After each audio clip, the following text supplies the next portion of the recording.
This story began with the fact that our main character was in a hurry somewhere and, unfortunately, did not even have time to reach his desired destination. This story was about operators in a big city, and Chuul was one of them. While he was running, another cameraman asked him if he had gotten there yet. After it seemed to him that he was already there, he asked another operator to clarify the location. He in turn identified it and said that the direction was 2 o'clock, 50 meters away and at an altitude of 80 meters. Chuul asked if it was on the roof, to which the other operator replied that yes, and that it was on the roof of a high-rise building. He also asked me to hurry up as the energy was increasing very quickly. Chuul told him that he should have been warned about the height in advance. He answered him that he himself knew that it was impossible to determine the exact location until he was close enough to the place. As it turned out, it was already a block further and beyond their jurisdiction.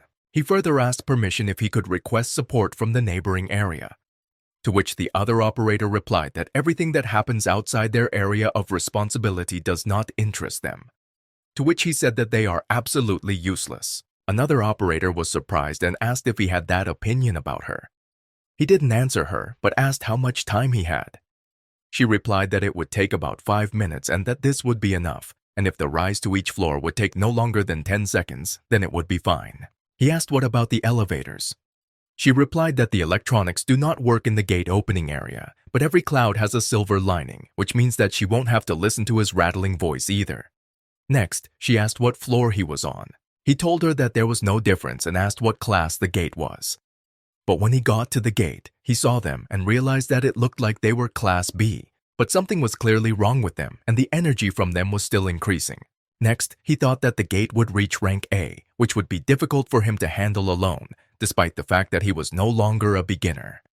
He further noticed that the gate had already reached A class, but at the same time it continued to increase. He tried to ask Soso something else, but was faced with the problem that his connection had disappeared. And then he thought that this was a problem because it was too late to seal it, and he wondered if he would be the only one to cope with this.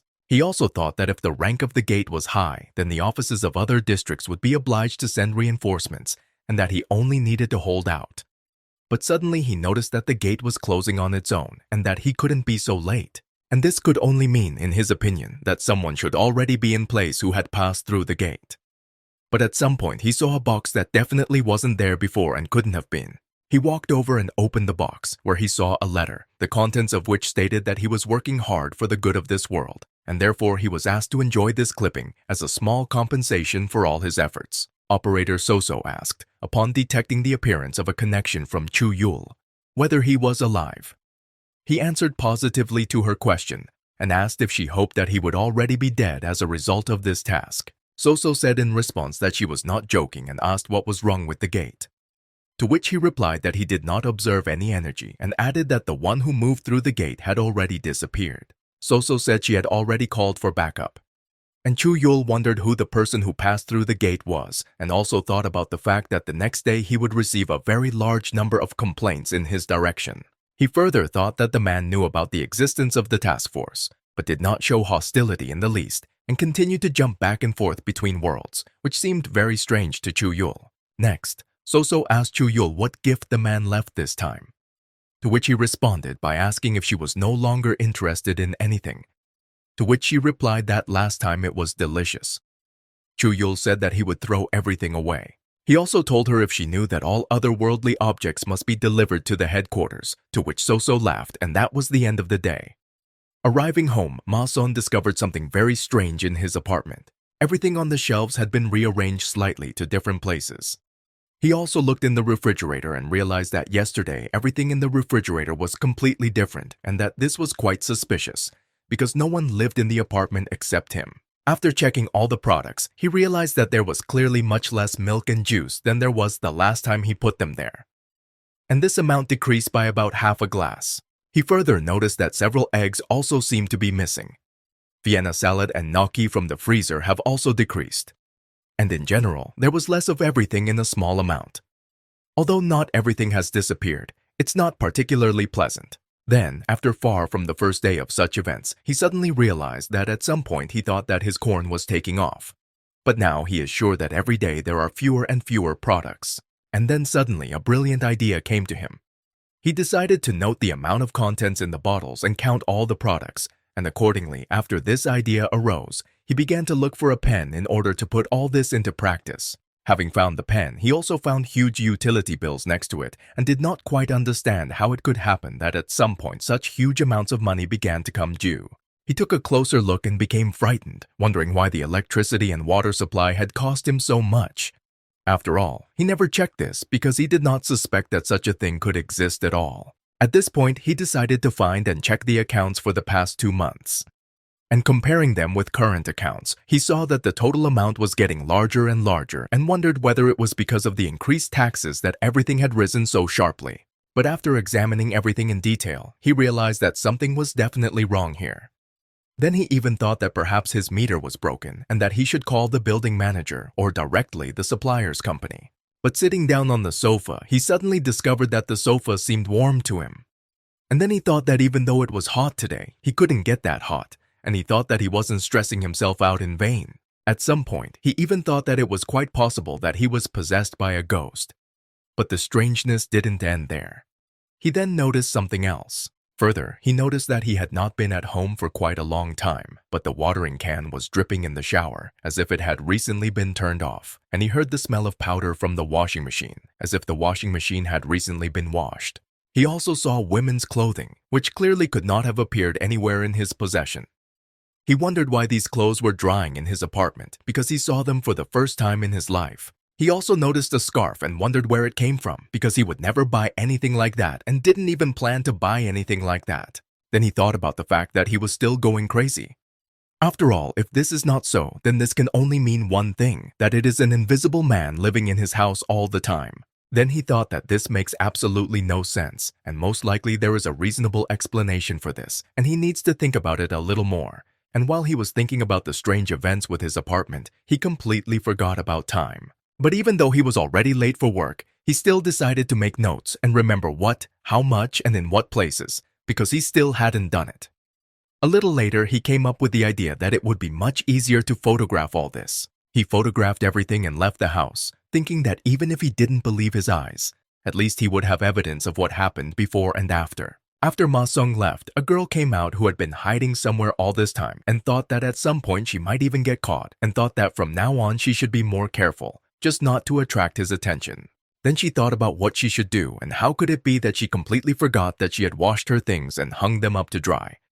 But I also thought that if I took them now, he would definitely pay attention to it. She didn't know what to do. Arriving at school, he asked one of his classmates what the clothes he photographed looked like.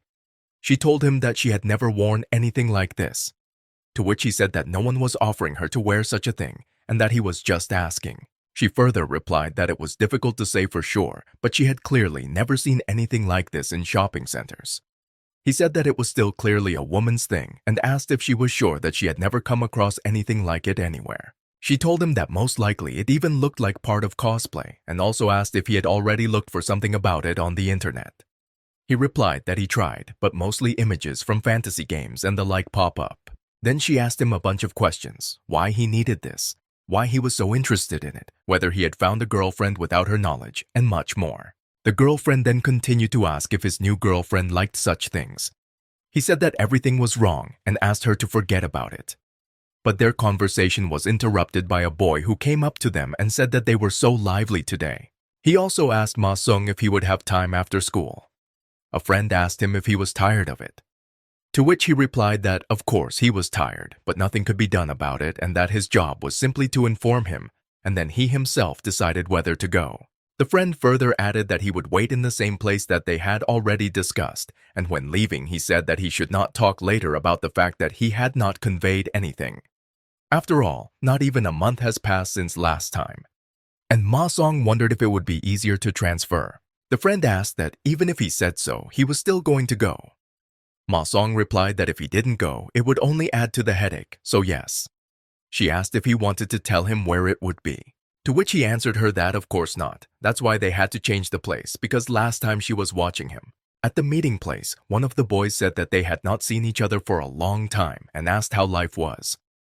Ma Song replied that she would be much better off without him, to which the first one told him not to worry because today was the last time they would see each other. To which the friend said that he had said this so many times that he had already lost count. And a friend asked them if they were ready, then could they start already. Ma Song replied that he could simply admit defeat and his friend would witness his victory. To which the friend told Ma Song that he himself repeats himself from time to time. And he added that if there wasn't even a scratch on him, then no one would even believe him. To which Ma Song asked the other when he would calm down. Another replied that people still think that Ma Sun is a hooligan, and until they stop thinking about it, until then, according to him, he will continue all this. Ma Song asked if this was a common thing in Busan. Then he told him to forget about it and that he was no longer interested in it for a long time and that he was tired of repeating it to him. Another replied that he could repeat as much as he wanted, but others thought differently. And he added that so far everyone thinks that Ma Song is a step above him. Ma Song suggested that after that they just end it quickly and disperse because he was already tired of it. Another replied that this behavior only made him angrier, and they started to fight. Ma Song said that he doesn't care who says what or where and that he will definitely beat him another time. And Ma Song also told another that he is not as good as he thinks. The friend also told Ma Song that this was a new record and that he was able to win in 1 minute and 12 seconds. And he added that he was curious why he always defended himself. To which he replied that it was not obvious that he could simply claim that it was self-defense. A friend told him it didn't look like self-defense at all. To which Ma Song asked if it really looks like this. And he added that in this case there was no reason to take the blow, but in his opinion, his fist became a little heavier, and it looked like his opponent was working hard beforehand. Next he asked his friend if he carried towels with him, to which he replied that he did not wear anything like that. And while his friend was trying to find something to wipe himself with, Ma Sun found a handkerchief in his pocket, which he apparently stuffed on the machine and wiped himself with it. While wiping with a handkerchief, Ma Song said that he didn't know whose it was, but it was at his house. Ma Song told his friend that he was going home and asked him to take care of his rival for his sake. To which the friend agreed. At some point, a man appeared and saw Ma Sun walking and thought whether it was Mana. Ma Song, meanwhile, thought that he would just have to knock out his opponent next time because he had let him hit him so many times. The man, meanwhile, thought that Ma Song seemed to be an ordinary person, but in that case, where he was from, he became very interested and he really wanted to find out by any means and ways and began to follow him accordingly. Meanwhile, at Ma Sun's house, the girl walked around the house and thought why she couldn't erase the mark. She wanted to drink a glass of juice, or at least half a glass of juice, but for this she really needed to erase the mark. She really wanted to get the juice, but suddenly she heard that Ma Song had already returned. She didn't even notice how such a fairly large amount of time had passed so quickly, and she still couldn't erase the mark. Arriving home and walking in, he thought how hungry he was, and yet he didn't seem to be particularly tense. He thought that he could cook it as soon as possible, but suddenly he noticed something strange. He saw the juice and remembered that he had not left it in the place where he found it. But I also thought that maybe he was in such a hurry that he forgot to put it back after marking it, because this could very well happen. And he could have put the bottle back in its place, but suddenly he discovered that someone was trying to erase his mark and it didn't quite work out. And after that he understood for sure that someone really lived with him and he began to call, whoever it was. Thinking that the one who lived with him was as if trying to erase the line in order to eat him up again, he asked him to immediately come out and show himself. It was the voice of the same man who saw him on the street. He went on to say that he was after all not quite an ordinary person, that he was not mistaken about this. In response, Ma Song turned around and noticing the man was afraid of him. After that, he asked him how long he had been standing behind him and how long he had been parasitizing in his home, wasting electricity and water supply as if they were free, and added that because of him, he had significantly exceeded the budget. The man asked him what he was talking about. After which Ma Song thought that he had made a mistake because the clothes hanging were women's, which he asked the man about. He further asked what was going on at his house while he was away, and he also added whether he really had been living with an invisible man all this time and wondered what kind of creepy man he was. The man looked at the clothes and realized that they looked like elven clothes, and his intuition clearly did not let him down. Then he asked someone who was hiding to show up, a man who said that he knew that someone besides him was still hiding somewhere. Ma Song was still surprised that there was someone else hiding in his house besides the man he saw.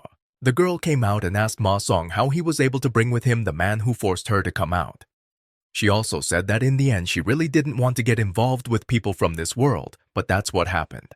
Ma Song looked at the girl who came out and she seemed to him the same as the one he saw in the fantasy game, and thought that her hair, ears, and in general her appearance looked like an elf, and he wondered if she was an elf. He went on to ask if the same elves from the games and movies actually exist in reality. He further wondered if elves were not a noble race. He further told her that she was secretly living in someone else's house, stealing other people's food, and that therefore she did not in any way resemble an elf in his opinion. The elf answered him that elves also need to eat and that he is stingy and that elves eat no less than people. She also added that one should not say such offensive things so unceremoniously. But he was suddenly interrupted by a man who stabbed him with a knife from the side of his back and told him to shut up immediately as he was tired of listening to it. He further said that he had more important things to do than listen to some pathetic bastards in the form of people in his opinion. The elf asked him what he had done and why harm the inhabitants of this world, to which the man asked since when does it matter when dozens or even hundreds of people go missing every day. He also said that no one would bat an eyelid if a few more people disappeared. Meanwhile, Ma Song was thinking about what happened and why warmth was spreading through his chest. He even wondered if he had been pierced through with a knife. He still didn't understand why he couldn't move, and when he saw something red, he wondered if it was blood. The man, meanwhile, told the elf that perhaps she still does not know the main reason why he appeared in the human world. The elf ordered him to stand and asked him what he was planning to do with her. At that time, Ma Sun's consciousness was gradually fading, and suddenly he woke up in his room on the bed and wondered what was happening to him. He clearly remembered that he was stabbed with a knife, but his chest did not hurt. At some point, he even thought that it was all a dream. And to finally make sure of everything, he went to check all the marks and food remains. And noticing that everything remained in place, he decided that it was some kind of strange dream. After checking the refrigerator, he seemed to calm down, but not completely. Seeing a bottle of juice, he suddenly realized that this was not a dream after all, and asked the elf to come out and show herself as soon as possible. But no one came out this time. He thought that the elf continued to play hide and seek. And in order to lure her out, he promised to order them pizza if she did come out.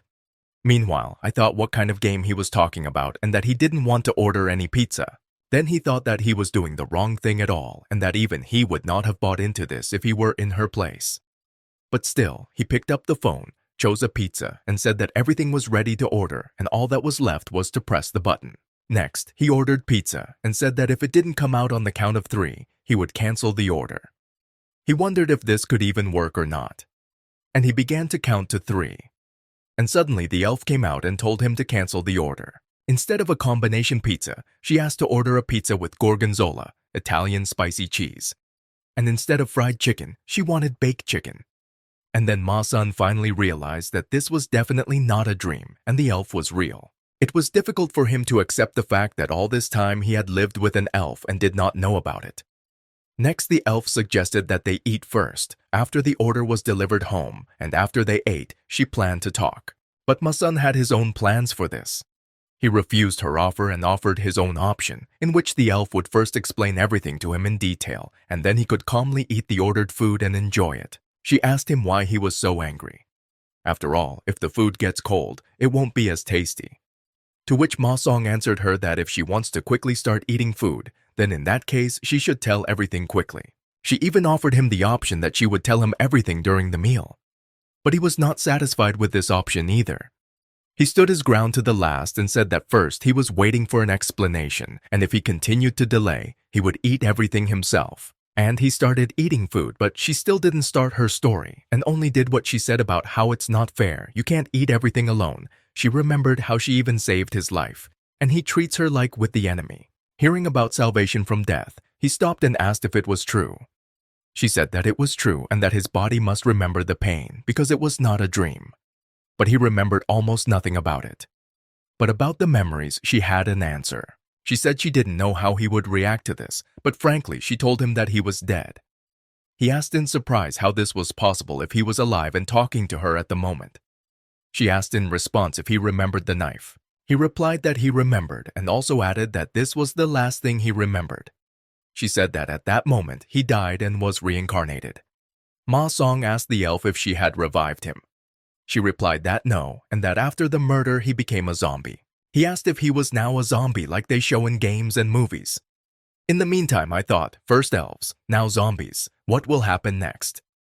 The elf replied that no longer because she intervened in the transformation process. And here the story moves to the process itself.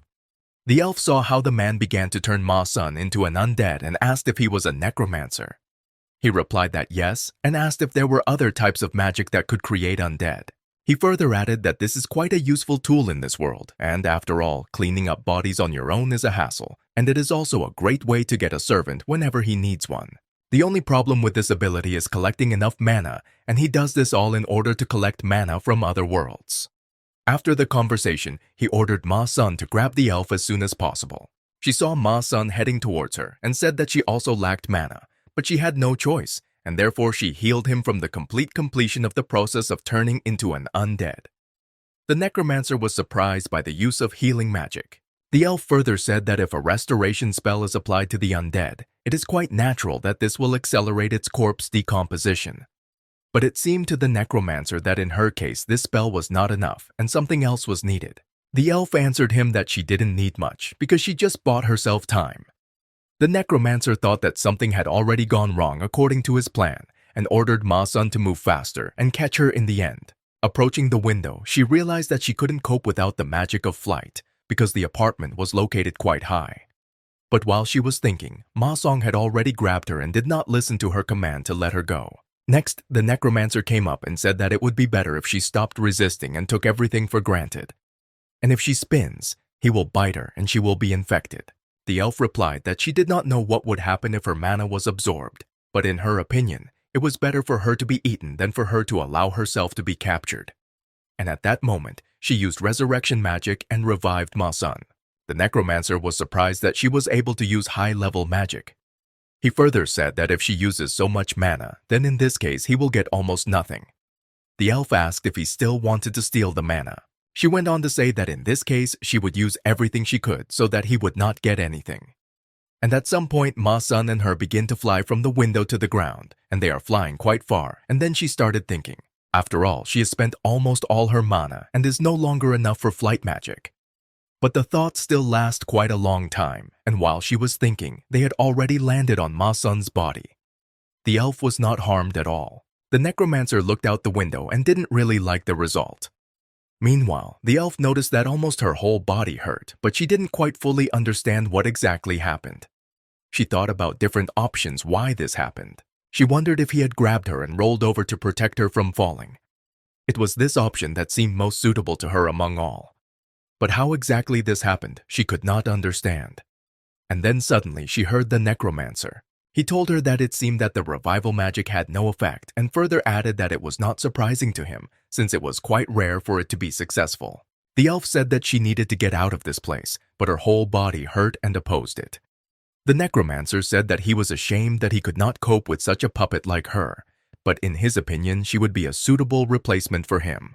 And as soon as he decided to turn her into an undead, Ma-sun immediately stood up. The necromancer, seeing this, said that he thought that he would not get up, but to his surprise he could still move, but he did not quite understand why and how this was possible. At some point, he stood between him and the elf.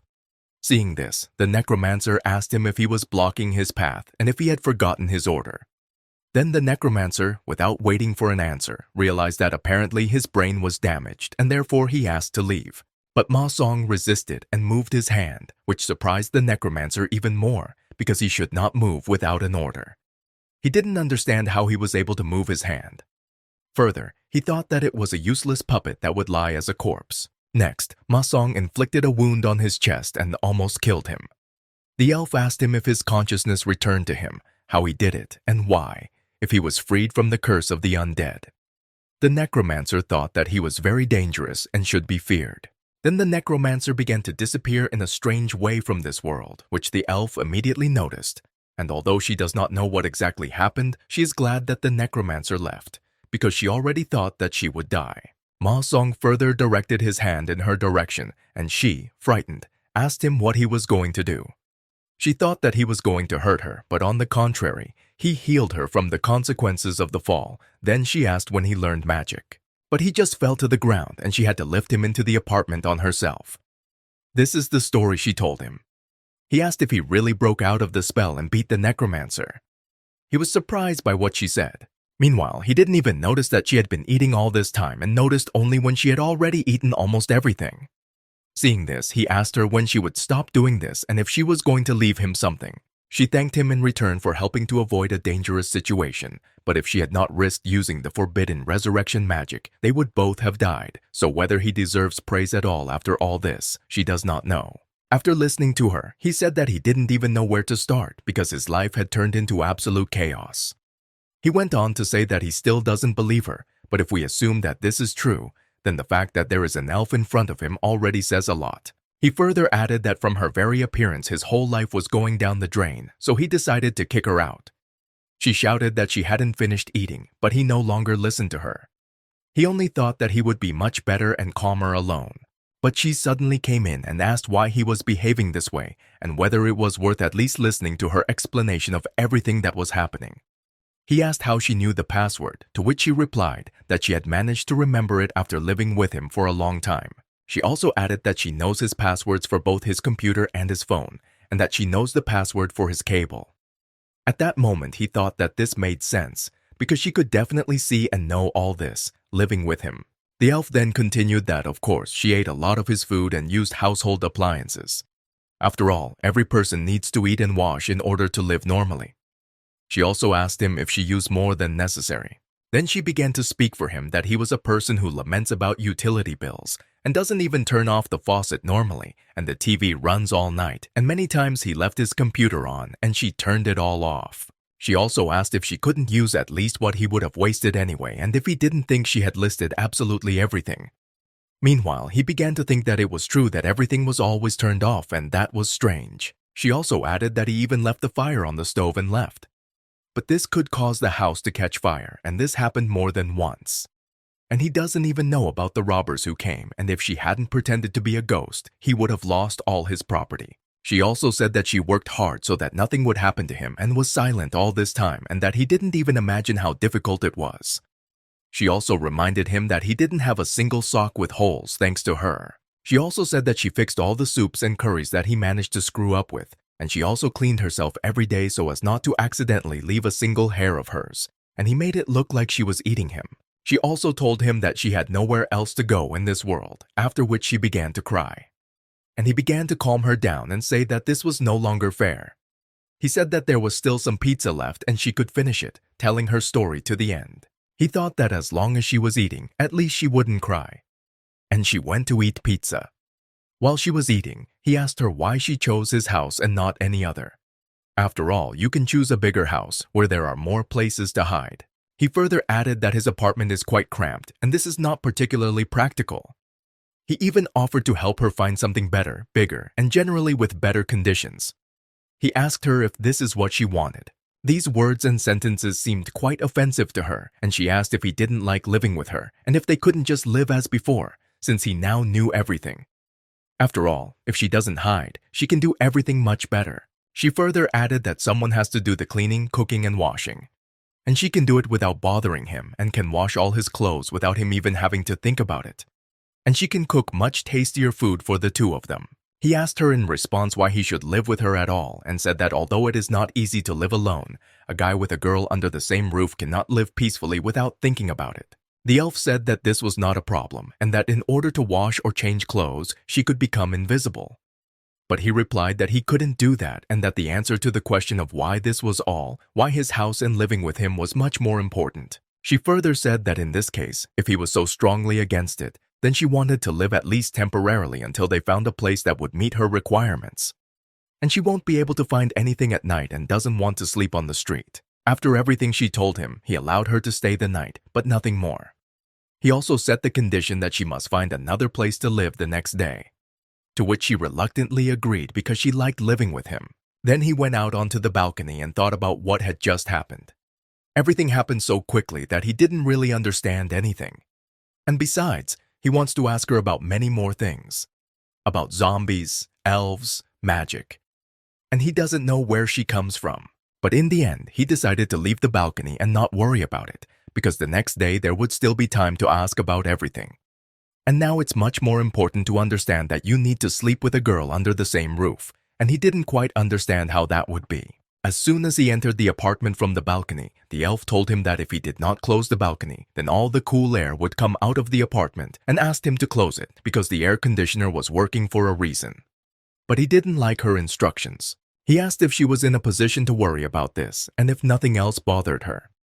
He also said that no one allowed her to take chips or turn on the TV without permission.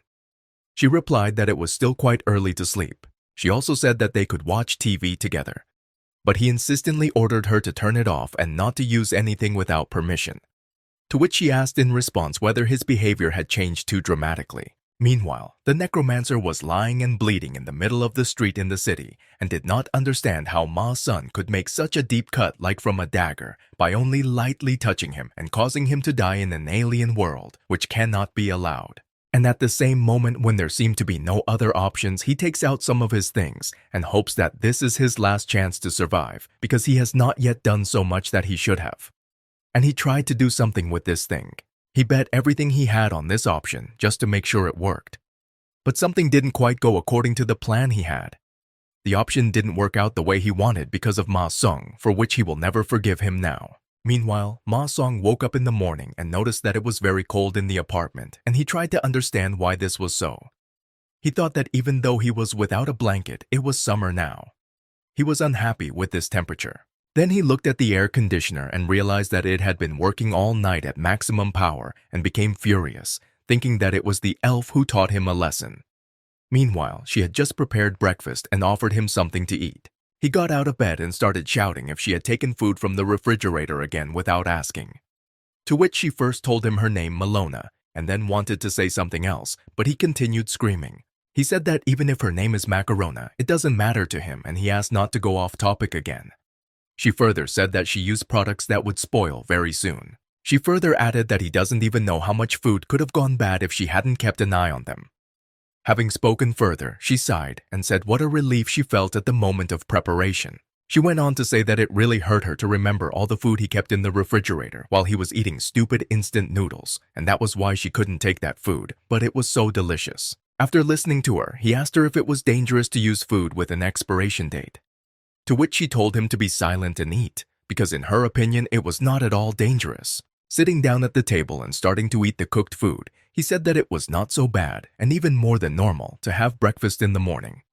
He also asked her if she prepared traditional Korean food or if it was something else. Then, without waiting for an answer, he also said that she was from a fantasy world, so there was nothing to be surprised about. Malona told him that she had been living here for quite some time and had already gotten used to the local food. She also warned Ma-san that every time he goes grocery shopping, he should first consult with her and should not buy any kind of beach packs. In response, Ma-song agreed with her proposal. But after thinking a little better, he asked her what she was talking about. And he reminded her that they had agreed only for one night and also told her to stop talking to him. But his remarks were suddenly interrupted by a knock on the door. She looked at the door and wondered who it was that came on Saturday, so early. Ma-song continued and said that she shouldn't care and that he hadn't finished yet. But Malona went to check who was standing near the door. She looked and got scared. Seeing her fear, he himself became interested in who was there and what was wrong again. He also said that you shouldn't raise him over trifles in order to distract him from his statements. But looking through the door peephole, he himself was scared. In appearance, he reminded Ma-san of the psychopathic necromancer who killed him just recently. He even wondered if they really had a whole gang and they were now on a real hunt for him and would not rest until they completely destroyed him. Chuul knocked, called, and asked if anyone was at home. Meanwhile, Malona asked what they should do because he looks like an accomplice of that dangerous man. Ma-song answered her that he also does not know and has no idea who it is and what they should do. Ma-song wondered after this why this man came, for revenge or for something else. And he doesn't even remember what happened then, and if the situation repeats, he doesn't know what to do.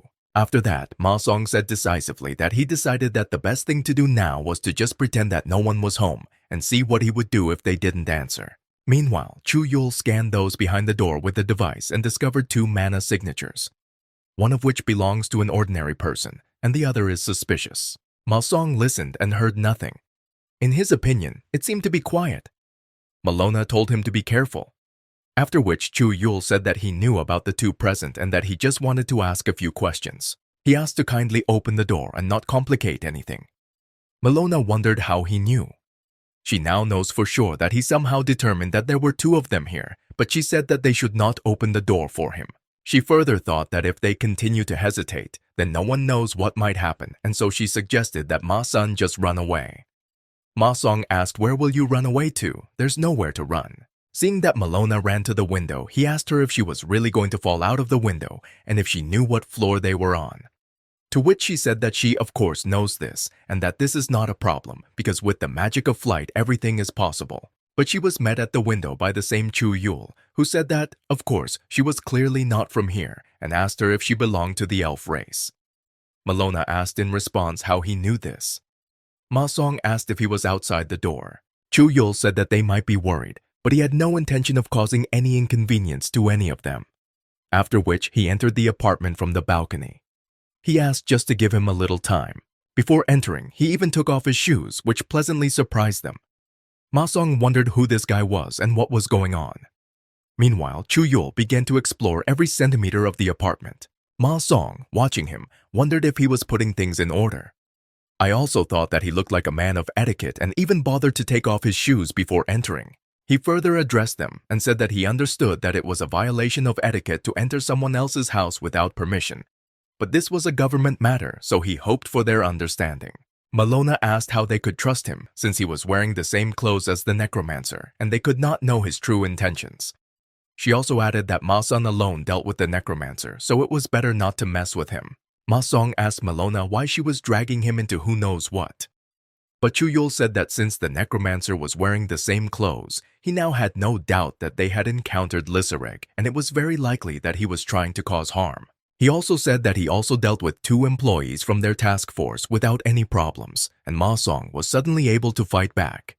He said in surprise that it was a miracle that they were alive at all, but to force them to retreat, this was new. And he added that it is very difficult to believe. Malona went on to ask what the big deal was and whether he would prefer Ma-sun to kick his ass first in order for it to be considered convincing. Ma-song asked Malona if she was trying to start a fight. Chuul replied that if this was possible, he would like to personally verify their words. Ma-song told Malona to look at all this because he was really going to fight right in the apartment. To which Malona replied that she was just bluffing. Next, Ma-song thought that he didn't remember at all what happened the day before and had no idea how to fight this guy. They were already preparing to fight, but suddenly they were interrupted by a sound and Malona said that she had cooked a couple of eggs. Ma-song asked Malona if they still had scrambled eggs. Malona replied that she preferred steamed eggs. Meanwhile, Chuul was very surprised by this. Chuul also said after that perhaps he was too harsh by disturbing them during the meal and asked whether it would be more appropriate if they finished breakfast and then returned to their business. Malona asked if this was possible. She also added that in this case they would prefer to finish breakfast because the food will not be as tasty if it gets cold. Ma-song asked in surprise how she could continue to think about food in such a situation. They sat down at the table and Chuul watched. Ma-song thought that it would be hard to swallow when someone unknown was watching him. Meanwhile, Malona said that the soup was perfectly seasoned, but she forgot to add a flavor enhancer, and without it, the taste is not as rich. She also asked Chuul if he wanted to have a snack, since they still had rice. Ma-song told Malona not to try to gain trust through food. Chuul replied that he had to respectfully decline and that he did not have breakfast. He also said that he doesn't even want to think about eating food with monosodium glutamate, a flavor enhancer. Malona asked what was wrong with it because it was delicious. To which Chuul replied that the essence of food is its benefits, not its taste, and that he doesn't like it at all. Ma-sung asked Chuul if it was difficult for him to sit on the floor because it bothers him when someone looks down on him. Chuul answered him that he prefers not to sit idly. Ma-song said that no one doubted it. Next, Chuul, noticing that they had finished breakfast, asked them if they had already eaten, then if they could listen to him. He further said that his name is Chuul and that he is part of the Alpha team of the Kanso branch, better known than Underworld. He further added that as the name suggests, they are responsible for handling any incidents and accidents that involve other worlds, namely worlds that are different from theirs. He also said that beings from other dimensions sometimes cross interdimensional portals, and they often pursue those beings who do it illegally and take care of them properly. Malona asked how they were taking care of them.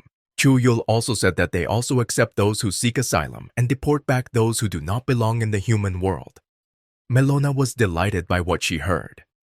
And Chuul continued that sometimes they have problems. And he said that the problems are that sometimes uncontrollable criminals appear, namely robbers, murderers, organized gangs, and other rabble, and that no legal system can cope with pacifying these criminals. According to him, they are the ones who guarantee that they will receive the punishment they deserve. When asked whether the Necromancer was a criminal, Chuul answered positively. And after that, he said that Lisareg is a Class A criminal who was rejected by each of the parties. And the reason why he had the same clothes was because he appropriated the things of their agent who was killed by him. Melona asked why he needed clothes. Chuul replied that their clothes are made of a material that reduces magical damage, is also immune to tracking magic, and also increases the speed of mana recovery. Melona said after that it made sense. Ma Son, meanwhile, asked if there was any reward for the capture of Lisareg, to which Chuul replied that he would like to know in detail about the events that they experienced because of him. He also asked for rudeness and said that some things were hard for him to believe, after which he suggested making some assumptions based on the story they had already told him. Ma Song said that he had rice stuck in his nose. After removing the rice-clogged nose, Chuul continued and started with the topic regarding Ma Song's abilities, because in his opinion, he still lived like an ordinary person, and no matter how you look at it, there are only two options left. He further told Ma Song that either he had come under the influence of another world or had somehow discovered a hidden ability within himself. Ma Song answered him that he was sure that he had never learned this and that he only learned about other worlds from him. He also added that he has no idea how to use this ability. To which Chuul said that in his opinion, it is worth testing this ability using various methods to check what it really is. He also said that although it would be a violation of etiquette, this test could harm Ma Song's health. Seeing Chuul's attitude and posture, Ma Song asked if he understood correctly and if he was right that he wanted to hit him as a test. Melona said that in her opinion this is exactly what Chuul is talking about. Ma Song said after that he did not want to and that he did not understand why he should stand and wait for the beating. Chuul said after that he did not ask for his consent to this. He went on to say that he was simply warning him of what was about to begin. Ma Song asked with irritation whether he really wouldn't even have the right to choose. But a little later he said that he didn't care and that he was already used to fights. Ma Song also said that he was called to fight many times and for that matter, he warned Chuul that if he defeats him, then he shouldn't blame him for all this. After that, Chuul, without calculating a little force, hit Ma Song. Melona asked Chuul after the blow what he was doing and why it was so unexpected. Chuul replied that it was a physical attack to test Ma Song's abilities. Melona asked for a more detailed explanation, and Chuul began to tell that, according to her, Ma Song's body was first hit with a blade, then the magic of becoming an undead, healing, and resurrection. And he also fell from a height and that in total it turned out to be 5 impacts. He also said that it was likely that he distributed the damage from the fall to Lisareg and returned the spent healing magic to her. Although according to him, in general, he could return the damage from a blow with a dagger, along with damage from a fall. Melona asked what he was trying to say. And Chuul said that there is a high probability that Ma Song has reflective type magic. Melona asked if that meant he didn't use magic on his own. To which Chuul replied that these are just his assumptions and he is currently only testing his theory. Meanwhile, Ma Song said that it was very painful and that he did not hear anything from what Chuul told Melona. Ma Song also told Chuul that he understands that he is not so simple, but he is surprised. After that, he also asked if this was all the force he could put into a blow. Melona asked if he was okay. Chuul thought about the high pain threshold. Further, Mason said that in his opinion he easily adapts, although he had previously fought only with ordinary guys. He further added that it was quite exciting to finally meet a skilled opponent. Chuul told him in response that to be sure of his theory, he would have to hit him a few more times. To which Ma Song responded with a question. Did he say that he would just stand and allow himself to be beaten, and he began to deliver his blows? During the blows, he asked Chuul what was wrong with his face and whether he expected such blows.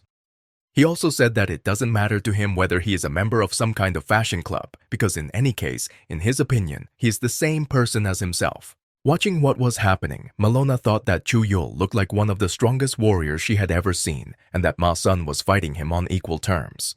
She always thought that humans were a weak species, but they surprised her. Even during the battle, Ma Song told Chuul that he said that all he did was take him by surprise. To which Chuul replied that there was no such thing and stopped the blow. To which Ma Song said that in that case, he is saying it now. Meanwhile, Ma Song, seeing the stopped blow, thought that Chuul had a very powerful grip. After some thought, Ma Song told Chuul that at least he should repay him, after which such a powerful blow occurred that Chuul did not expect. Chuul, flying away from the blow, wondered what it was all about. Ma Song barely applied any force to his hand, but the blow was very heavy. And he remembered his very first attack, in which he miscalculated his strength and hit Ma Song very well. Then he began to jump back and forth, and Ma Song asked him why he was doing this. Next, he also told Chuul to just let himself be hit once because it wouldn't hurt. Chuul said that he is now confident that they did not make up the story and that he was able to confirm that Ma Song reflects all the damage done to him. Malona, surprised, asked if he hadn't believed her story all this time. Next, Chuul asked Ma Song that if everything is as he thinks, then if this time he can also reflect the damage from magic. And Chuul began to prepare a magical blow. But Ma Song decided to calm him down and convince him not to do this. After which Ma Song told Chuul that this was too much, and although he was as curious as he was, he asked to treat everything prudently, and despite the check, he was forced to politely refuse such an offer. Chuul told him that he would take his refusal into account and still continue to prepare a magical blow. Ma Song asked Chuul if he could even hear what he was saying. Chuul also said that, to be honest, using magic against ordinary people is considered against the rules. Ma Song then asked Chuul if he respected the rules he was talking about, and he wondered if he had provoked him too much. He also asked how hot the fire he was preparing to strike was and how powerful the lightning was. Next, he thought that even though he had not yet come to his senses, Chuul was going to continue no matter what. And suddenly, at some point, Malona stood up for Ma Song and told Chuul that this was enough and that she could not allow him to continue to harm Ma Song and that this was no longer a simple test. She also asked what he would do if his expectations were not met because Ma Song might get hurt. She also asked if it was really necessary to go that far and if it was better to use light magic. She also said that until now, all Ma Song has done is face situations that he cannot even understand. After which she also asked Chuul if he didn't think he was too harsh and didn't have a drop of sympathy. She further asked both of them to stop all this. Ma Song told her that he didn't do anything wrong, to which she reminded him that he fought with Chuul and deliberately irritated him in order to provoke him, and in her opinion, this is very bad. Next, Malona, after talking with Ma Song, told Chuul that she had changed her mind and that he could burn it and generally do whatever he wanted with it. Ma Song suddenly began to ask for forgiveness, which once again surprised Malona. After hearing Ma Song's request for forgiveness, she said that if they both already fully agree with her, then in that case she asks to shake their hands with each other. Chuul agreed with Malona and said that he really crossed the line. He further said that in this case he should leave for now. He also promised to look for other methods that could be used to verify the verification. After that, they shook hands as Malona asked. While shaking hands, Ma Song told Chuul that he didn't look very good in his opinion and asked if that was true. Chuul told him that he could say the same about him. Malona said that guys always become friends after fights. Ma Song told her that he didn't really want to be friends with Chuul. And at that moment, Chuul felt something similar. This was another charge that even Ma Song himself did not expect and did not want, but nevertheless, it worked out. Seeing this, Malona asked Ma Song what he had done. Ma Song told her that he didn't do anything. He was simply squeezing Chuul's hand, and suddenly Chuul flew away from him due to the uncontrollable charge that suddenly appeared in his hand. In flight, Chuul thought that it looked like reflection magic, but in his opinion, this could not be, because this is much more than Ma Song received from him. He further thought that it might be that Ma Song had also absorbed the damage from the fall. Malona ran up to the fallen Chuul and asked if he was okay. She also said that she seriously didn't want this to happen. She also added that she knew that Ma Song was a stingy fool, but she didn't think that he was also so vindictive. Ma Song told Malone that even if he is stingy, in any case, he did not do it on purpose. Chuul answered her that Ma Song was really not to blame for this at all, and that the blame was entirely on him because he was careless. And then they had unexpected guests. A guest came from the roof and said that they were not paying attention to their surroundings at all. Next, he turned to Chuul and said that they had not seen him for a long time and reminded him that he was just a newbie working without a partner and also left his weapon. Then another guest appeared and said that he was disappointed and asked Chuul if he really was not capable of anything. Meanwhile, Ma Song saw them and thought that their appearance was not human-like and that they spoke strangely. After their words, they began to attack Chuul. One of them said that this was the ideal place, in his opinion, to take revenge on him for everything that he once did to them. He also said that it looks like the super rookie from the other world squad, Chuul, is not that good. To which Chuul said that he really hadn't seen them for a long time and asked if they had been watching him all this time while he hadn't seen them. One of the guests told him that they were just waiting for the perfect opportunity. Although, in his opinion, one of the three is enough for him. But according to him, he is patient and likes to eliminate even the slightest risk, and offered to cripple him. Another said that he was stronger and that they would become very famous after defeating the squad. Malona, surprised, wondered how a goblin, an orc, and a troll, representatives of these three races, ended up in the human world. It shouldn't be the same. Ma Song asked who they were, also with such a strange skin color.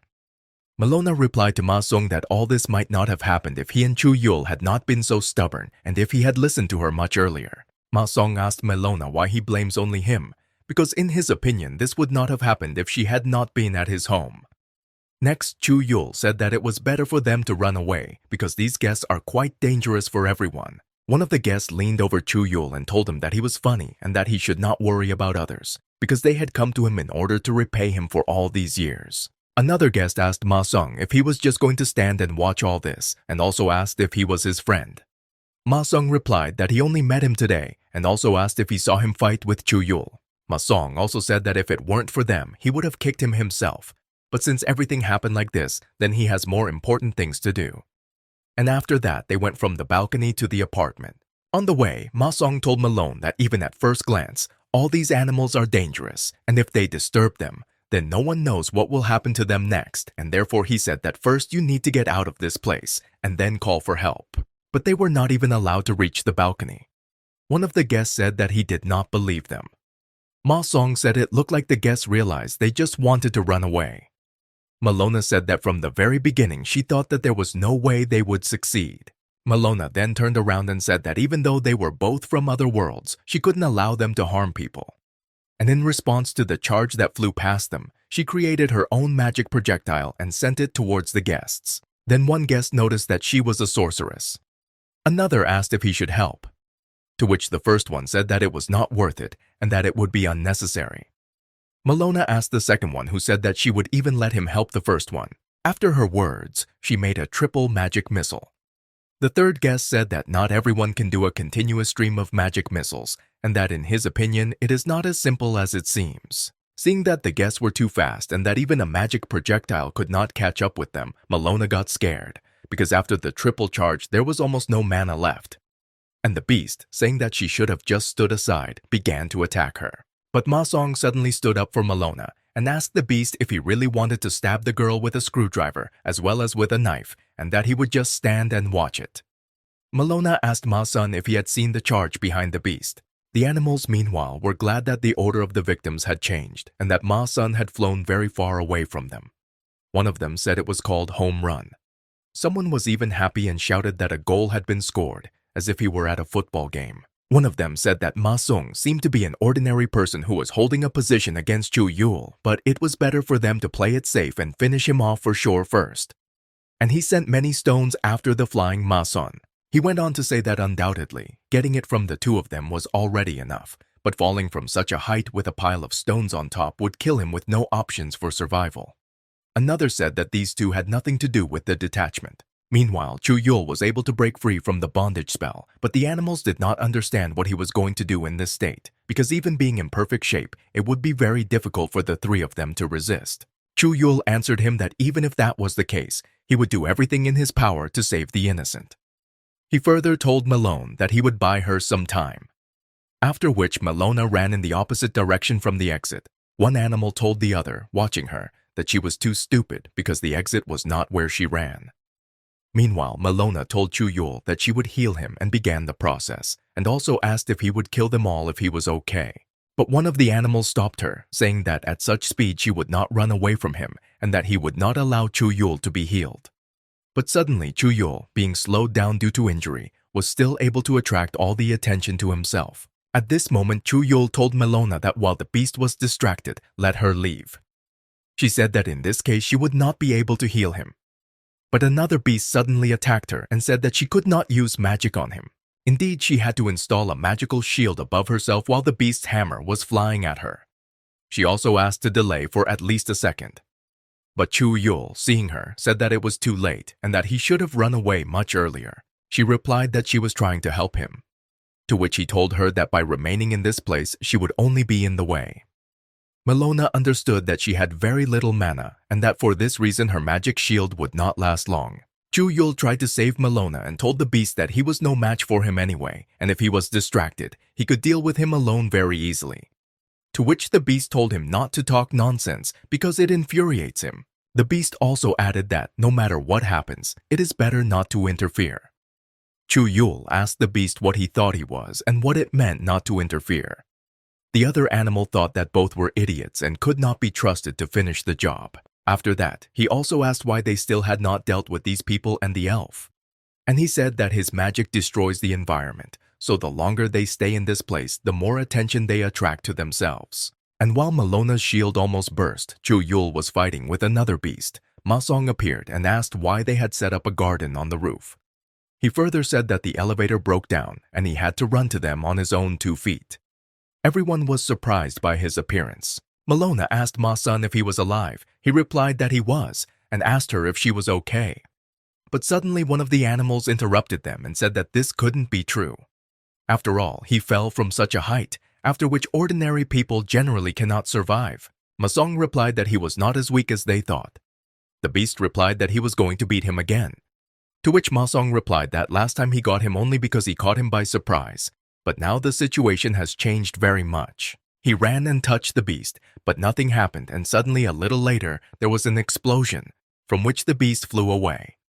And Ma-song thought about how to use his ability, which does not always work when he would like. Another animal next to Chuul said that after falling from such a height, Ma-son could not survive, and he asked Chuul whether Ma-son was as strong as a tank or not, because an ordinary person cannot be like that.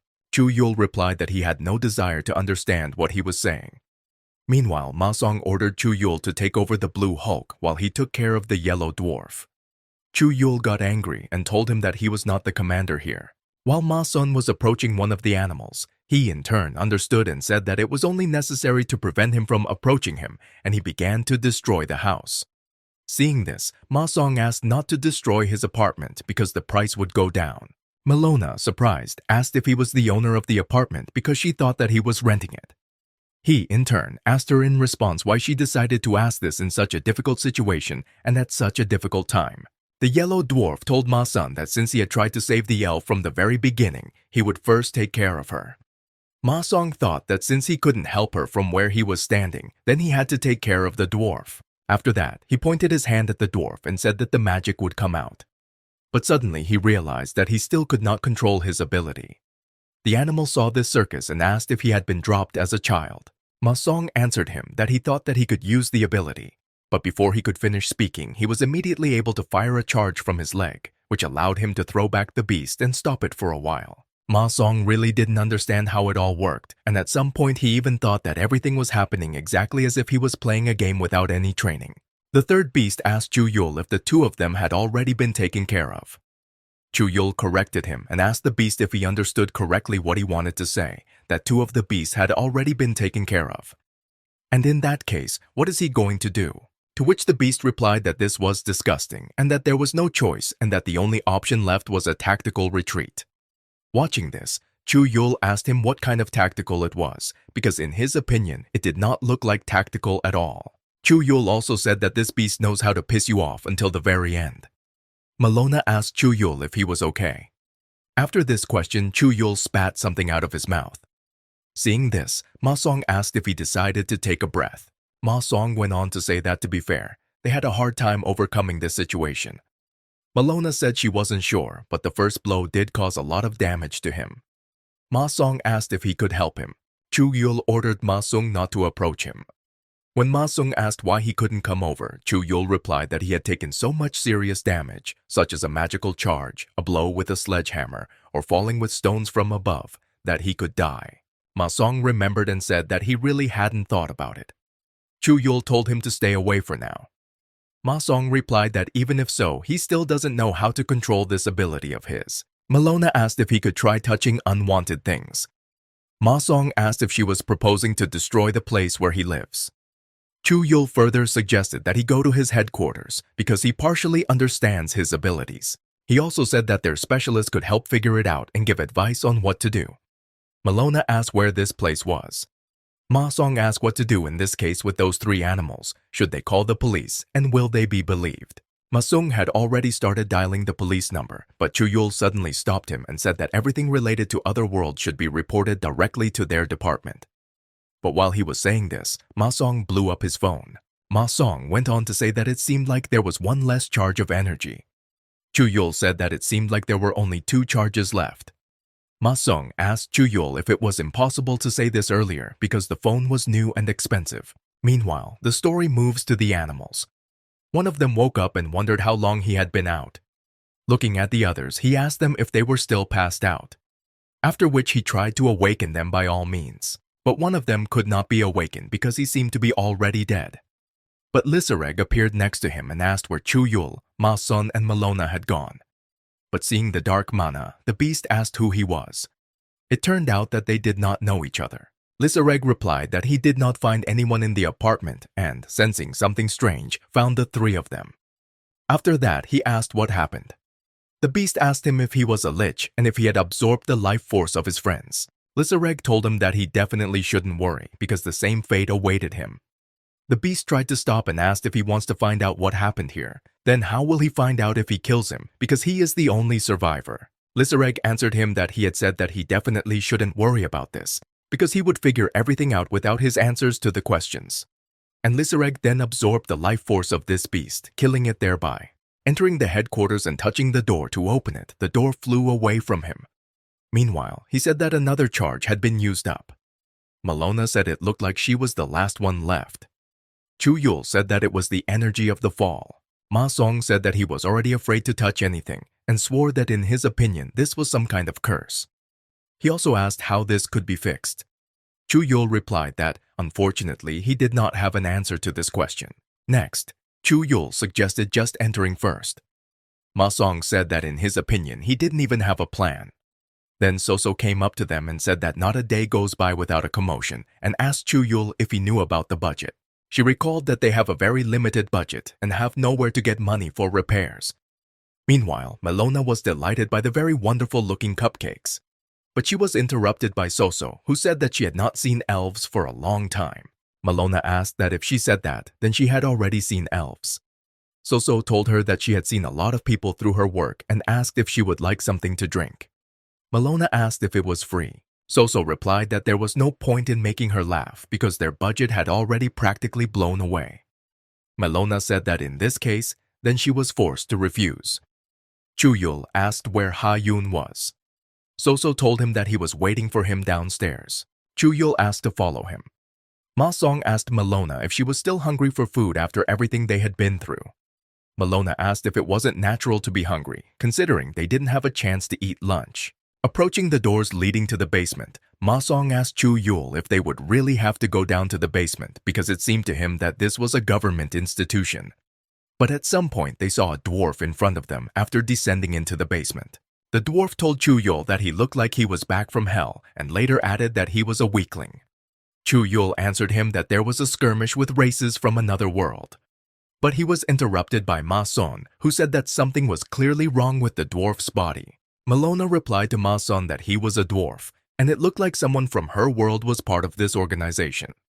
The dwarf went on to say that he had already heard that someone gave Chuul a good time and shook hands with Ma Song, before Ma Song had time to warn the dwarf that he should not be touched so easily.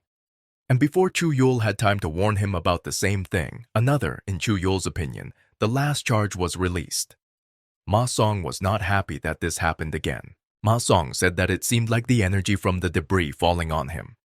The dwarf told him that he liked his style of greeting and that it was just like him. Ma Song didn't quite understand what he was talking about and asked Malona about it. Malona reminded him that he was not a human, but a dwarf. The dwarf told Ma Song that he had made a good first impression and invited them all to come and settle down. Meanwhile, he wondered where Ha-Yun had disappeared to again at such a time. The dwarf asked Soso to arrange the drinks and said he wanted beer. At the same moment, Ha-Yun came out and told the dwarf that he was tired of saying that he couldn't drink at work.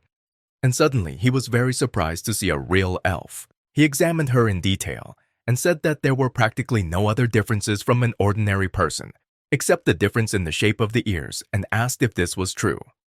Chuul told him that it was rude and asked Melona for forgiveness because Ha-Yun is new. The dwarf said that he could not believe that they accepted such a newcomer.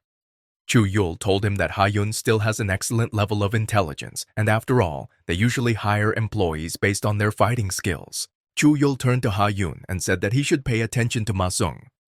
Ha-Yun agreed with him and proceeded to say that he has a very ordinary appearance. His body proportions are also quite ordinary and that there is nothing very unusual about him. Next, he wondered in surprise how such a person could repel Chuul, to which Ma-Sung replied that he himself did not know this. Ha-Yun then said that if he had cooperated with Chuul right away, the dangerous situation would not have arisen. Chuul turned to Ha-Yun and said that it doesn't matter anymore.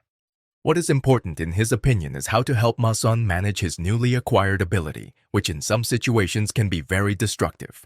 Ha-Yun replied that he knew this and that he had already gathered some information. After reviewing and analyzing the data from Chuul's camera and from the moment they entered the headquarters, he conducted a more detailed scan and can already draw a conclusion. He said that he could only conclude that Ma-Sung was under a curse. Ma-Sung in turn got scared and began to ask questions. What, who, when, and why? What he did wrong? What kind of curse he was? And many other questions he also asked. Ha-Yun replied that he does not know all this, although at first glance he thinks it is a gift or ability. But the reason why he cannot control the energy surges is because it is a recent activation of the curse, although the curse is old. Chuul asked Ha-Yun if Ma-Sun could get rid of him since it was just a curse. Ha-Yun replied that he would try to explain everything in detail in the briefing room. Moving further into the briefing room, he began his explanation. Ha-Yun said that usually the effects that Ma-Sun can inflict on another person are buffs and debuffs. Although they act diametrically opposite, they still follow the same principle and do not last as long as we would like. He also said that these buffs and debuffs can be removed using dispel magic.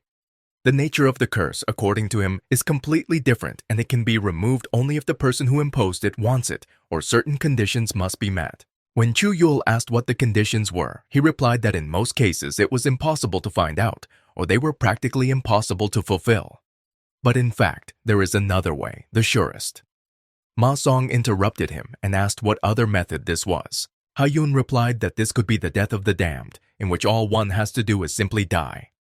But Ma-Sung himself clearly did not like this method and had to be reassured by Malone in turn. Ha-Yun meanwhile continued to say that based on the scan results he received, there is some source of magic inside Ma-Sung, which is the curse. He also assumed that because of him he could not die. Malona said that in this regard it doesn't sound so bad and is actually quite useful. Ma-Sung answered her that if she liked it so much, then it would be better to curse her, because he doesn't really like it when there is something uncontrollable in him. Ha-Yun asked the dwarf, addressing him as the president, if they should check something. The dwarf thought and went on the attack. The dwarf's attack on Ma-Sung was very powerful. The attack was so powerful that Ma-Sung was pressed into the wall, damaging it. Soso, being on one of the higher floors, did not understand what they were doing there in the basement, that this was causing the entire building to vibrate. At some point, even the phone rang and she was scared, thinking that it could be the owner of the building. As it turned out, rescuers arrived. They were asked if they should tell them what was going on first, to which they replied that they had come to check because of the noise and shaking, because it sounded as if there was an earthquake. They went on to say that the locals were scared half to death and were complaining, but they were still not allowed in. The guard said that since this is a government matter, they cannot allow outsiders into the area until the investigation is completed. The rescuers were surprised that this was a government matter and told the guard that he did not look like a police officer and that by putting on a suit he did not become someone like the CIA. Another of them added that maybe it was a terrorist attack or a bomb exploded. Next, the guard asked permission to show them his ID, after which he showed it. They looked at the ID and realized that everything was really secret here. The guard further said that there was only a pop of gas. He further added that although part of the building was destroyed, the danger had already passed. The guards understood everything, remembered it, asked to let them know when they were finished and left. The guard agreed to this and thought that he was also interested in it. He also thought that it was difficult to restore order when it came to the otherworld detachment and when it was unknown how long a particular mission would last. Then he returned to the building and was asked who came and why. The security guard asked if additional personnel should be called. Then he said that it was necessary to hurry before the media found out about everything. He further said that they were not warned about this and that they urgently needed to call for reinforcements.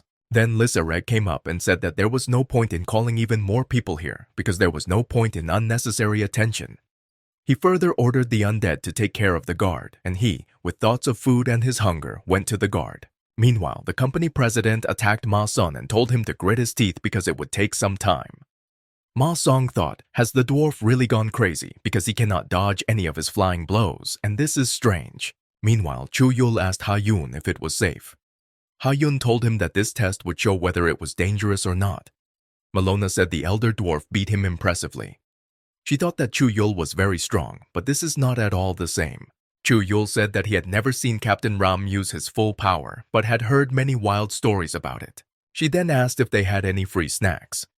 Ha-Yun replied that there was some chocolate lying around. Chuul wondered if she hadn't recently been worried about him or this nervous hunger. Meanwhile, Ma Song asked Captain Ram why he was beating him, to which Ram answered him that he himself did not know what the reason was, and also added that it was not his concern to waste his brains, because he was simply doing what he was asked to do. Ma Song further said that before this he had at least tried to dodge, after which he asked Ran what he would achieve without even allowing him to move. Ran asked why he snaps even after beating, because this only makes him like him more. Malona said that Ma Song doesn't look injured at all after all this. Ha-Yun said that it was expected. Chuul asked Ha-Yun what he was checking this time. Ha-Yun told Chuul that he could try to guess. Ha-Yun further said that he wants to know the answer to the question, if Ma Sun collects all this energy without the ability to throw it out, what will happen if it remains in him for a long time? Chuul asked Ha-Yun if he was just going to hold Ma Song. Malona asked Ha-Yun if they guessed what would happen, would they get a reward for it? Meanwhile, Ha-Yun looked at the screen and remained silent. And after some time of observation, he suggested watching Chuul and Malona as well.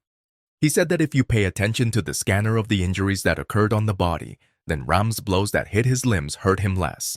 Chuul saw this and asked if these numbers were counting down.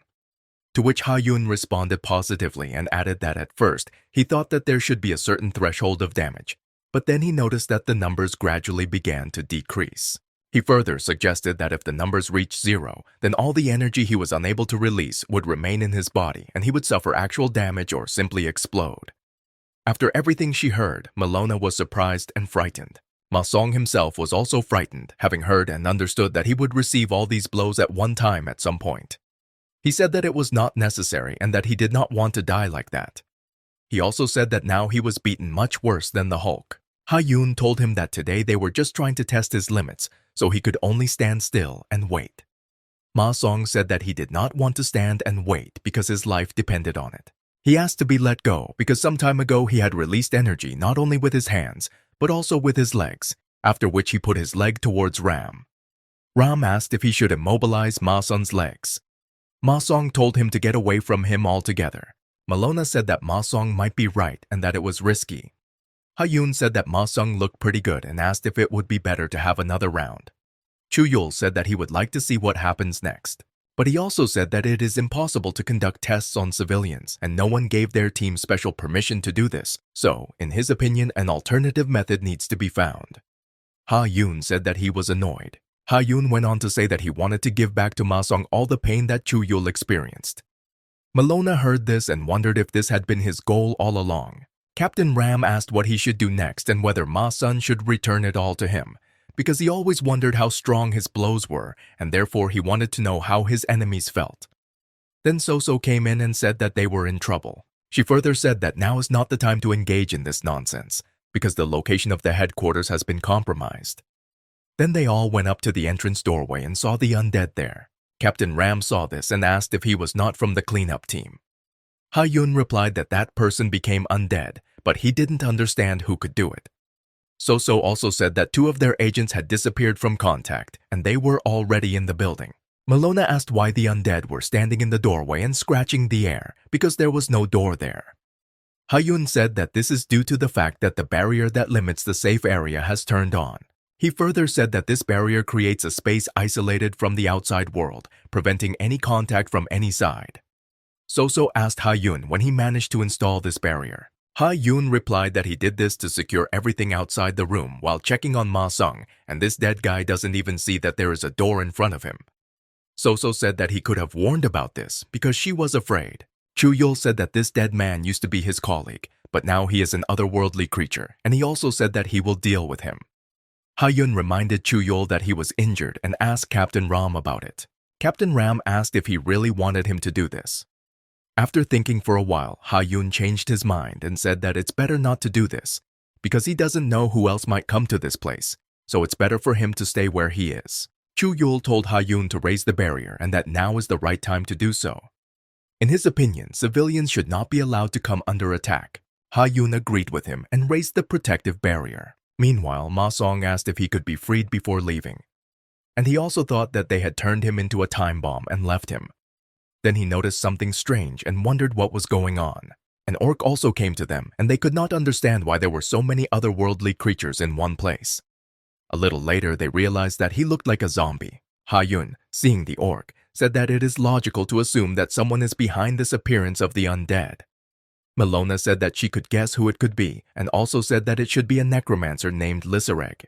Capitan Ram said that he had a lot of impudence and he did not understand how he dared to show up at their headquarters, and also said that it looked like he would have to show him who he had contacted. Ha-yun said that these are undead and if they bite it will be bad. Looking at some book, he said that he knew how dangerous it was, but nevertheless, he decided to shake up the old days and asked the runic prism to give him strength, after which he was wearing combat equipment. Before leaving, Ram said that although the equipment was a little cumbersome, it was better than being bitten by these undeads, and he asked to remove the barrier. After removing the barrier, he went out to the orc and the orc went on the attack. After the orc's attack, Ram asked him if this was all he could do. He further said that with such attacks, he should have been ashamed to show up to them. Having attacked the orc, he suddenly remembered that this is exactly how a blow should feel. Otherwise, he didn't understand anything when beating Ma-sun because he had the feeling that he was hitting a sponge. Meanwhile, So was hysterical and screamed that he would destroy everything and they had no money for repairs. Ha-yun asked her if she should lower the barrier since she was so worried. Meanwhile, Captain Ram had already dealt with the orc and asked him why he was able to defeat him so quickly, because they had just started. Next, he asked for diligence to make it much more interesting. And suddenly, at some point, the beast approached Ha-yun from behind and said that the barrier should not let him in and asked him to lower the barrier while he asked him to do so. Ha-yun agreed to the condition and lowered the barrier. Ram noticed this and asked why this was so. Chuul approached him and said that they were late and that it was a trap. He added further that they, the fighters, were lured outside. They divided the detachment and penetrated inside. Then Lisareg showed up in the building and asked why they were hiding in such a place. Melona did not recognize him in the form in which he appeared and asked him who he was. He replied that he was not surprised that she did not recognize him in this form. Melona guessed that it was Lisareg and asked what happened to him and whether he turned himself into an undead.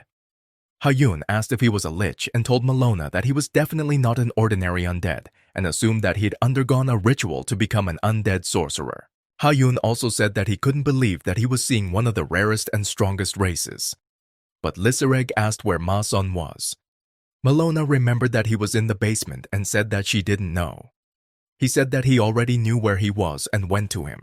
Hearing that someone was coming, Ma-sung was glad that they were returning to him. He also thought that he did not know what was happening upstairs, but asked to untie him. But upon discovering the dwarf, he suddenly realized that something was wrong and he shouldn't be here. Meanwhile, Lisareg asked one of the undead to bite Ha-yun in order to turn him into his property. Ha-yun said that he hasn't played through so many games yet and hasn't learned many things, so he doesn't want to become an undead just yet. Next, he wondered whether it was possible to forget about fatigue and sleep if he became undead, and he would be interested in finding out. So asked him in response what he was talking about, what kind of game. After this, Ha-yun was bitten and became undead. After biting Ha-yun, Lisareg did not quite understand what happened to his consciousness. Commands to go down came into his mind because those present still did not pose a threat. Next, Ha-yun sent a command to do as he was told. After the beast left for the basement, Ha-Yun thought that this was incredible because after zombification he retained the ability to communicate. He also asked Lisareg if his abilities got better after being converted. He didn't understand the question.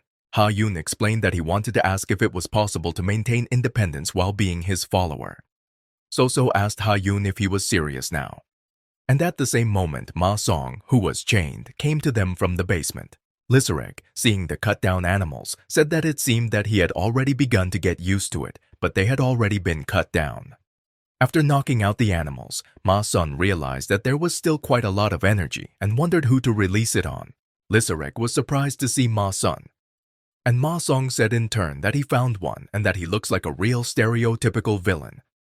Lisareg told Ma Song that he would never forgive him for causing him to become this way. Ma Song told him that it was nothing personal and that he was just in a bit of a hurry.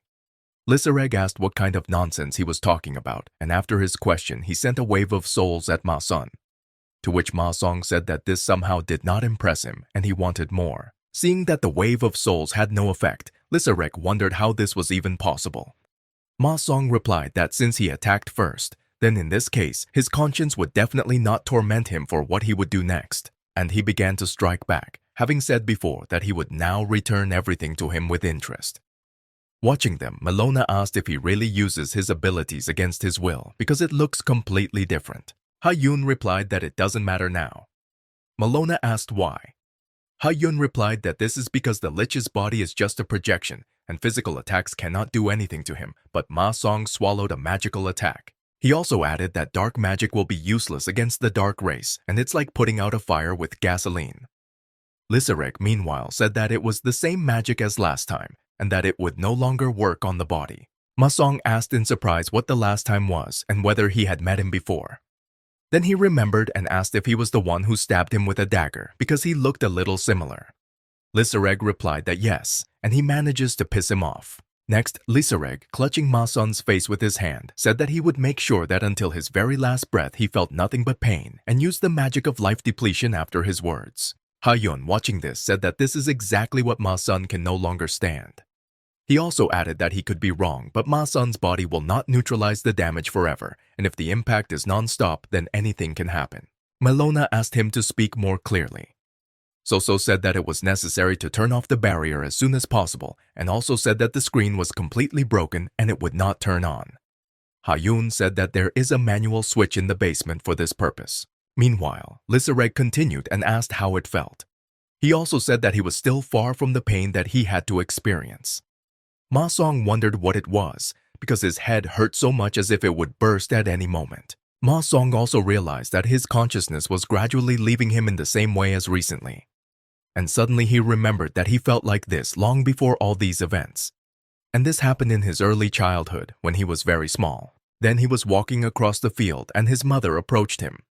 She said that he was a poor thing and that his father had done terrible things to him, and that at that moment she could not help him in any way, but she must train him to such an extent that he could not die. She also told him not to worry and that he would not die.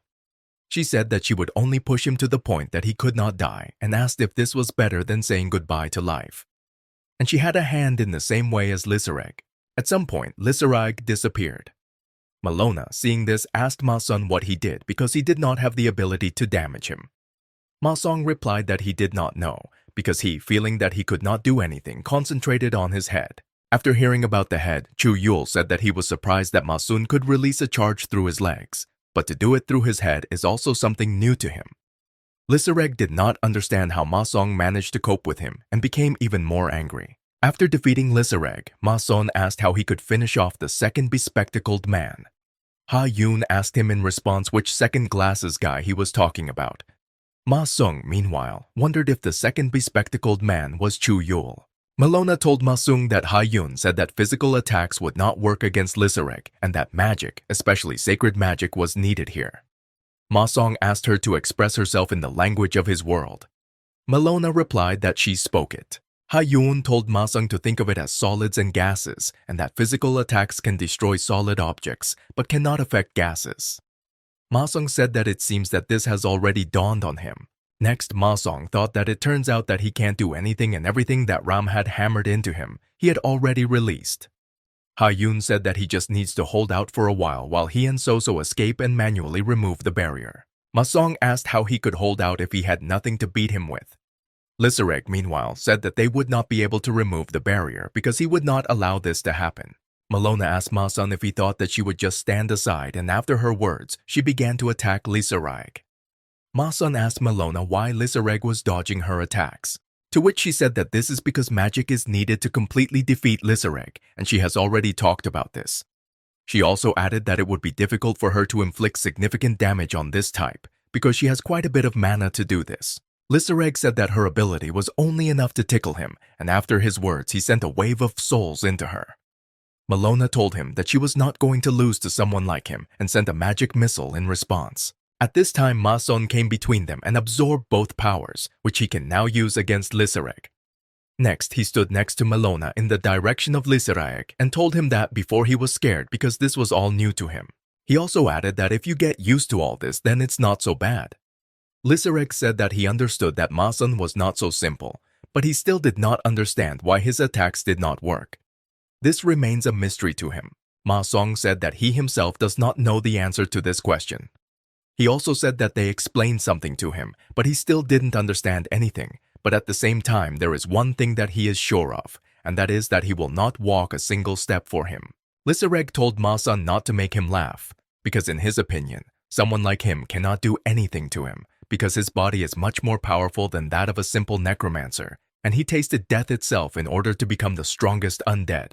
He further said that he would make him regret the words that came out of his dirty mouth, and after his words, he used the crown of thorns against Ma-Song. Ma-Song, meanwhile, said how much longer you can get into this crown. Lysereg asked him what it was like to feel agony so intense that he was ready to beg for death. Ma-Song replied that the crown of thorns showed a little and then asked if he had anything more impressive. Lysereg told Ma-Song that he was an arrogant fool, and since he wanted to play seriously, he decided to organize it. And he activated the decomposition zone. Malona noticed that the floor and the entire floor were decomposing. Ma-Song, having seen and felt all this, said that it is difficult to explain the sensations when it is both hot and cold at the same time. Next, he asked Lysereg if that was all or if he had something else. And Lysereg said that there was no point in this. He also said that this was the highest magic for a lich, and he does not understand how it can be that it did not work on Ma-Sun. Ma-Song, surprised and delighted, asked if this is really all he can do. Further, Lysereg thought that this was unthinkable and that Ma-Sun was only a man, but at the same time, such a strong pressure was felt from him, as if there was a giant in front of him. Meanwhile, Captain Ram tried to break through the protective barrier over and over again, but after some time of attacks, he noticed that it did not even budge. Chuul told him that he had already told him that it was useless. He went on to say that it was impossible to enter until the barrier was removed from the inside, and they would not even be able to see what was happening there. Ram wondered who could have attacked the other world's office. Chuul asked not to attract attention. Ram further asked Chuul what happened to the reinforcements from the others. Chuul replied that with the exception of the Gangbook branch, their request was ignored, and they said that they would be there in about an hour. Ram asked which of them could fight. Chuul replied that it is reliably known that there are at least 2 fighters in Gangbook, but there is no information about who exactly is rushing to their aid. And at some point they saw that the barrier suddenly began to completely dissolve. Ram said that they would finally be able to look at who attacked them and asked Chuul if he was ready. To which Chuul replied to Captain Ram that he would immediately follow him. Seeing that the barrier was being removed, Lysereg told Ma-Sun that he would wait for him and that he would not forget today's shame. Lysereg promised Ma-Sun that he would pay for this another time. Ma-Song asked where he was going to go. Ma-Song told him that he was crazy and should just give up and reminded him that he deserved the same pain. Lysereg added that he managed to piss him off until the very end and then disappeared. Ma-Song also asked him not to leave, but it was already useless. At that moment, Ram and Chuul came in, and Ram asked where the enemies had gone. Chuul asked who it was. Malona replied that it was Lysereg, whom they had recently encountered. Ram approached Ma-Sun and asked if he was okay while extending his hand to him. Ma-Song shouted back at him not to touch him. Ram said that he need not worry and that this would not take him. Ma-Song answered Ram that he definitely couldn't bear this because at the moment there was such an amount of energy in his body that could lead to dozens of deaths, and if he didn't release it, he would have to keep it inside himself. After that, he wondered how he could have gotten to this point.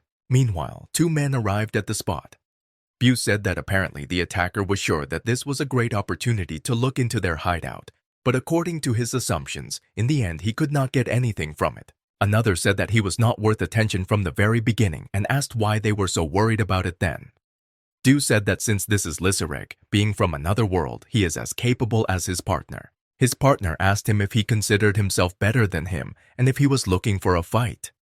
To which Duhei responded in the negative and said that it was the other way around and that it would be impolite to others if his humble race were to compare their skills. The partner replied to Duhei that modesty and him were incompatible. Du, in turn, said that he was interested in someone and that someone was the elf because it seemed to him that he had already seen her before and he almost never forgets faces. The partner asked why that was and if he was a pervert. Duhei replied that he did not expect him to see him like this and also said that more mature women were certainly the best in his opinion and could not be compared with younger ones. The partner then told Du that it was time for him to stop talking because he was pissing him off. Duhei agreed with him and asked what they should do, whether it was worth continuing to monitor the detachment. My partner said he could do it himself. Meanwhile, Melona fed Soso something very tasty and Melona thanked her for the treat. Soso told her that she should thank Chuul for this because he was the one who paid for all this with his own money.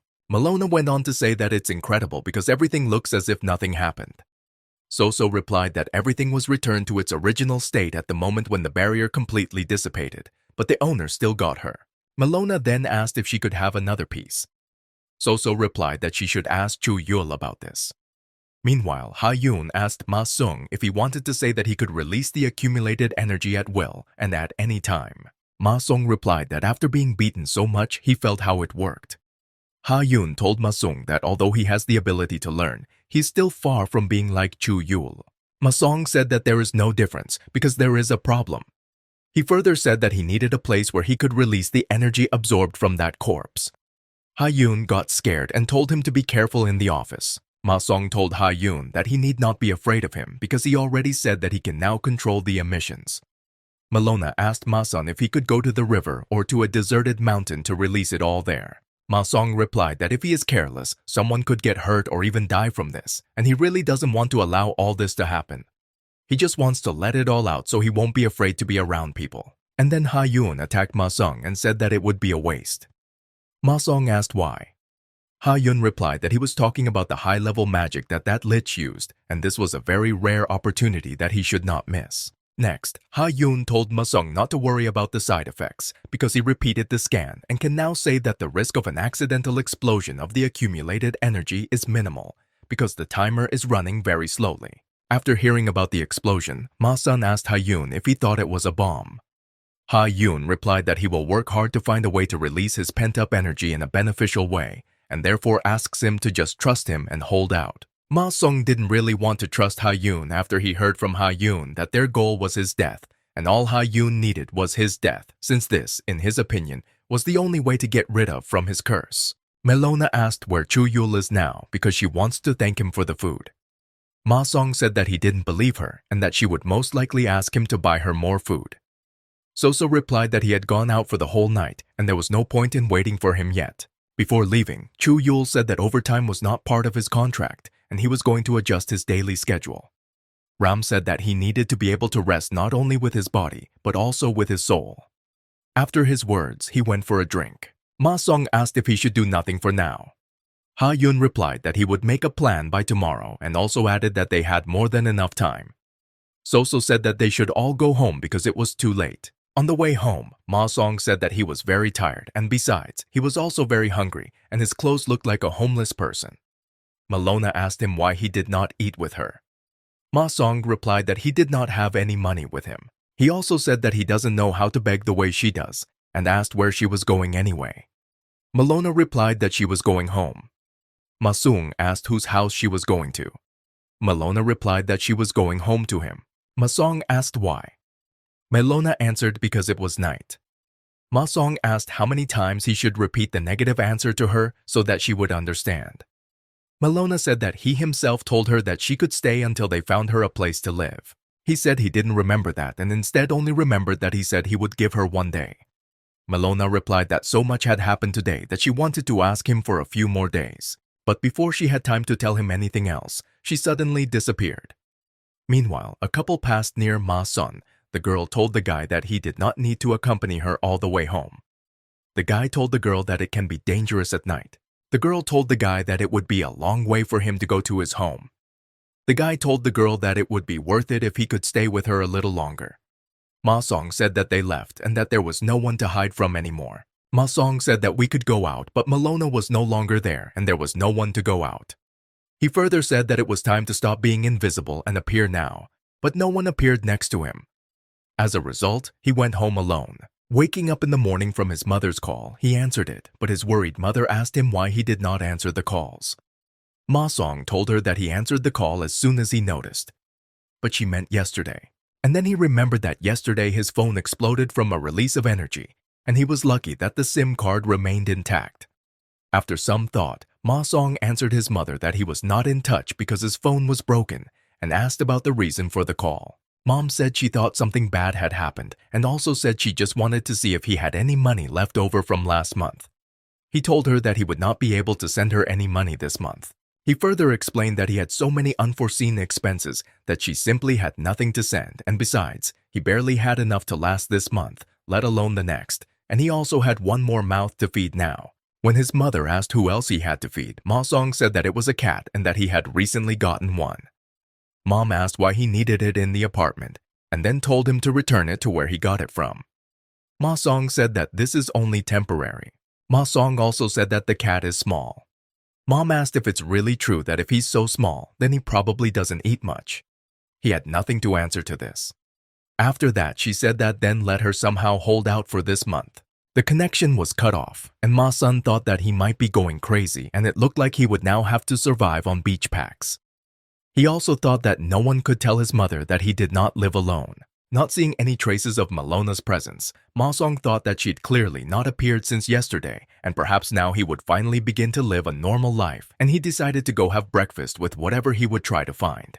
Looking at the glass of something unfinished, he remembered that he numbered all his food in order to track how it was lost. But now, it seems there is no need to worry about it anymore, because everything has returned to normal. But from somewhere he had a feeling of emptiness, and even if Melona lived with him, being invisible, he wondered if he could subconsciously sense her presence. And suddenly, someone knocked on the door. He ran to open the door. Opening the door, he asked where she had been all night. But he saw Chuul after the door was fully opened. Chuul asked if Melona was in the apartment. Ma-song asked Chuul what he forgot in his apartment early in the morning. Chuul looked at his watch and said that the current time was 10 o'clock and 12 minutes in the morning and that he had no idea who it might be early for. Ma-song thought about Chuul that he was somehow not normal. Walking into the apartment, Chuul asked Ma-song if he was having breakfast now, even though it was too late for breakfast in his opinion, and he heard the smell of quick-steeped food. Ma-song replied to Chuul that he could bring food instead of ranting. Chuul asked again where Melona was. Ma-song replied that he did not know and that yesterday she had become invisible on the street and had not appeared since then. He also asked Chuul why he was asking him at all, since she lived with him without his knowledge for a very long time. He also told Chuul that if he needed her, he could look for her himself. Chuul thought and said that it looks like he really will have to find it himself. Ma-song asked Chuul if he could find her.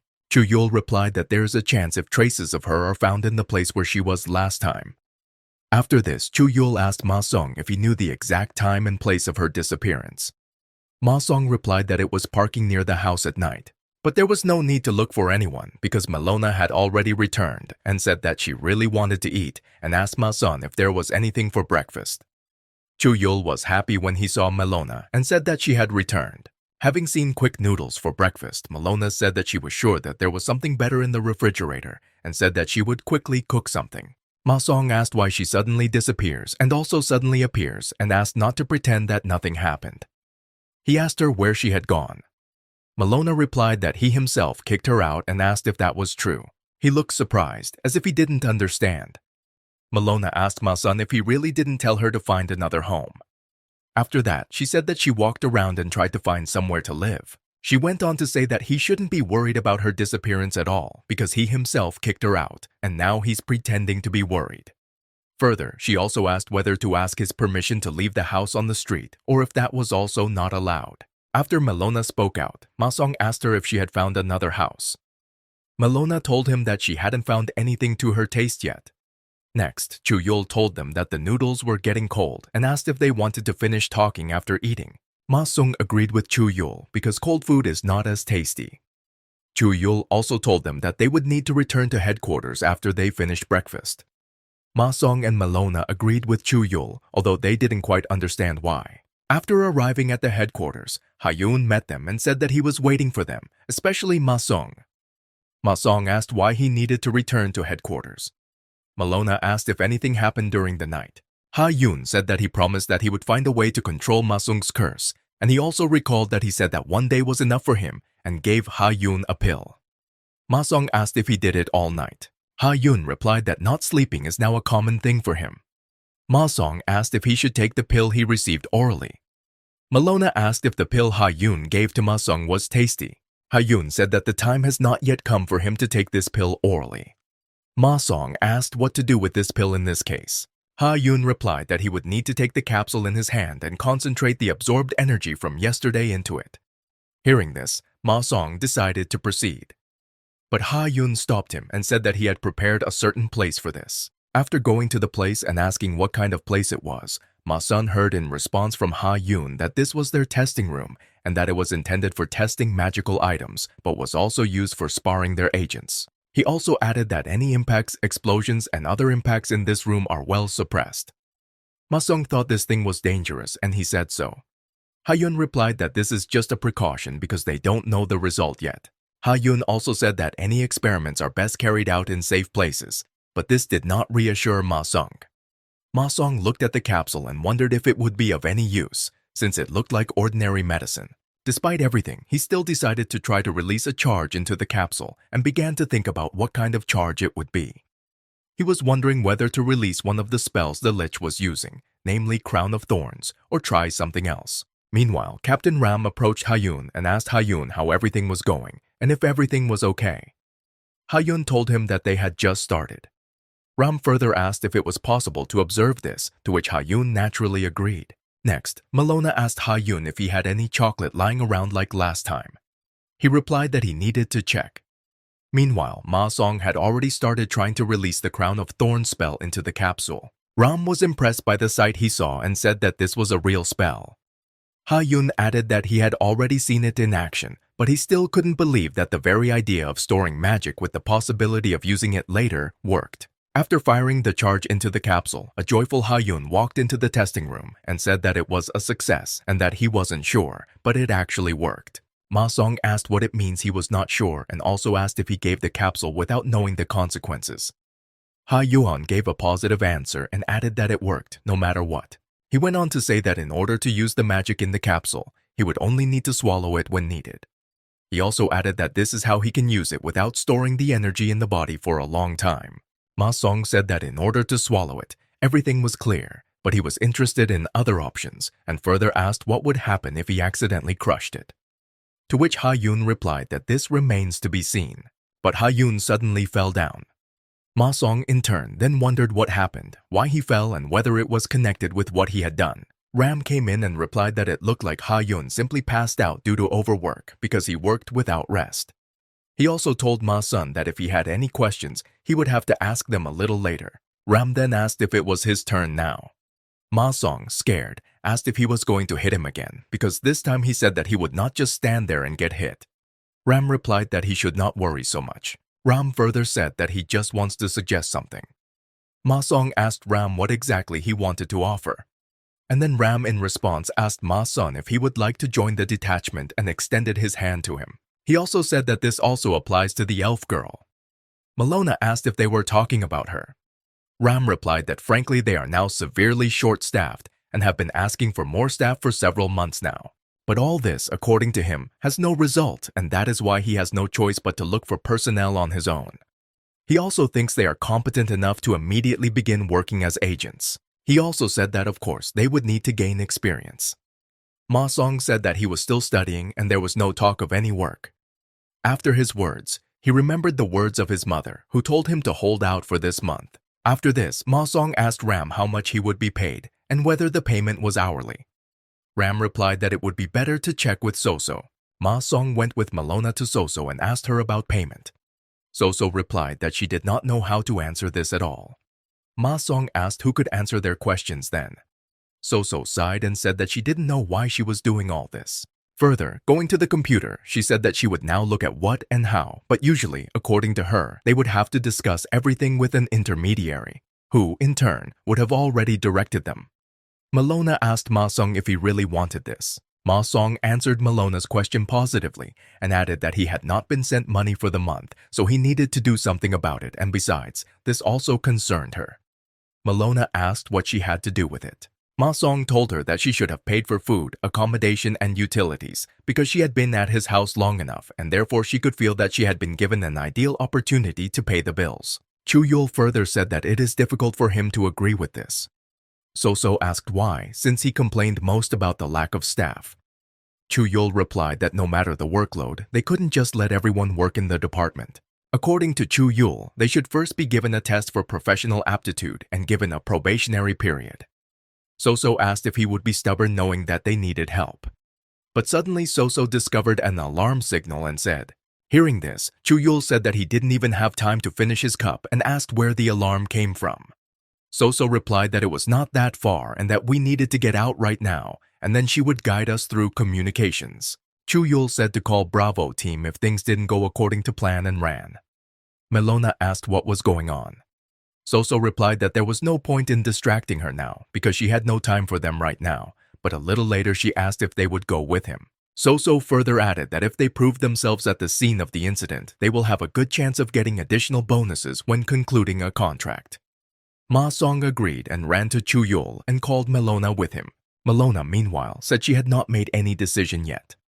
Soso asked her if she was going to continue to sit on Ma Song's neck and whether it would be better for her if she could live and eat at her own expense. Malona, after thinking a little, answered Soso that she was right, because she would be able to afford any food she wanted, including even first-class beef. She also said that all this wonderful food was already standing before her eyes, and she ran.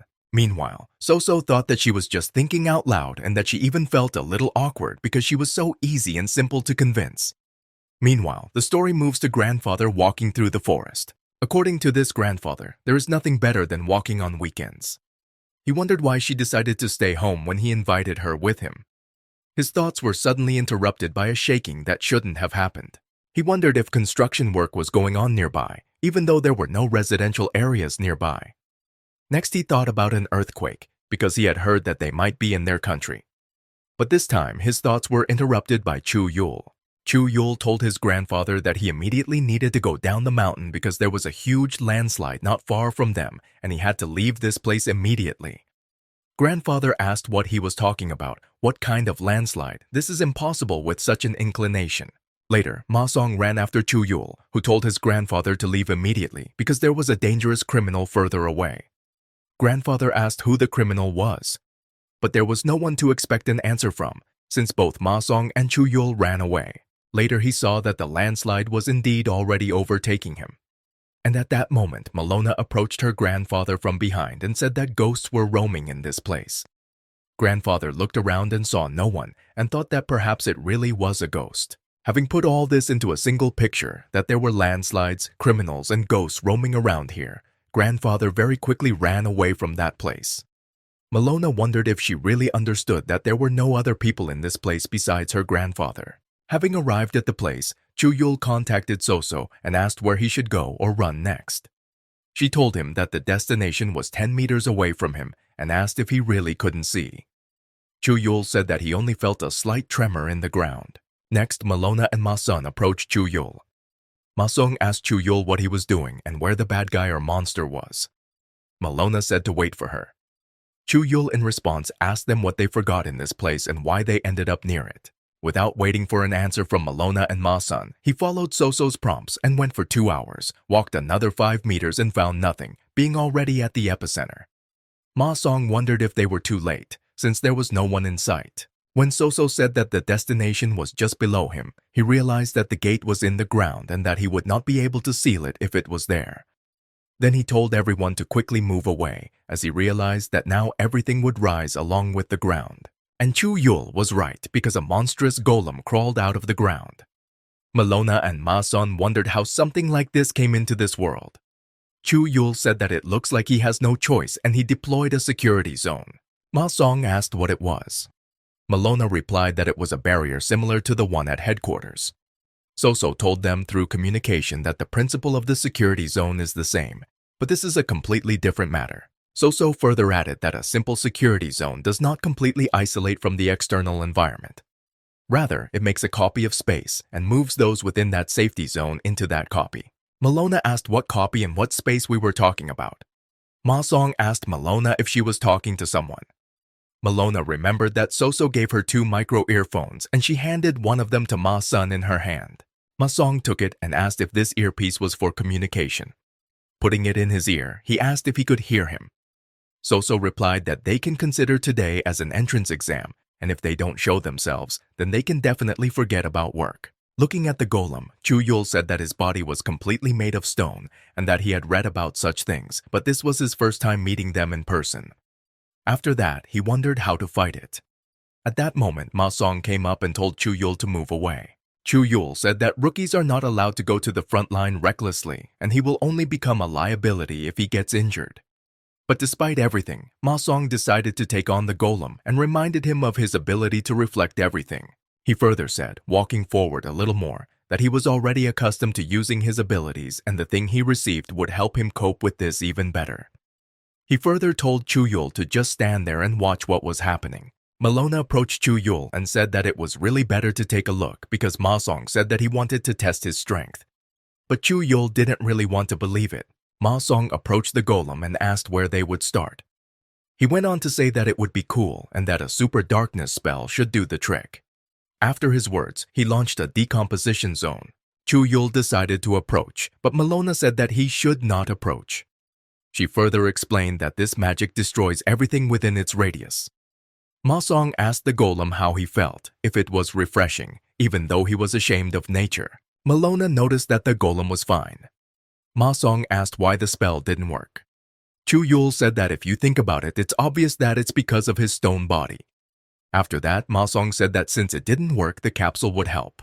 Ma Song remembered that Ha-Yun said that he could use the spell left in the capsule if he ate it.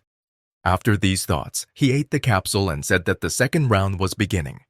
And he launched the crown of thorns, but it didn't work.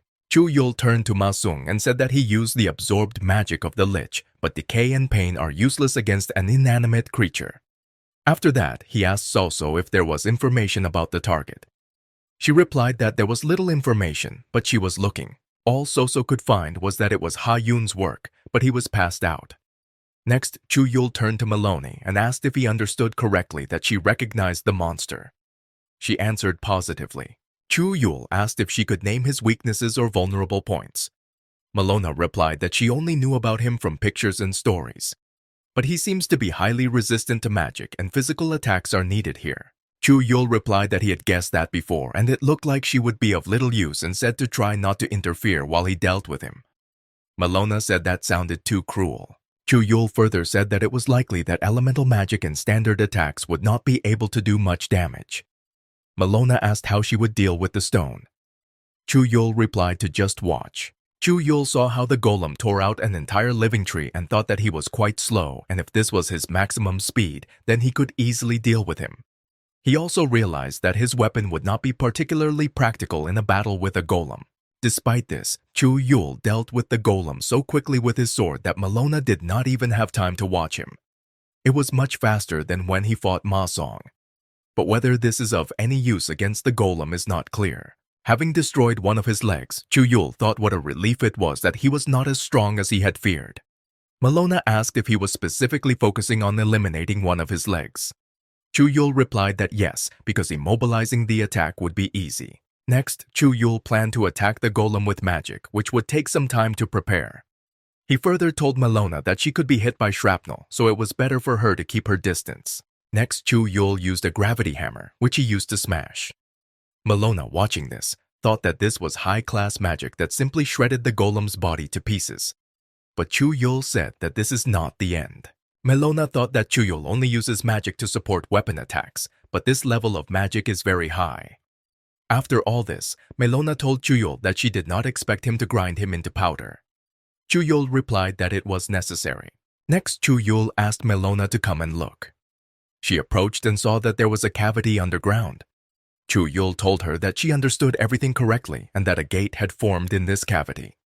Melona went on to say that she understood. Next, Melona asked Chuul if anything else would jump out of these gates, to which Chuul said that something else could appear at any moment, and therefore you need to have time to seal the gate before anyone else passes through it. Having found the necessary seal for this size in the book, he roughly calculated that it would fit and threw it towards the gate.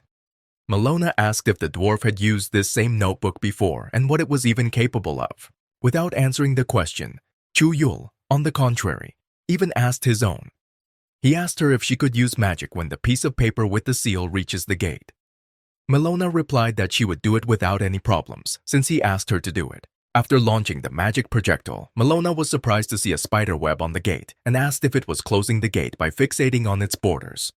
Chuul replied that as far as he knows, it also neutralizes the distortion. Suddenly, at some point, Ma Song came running and asked Chuul and Melona where this mountain of the stone golem was and whether he had escaped.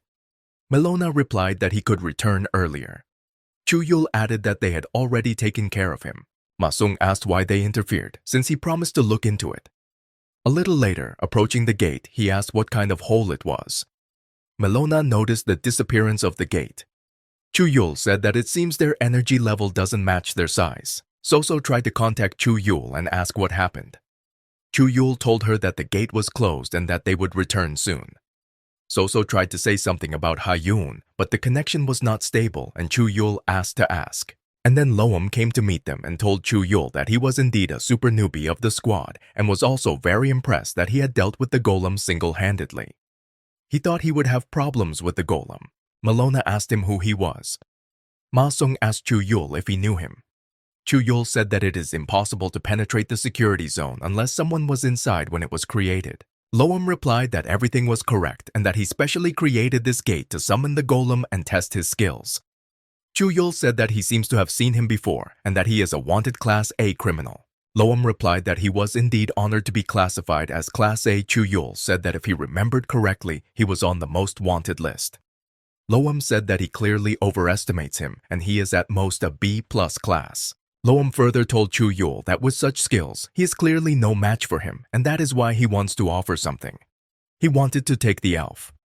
Melona asked why he needed her. Loam said he was just curious. Loam also added that she looked familiar, but he couldn't remember and asked if they had ever met. Melona replied that she had no idea and she didn't understand why she would date someone like him. Ma Song asked Chuul who this guy was and if, according to him, he was a criminal, then what did he do? Loan told Ma Song that interrupting was considered rudeness and also said that he just liked the girl. Loam also said that they can call him an otherworlder since he is of a different race, but he has absolutely no idea what kind of dream he has committed in order to be called a criminal. Chuul thought why such a lump appeared in this place. Chuul said that even if we do not take into account the fact that he is an illegal criminal and has committed kidnappings, murders, and body snatchings, there is no point in him pretending to be an innocent lamb, and they have had evidence for a long time. Loan told Chuul that he understood what he meant and would not deny anything. But he asked to say when a predator kills its prey, is it considered a crime? Melona asked if he meant cannibalism when he talked about taking her. Loan told Melona that it wasn't that bad, and he meant that he just wanted to drink some of her blood. Ma Song asked what kind of blood he was talking about, whether he was talking about vampirism. He also added that lately you haven't met anyone. Chuul asked Loan what would happen if they decided to resist. Lohan replied that it would be completely unwise to make such a decision. Ma Song asked why they were even listening to Loan and asked if it would be easier to fight him. Ma Song also told Loan that he just needed to discharge what he received from the golem and, in his opinion, he would be great for this. Loan asked if he was a new employee and added that it was true what they say about young hotheads.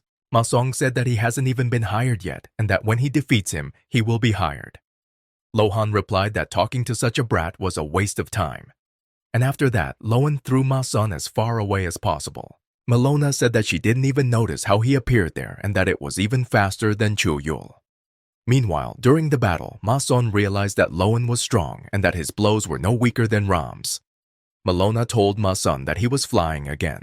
Next, Chuul told Malone to use invisibility and not to get out, but to wait until the security zone disappeared, and after that he would wait for her at the headquarters. Melona said that she understood the order and became invisible. Lowen heard all this and said that he could not allow this, after which he asked his servants to turn invisible and find Melona. Chuul noticed this and asked why. Lowen replied that if the refraction of light from their magic was at the same level, then they would be able to see each other, and everything would be much simpler if he agreed to his proposal. Lowen also told Chuul that he would even like to make him a member of their clan, because it would be a pity to waste such talent in vain. Chuul answered him that he was not interested in such proposals. Chuul thought that he had never encountered anyone of this level and that he would have to give his all to have at least a chance. Having landed, Ma-sun thought that it didn't seem to hurt, but every time he lands, his consciousness becomes cloudy and he wanted to kill Lowen. But suddenly he noticed that everyone had disappeared somewhere and something was happening in the air. Meanwhile, Lowen was already fighting with Chuul and asked him if he had been limiting his potential all this time, and later said that he was quite capable of not being inferior to him in speed, and this impressed him. At that moment, Chuul thought that he was moving at the limit of his strength, and every second his muscles were aching more and more, and he would not be able to hold it back for long. Next, Ma Song stood up and turned Lowen's attention to himself. He told Lowen that he should stop messing with Chuul because it would be much better to fight him. He also told Lowen that he shouldn't ignore him. Lowen pointed out that even after his blows, Ma Song is still fine, and apart from the fact that he is a beginner, he has good stats. Ma Song told Lowen that he was grateful to him, because after all, the stronger the opponent, the higher his skill would eventually be. Ma Song also called him the guarantor of his salary. Lowen was surprised that he had already been named a salary guarantor. Ma Song said that suddenly she will depend on how he fights with him, but if such a chance is presented, then she should not miss it. Chu Yun asked Ma Song if he still hadn't realized what situation they were in and that it was dangerous for them to even try to detain him. Lowen asked Chuul if they hadn't even discussed the salary with Ma Song. Lowen also asked Chuul if they really use such a talented guy for pennies, because if this is so, it means that their office is completely broke. He further said that Ma Song is fine despite all his attacks and has good potential. Ma Sung asked Chuul if he could see that even Lowen understood this. And after that, something unimaginable happened. Chuul thought at that moment what it was, and did he really manage to attack both of them almost simultaneously? Chuul also realized that he could not follow Lowen's movements, and it seemed that before that he was not moving at the limit of his speed. Lowen, meanwhile, said that, as expected, his intuition did not let him down, and he was able to block his attack. Chuul told Lowen that it looks like he has become faster, but in his opinion, that is not enough. Lowen replied to Chuul that he was not talking to him. Ma Song asked Lowen if he really thought that he would let him just attack him like that again.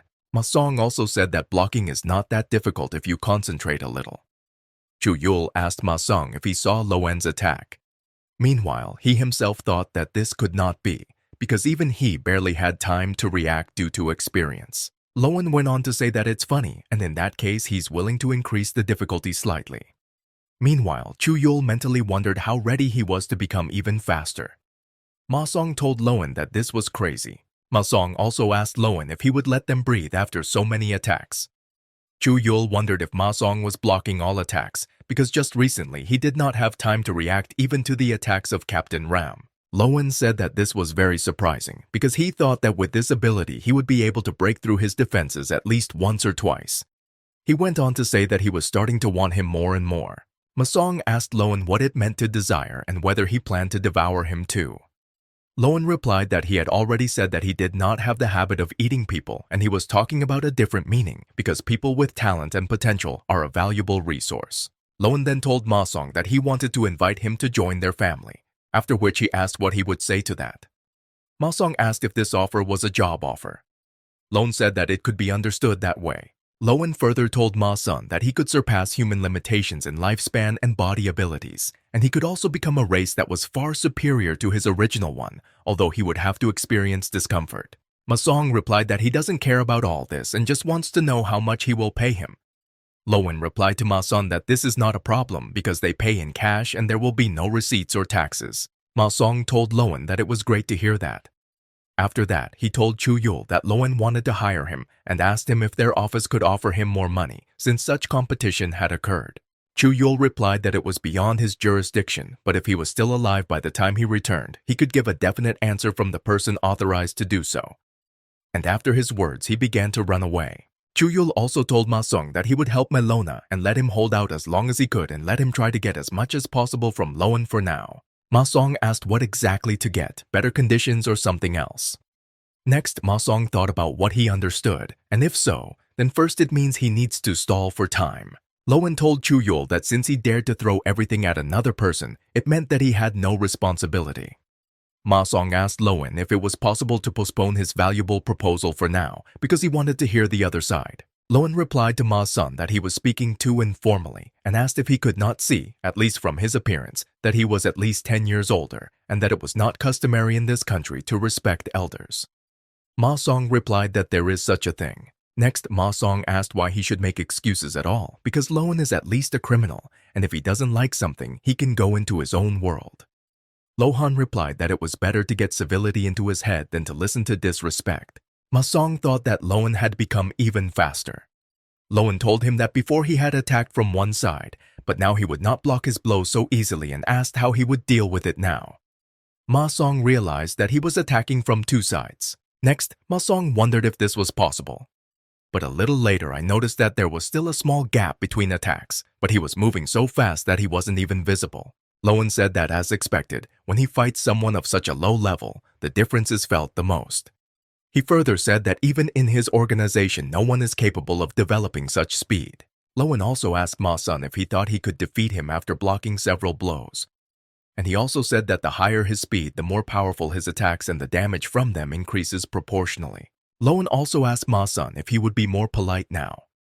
Ma Song asked what kind of organization it was and also said that he was not just a criminal but a member of a gang, and also asked whether opening gates between worlds was part of his work. After the attacks, Loan told Ma Song that he still couldn't believe that even though he was only human, he had such an amazing body that was tempting. And he also told Loan Ma Sun that he noticed that he was untaught in politeness. Ma Song told Loan that apart from his speed, he doesn't seem to be anything special, but he guesses that he has something that can surprise him. Ma Song also said that his blows are no worse than tickling, although he can't keep up with them. Ma Song also asked Loan if he was capable of more. Meanwhile, he himself felt a strange sensation and thought that it was as if it was filled to the brim and damage was already oozing out of it, and that it was necessary to return it to Loan as soon as possible. But Ma Sun did not know how to keep up with Loan. Meanwhile, Loan told Ma Song that he had changed his mind and that he wanted him to realize the difference in their abilities so that it would convince him to join their family. But his patience would not be enough. Loan went on to say that it was better to first force him into a subordinate and then teach him manners. Ma Song, meanwhile, thought that this was great because for this he was probably going to get closer to him. Next, Ma Song thought that the angrier Loan was, the higher his chances of hitting him. Loan further said that he didn't think it was that resistant to damage and asked Ma Sun if he was willing to test it. Ma Song thought that Noel could pretend to be tough as much as he wanted because he would still get hit.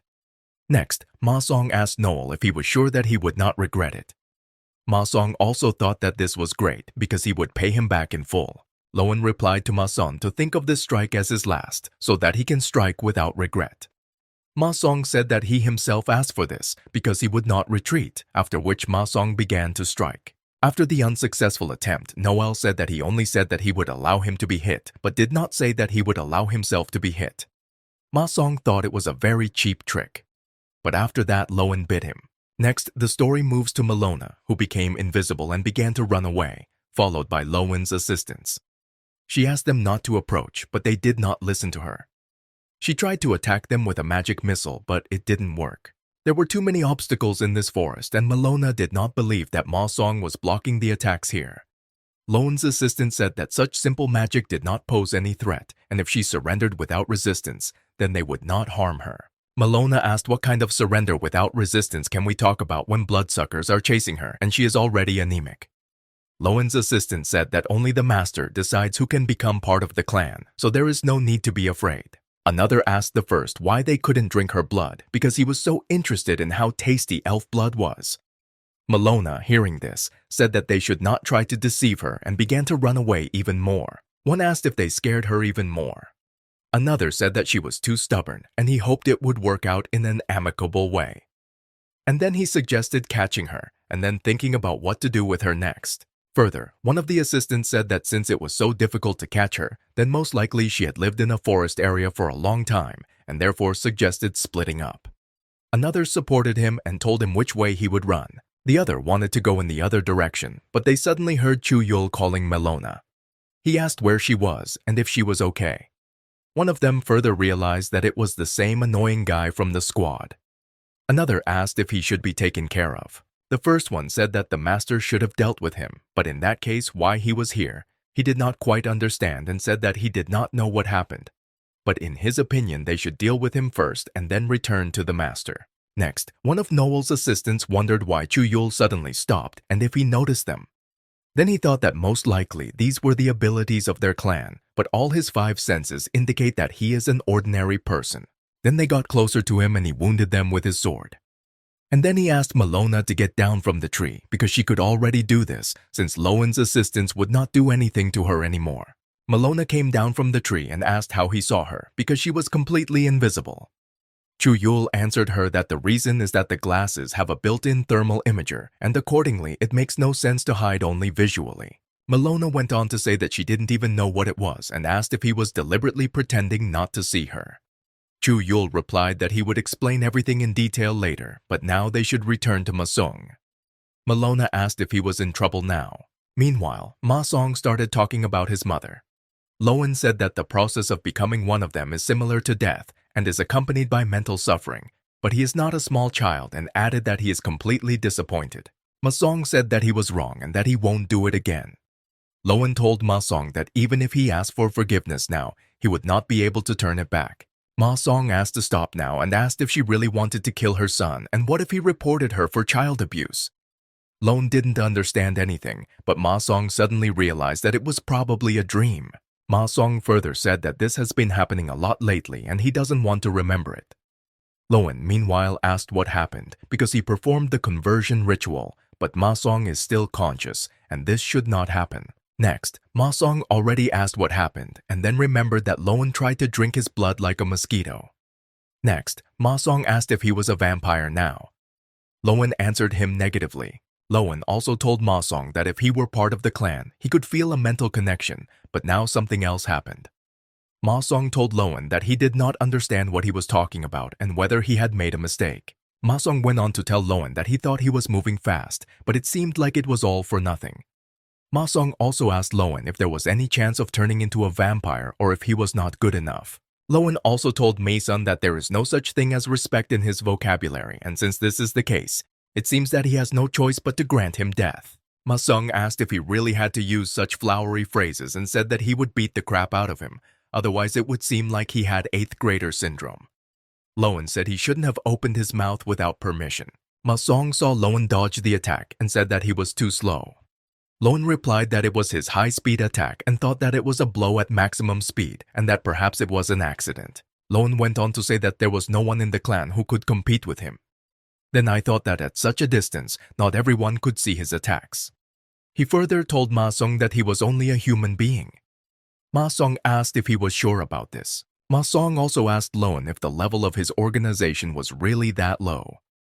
Lowen, meanwhile, thought that Ma Song was watching him without losing sight of him at all, and in addition, he was carefully watching his every movement. At some point, Lowen even thought that Ma Sun was closing the distance. Ma Song asked Lowen if he really ate something wrong and why he was constantly running around in circles. He also asked Lowen if he was making fun of him. Further, Lowen thought that this could not be, because he had not slowed down during all this time, and in his opinion, Ma Song was so fast that he could catch up with him.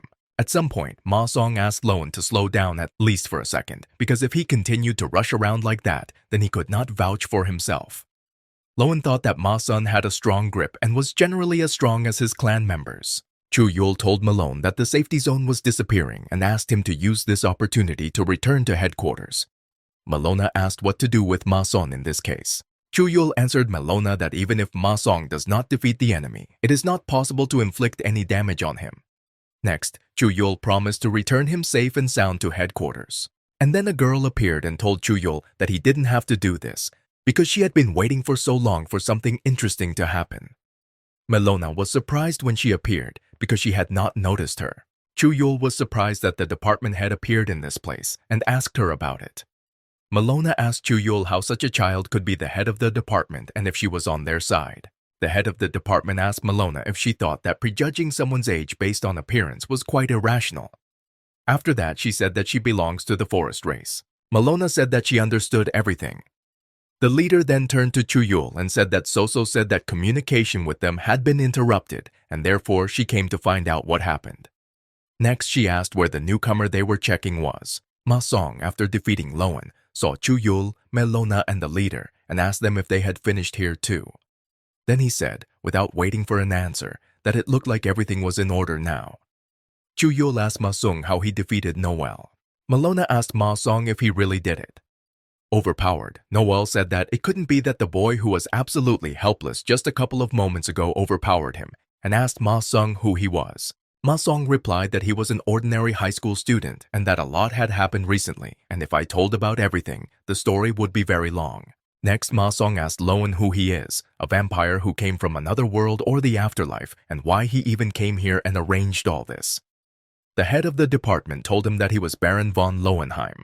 She also added that Lowen is a high-ranking criminal who came from another world from the Nosferatu species, which is a class of vampires. But at the same time, Lowen is a little different from vampires. She continued to talk about Noel, that at the very beginning, after being reincarnated as a child of the night, he was almost incapable of anything, and unlike other vampires who had an advantage in strength, he was reborn beyond his capabilities. Then, according to her, Lowen defeated the vampire lord and freed himself from oppression, and this is only what she knows about him. Meanwhile, Noel said he was as highly regarded as ever. The manager went on to say that this was not bad for a newbie. She also said that she was surprised and that Ma Sun could be useful. Ma Song asked the rock leader who she is to judge others, because at best she looks like an elementary school student. Chuul ordered Ma Sung to watch his language because the head of the department was standing in front of him. Malona said that she looks just like a child, but it looks like she's even older than her despite her appearance. Next, Ma Song asked if she smelled of something sweet. Malona, a little confused. Ma Sun thought that perhaps she had soiled her clothes while eating a candy bar. But that was not the point. Ma Song said that he could not resist and that he really wanted to drink a little, just a little. And he began to head towards Malone.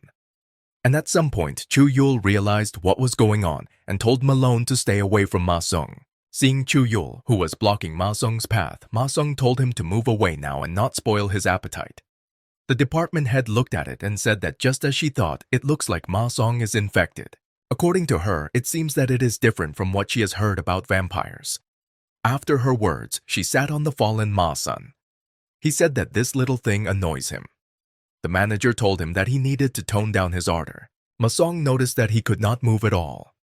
The leader turned to Chuul and ordered the arrest of Ma Song. Chuul began to carry out the order. Ma Song also thought that it was as if he was being crushed by a rock and wondered how much this girl weighs. Then he asked her to get off him because it was hard for him. But she didn't listen to him and Chuul eventually brought him and put him behind bars. Ma Sung asked Chuul, while behind bars, what they were doing and why he was thrown into this place and what he did in general. Chuul asked Ma Sung if he really didn't understand what happened. Ma Sung answered in the negative. Chuul told Ma Sung that he was turned into a vampire and became extremely hungry for human blood. Ma Sung remembered something and asked if he wanted to bite Malona when he was very thirsty. From another cage, Noel asked Ma Sung if she smelled sweet. Ma Sung replied that it was true and that at that moment he felt a sweet and fragrant aroma. Noel said it's called bloodlust. Noel further told Ma Sung that when a person becomes a vampire, he begins to feel this thirst that does not go away, no matter how much he tries to quench it. But once he gets used to it, he can control it. Noel went on to say that despite all these symptoms, he doesn't think the ritual failed, but something didn't quite go according to his plan. At that moment, Ha Yun approached and asked Noel if he was interested in the question of why Ma Sun did not obey his orders. Next, Ha Young decided to block the sound for the sake of privacy. Ma Sung asked Ha Young what he did. According to Ma Sung, nothing has changed due to Ha Young's actions. Ha Young replied that since the sound was blocked, the sound no longer comes into Noel's cell, and this was done in order to talk to him about his abilities in more detail. Ma Sung asked if he understood correctly that apart from the same grill between him and Noel, there was no glass wall or anything that could block the sound. Next, he asked Noel if he could hear him, but he did not answer. As an example, Ha Young cited the concept of copy and move in computers. Ma Sung, thinking of Ha Young as an enthusiast of explanations, asked him to finish here because in his opinion, it was unlikely that he would understand anything else from what he heard. Ha Young asked if he didn't listen to the department head because she said that Noel is not a vampire. Noel belongs to a class of vampires called Nosferatu. They are quite similar, but there are differences in abilities and lifespan between them. Ma Sung, tired of listening to this, told Ha Young to wake him up when he finished. Next, Chuul told Cha Young that he should skip the less important information. Ha Young was surprised and said that this is all very important. Ha Young went on to say that it appears that most of the effects that negatively affect Ma Sung's body are absorbed, and the healing and enhancing effects are accepted as they are in their original form. Chuul asked Ha Young if this means that turning into one of the representatives of the vampire clan is a positive effect. Ha Young replied that it leads to a colossal increase in the body's capabilities. Ha Young further said that there are also negative effects such as vampire instincts and complete submission to the one who turned him. After hearing this, Ma Sung approached Noel's cage and asked how his new home was and whether he really couldn't hear anything. Ha Young said that he doesn't think it has any impact. Chuul asked Ha Young if he could repeat about the effects. Ha Young replied that there was no point in this because there were only advantages left.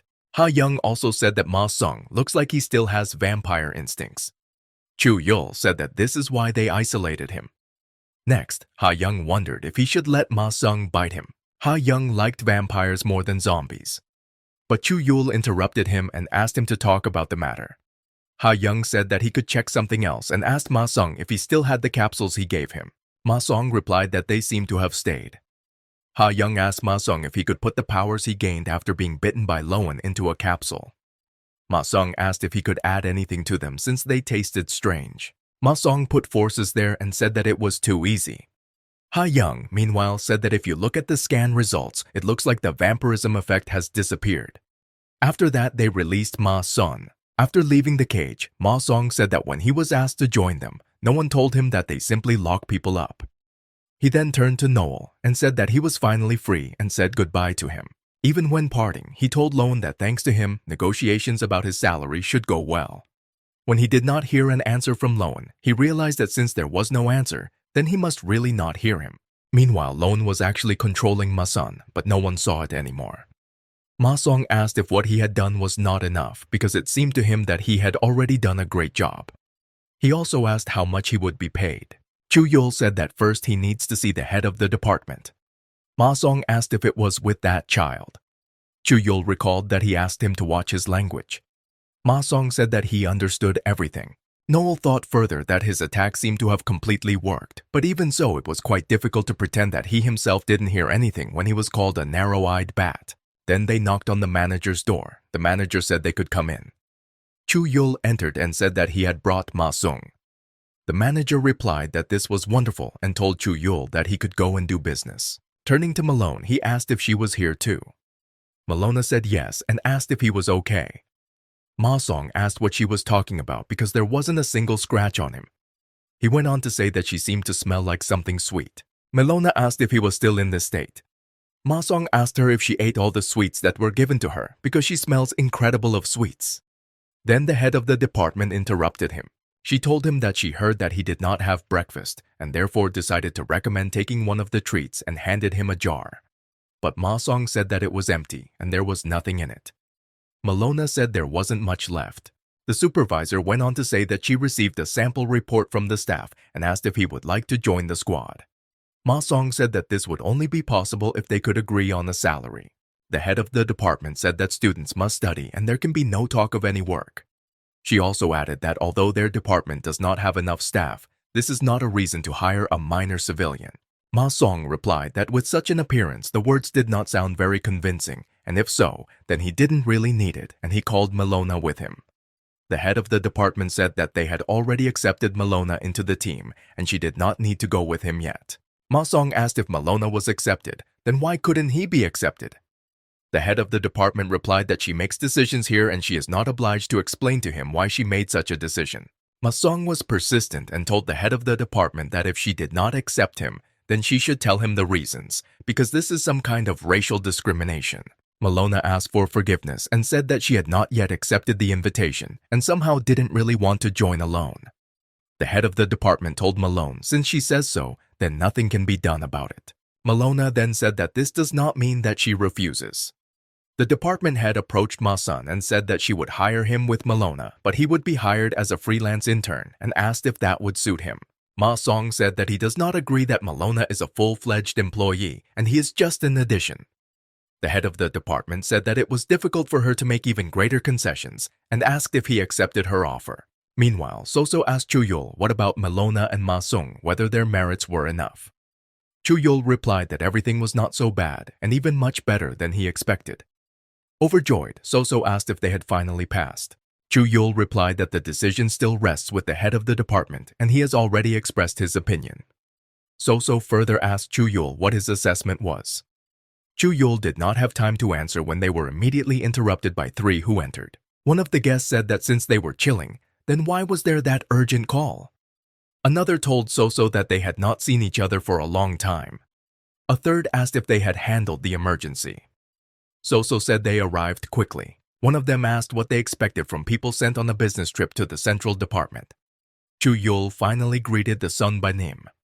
The woman said that they already had a lot to do and asked if anything had happened to them. Chuul said that it's not that it happened, but there is something. Then the woman went into the manager's office and heard Ma-sun, who shouted that the little one could not control lives. After that, she told Ma-sun that she hired him. The woman also said that they had already received news on their way here. The man asked if they were new employees. Another man asked how useful they were. He was very interested.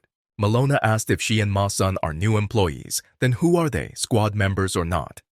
Ma-song asked what kind of staff shortage there could be if he saw so many people in front of him. The short man, surprised, said that he had not met elves for a long time and asked when she got here. Ma-song asked who this other short guy was. Ma-song said that based on the mustache he saw, he looked like a dwarf, like the captain, and asked if that was true. Malona replied that it was a hobbit and that it seemed to her that there were quite a few non-local people on the team. The woman asked if they were hired. The man told her that based on what Ma-song said, it seemed so. The woman said he was so energetic and asked if they, as elders, should give him a kind of dedication ceremony. Chuul turned to the Sanbenim and said that now Ma-sun is not in the best condition after the previous fight, and perhaps it will be possible later. The man asked if he was on the newbie's side. He further added that Hansu also always took his side, and if he overprotects him, then won't he become like Hansu? Next, the woman turned to Ma-sun and told him to follow her to test his skills. Ma-song asked how many more of these checks can be done and who Hansu is anyway. Soso replied that he was Chuul's previous partner. Malona asked Soso what happened to Chuul's previous partner. Soso replied that he died on a mission and that no one was to blame. Chuul interrupted and said that it was because he was incompetent. Soso agreed with him. Next, Malona asked Soso if these people were strong. Soso replied that the people from the Bravo team were already experienced veterans, and after that she began to talk about each of them. About the woman, she said that her name was Miran Oni and that she was a former military specialist and martial artist, and if a strengthening spell was cast on her, she could kill a bear with her bare hands. Next, she introduced Malona to Mr. Bill, a thief who came from another world and specialized in firearms loaded with magic bullets. Even further, Soso talked about Hyunwook, who is a healer who uses healing magic. He used to be a mafioso, but he had already retired and turned to religion. He is multifunctional, so can be used as a tank, damage dealer, or healer. Soso also said that if you put aside individual abilities and look at their teamwork, then even here they would not yield in a fight even with the captain. Chuul said that she didn't lie here. He further added that they had simply never faced such an opponent before, and he could not believe that they lasted so little, and it was surprising.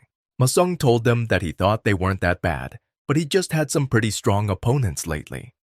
He further recalled that they promised to recognize his abilities if he held out for at least 5 minutes, but 10 passed. Bill said that he couldn't stand it anymore and loaded his pistol with magic bullets, pointing it at Ma-sung. Chuul asked him to stop as soon as possible. Ma-sung didn't quite understand what to stop, and Bill decided to check this further. After the shot and the bullet hit, Ma-sung tried to understand what happened, whether it was a real bullet and whether he had absorbed it too. He later realized that the impact site was a pocket containing a capsule. Seeing that Ma-sung had withstood the bullet, Bill asked to be pulled out of the room with Ma-sung. Malona meanwhile asked Chuul if he would continue to just watch what was happening. Chuul replied that Sunbai set a timer before entering the room, and until the time expired, the door would not open. Meanwhile, Ma Song told Bill that he was the one who treated him easily, but he was annoying him and then asked if he wanted him to finish him off. Bill told Ma Sun that he would not miss him again, and that this time he had already loaded a full clip of deadly bullets and now he would kill him. But Ma Sun dodged absolutely all the bullets. Chuul said that these are incredible reflexes, and his speed can be compared to Lone's speed. Meanwhile, Ma Song told Bill that, to be honest, he was also very surprised because it all felt like it was in slow motion. Bill said he couldn't believe it and that it wasn't possible. Ma Song reminded him that he wanted to kill him and asked if he wanted to surrender. He also asked Bill if he knew that if he didn't kill him, he would die himself. Bill asked not to approach and Miran Uni came to his aid, who told Ma Song that being a tank, she could not sit back and just look at her colleagues. So first, he will have to defeat her. Ma Song told her that even if that was the case, she didn't look that strong. Miran Uni, meanwhile, did not understand why she could not move Ma Song and thought that he looked like a boulder stuck in the ground. Ma Song said that he was already tired of all this one-sided beating, and he was also hungry and asked if they could finish right now. Malona asked Ma Sung not to do this, and in the meantime, Ha Young came in and asked why they were making so much noise, preventing him from concentrating on his research. Malona replied that there was trouble in the test room. Malona also asked if there was really another way to open the door other than a timer. Ha Young replied that there is a way and it involves pressing the emergency button, after which the door will open. Malona heard this and told Ha Young to press her. After opening the door, Chuul told Ma Sung to take another capsule and seal his powers in it. Ma Sung said that he was just going to repay them. He went on to say that he would only control himself because he saw Chuul. Chuul further told the Sunbeam that he should have stopped everything from the beginning. Miran Unni said that everything was fine and they wouldn't have listened to him anyway and said that she would talk to the other two. Ma Song asked for forgiveness and said that he still cannot fully control his body, so he asks for understanding. He went on to say that he seemed to be unable to control his emotions due to some effect. Miran Unni asked Chuul what happened to Ma Song and where he even caught such an effect. Chuul replied that it was a long story. Next, Soso gave Melona some clothes. Melona asked her if she would really give it to her for free. Soso replied that she did not talk about free. Melona reached Ma Song and asked how he was and whether these clothes suited her. Ma Song asked if this is the team uniform, then where is it? Soso replied that it was in her bag and told him to take it when he left the headquarters. Melona said she felt very uncomfortable wearing the same clothes every day and was trying on something new for the first time in a long time. She went on to say that she wished there was a skirt. Soso asked Melona if she wanted to run around the battlefield in a flowing skirt. Chuul said that they had finally become full-fledged members of the team. He went on to say that there will be a lot of ups and downs, but he hopes they work out. Ma Song said that it seems like there will be a lot of things that he will have to do, so he doesn't even know. Shaking his hand, Chuul asked Ma Sung if his grip was still strong. Ma Sung responded by asking Chuul if his grip had become weaker. Miran Oni said that a lot of new workers is of course good, but the bad thing is that they don't have much time to adapt. Chuul asked her what she meant. Ma Song asked if they decided to dump all the work on them. Miran Oni replied that everyone in the central department is going crazy right now because this is the biggest incident since the founding of the team. Meanwhile, Captain Ram reported back to the central office with all the information they could get from their department in Kansogu. The head of the Gangbuku department couldn't believe that Ma Song had dealt with Class A criminals single-handedly. The head of the Gangnam department said that she recognized Ma Song's abilities, considering he was able to capture Lone alive, and praised Ram that they made a wise decision in hiring him for the team. The head of the department in Kandonggu asked via voice communication if it was a happy accident. Because Loen was wounded, they attacked him with the whole team, and then they simply rigged the results to make the picture look better. The head of the Gangseogu department asked if he meant that they did everything the same way as the Gangdonggu department, because their department only made a small mistake in preparing the progress report. The head of the central department said that one should not look back at the past, but think about the future, and in his opinion, the capture of a wanted criminal is a great achievement. The head of the Gangbuku department said that Ma Song is one of the best executives in the other world and is capable of not only gathering and organizing forces to fight, but also cleverly evading persecution. The head of the central department said that they hoped that the search for Lone could lead them to the head of the group and added that he was counting on their cooperation until he was brought to the central department. The head of the Gangso-gu department asked the head of the central department about the other world group if he thought they could move forward with the Wander Association case. The head of the Gangnam department said that Ma Sung was very important to them and asked if it would be too dangerous. The head of the Gangbuku department asked if they didn't have 3 more high-quality performers left. He also added that if they throw all their forces into the raid, it will be too difficult for the department in Kansogu, given the number of their personnel. The head of the Gangsogu department mentioned support, but the head of the central department asked her if she knew that each department had a problem with understaffing. He also added that due to the expansion of the Great Gate, the central department is now in particular need of personnel, even more than other departments. And by the way, a new dragon prophecy recently appeared. The head of the Gangsogu department said that if we consider the well as a gate, then the words about the huge well refer to the Great Gate, but could the words about the dragon be about a real dragon? Next, the story moves to Malona. On the way from the headquarters, a girl wanted to take a photo of Malona. After the photo was taken, she told Malone that she looked exactly like an elf and that her ears were just like real ones. Malona replied that she tried. Next, the girl asked what work this character was from. Malona replied that it was just an original character. Next, the girl asked for an email address where she could later send the photo. Malona named it. Then the girl left, and Malona told Ma Sun that she said that everything would be fine and that everyone would think that this was cosplay, because a cosplay event was taking place today. Ma Song thought even while taking the photo whether this should be the case. Ma Song then said that it was strange that she knew about this and asked if she really had mail. Malona replied that there was a time when she lived in a computer club, and that's when she created the mail. After walking a little more, Ma Song asked Malona if she would go to his house today. Malona asked Ma Song if it wasn't obvious. She further said that she would have to be patient until they started paying and asked if he wanted to receive rent. Ma Song replied that they would discuss this later because he was too tired. But to be clear, he said that he agreed to live with her until 1 salary and that later she would not receive anything from him. Malona agreed. Ma Song said that her consent was not credible. Ma Song also told Malona not to even try to fool him. Malona asked if he thought she could only talk and then offered to sign a contract. Ma Song asked under what conditions. Malona said she didn't know. Malona went on to say that the contract still means that both parties have obligations, so then he will also have them. Ma Song asked how she knew all this. Entering the apartment, he found his mother at home, who asked him where he had been. Ma Song asked her when she managed to arrive because he called her in the morning. Mom told him that in fact, at the time he called, she was already in Korea and wanted to surprise him. Next, she asked Ma Sung if he had eaten anything yet. Ma Song replied that thanks to her, he has to buy his own food, so he eats only ramen. He also asked if his sister had arrived. Mom replied that she was alone and that she urgently needed to sort out the documents. Ma Song thought it was good that Malona managed to hide.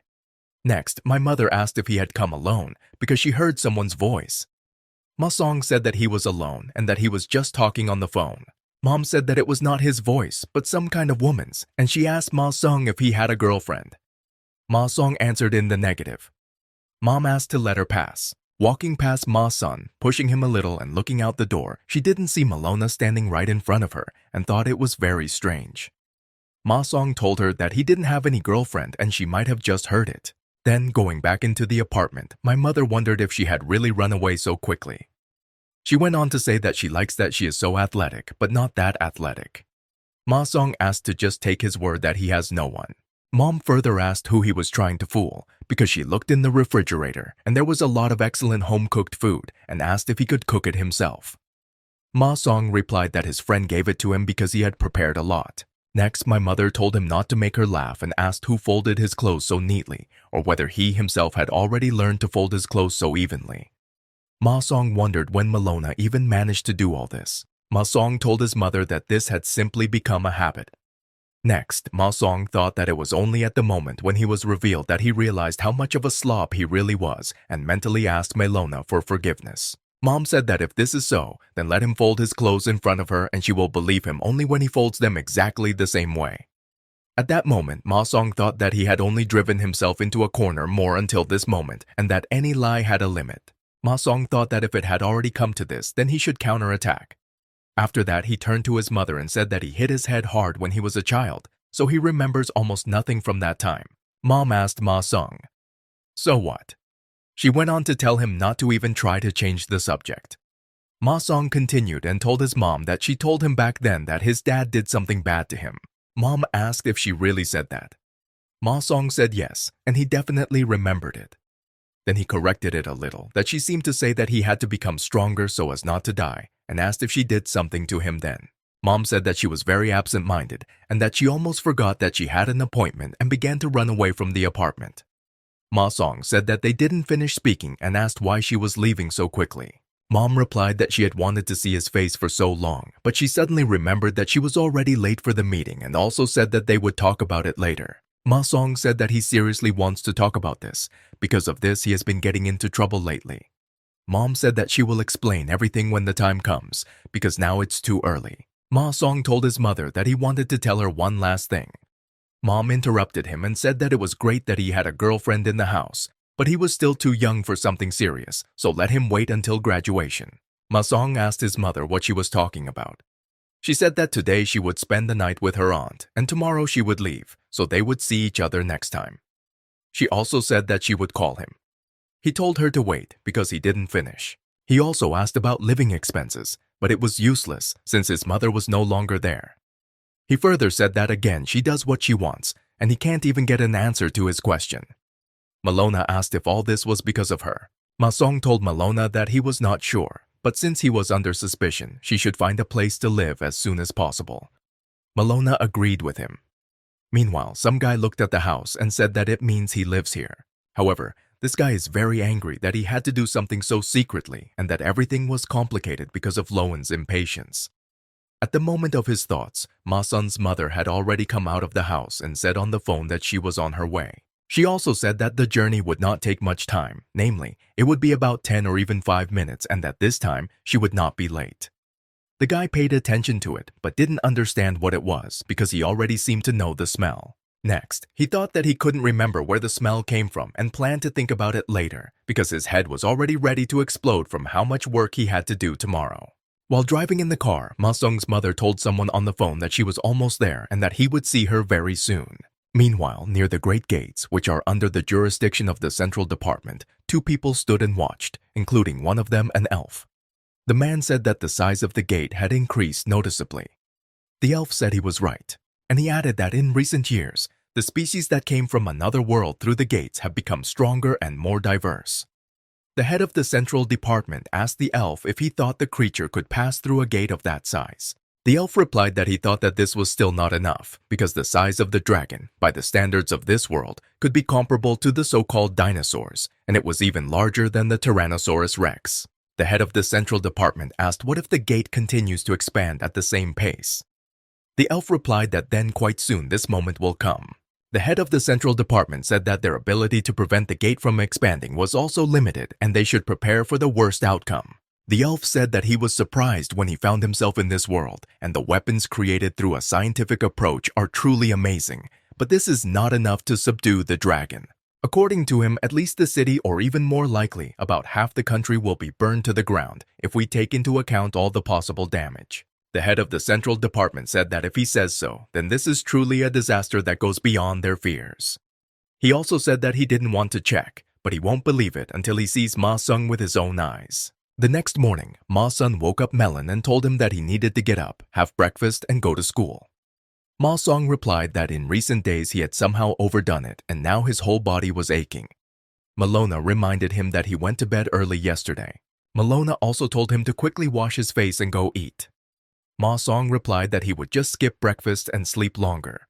Malona said that in order to have strength, the day needs to start with a hearty breakfast and she will not allow you to go without it. Malona also told him not to even think about skipping breakfast as usual and going to school with boogers in his eyes and asked him to get up faster.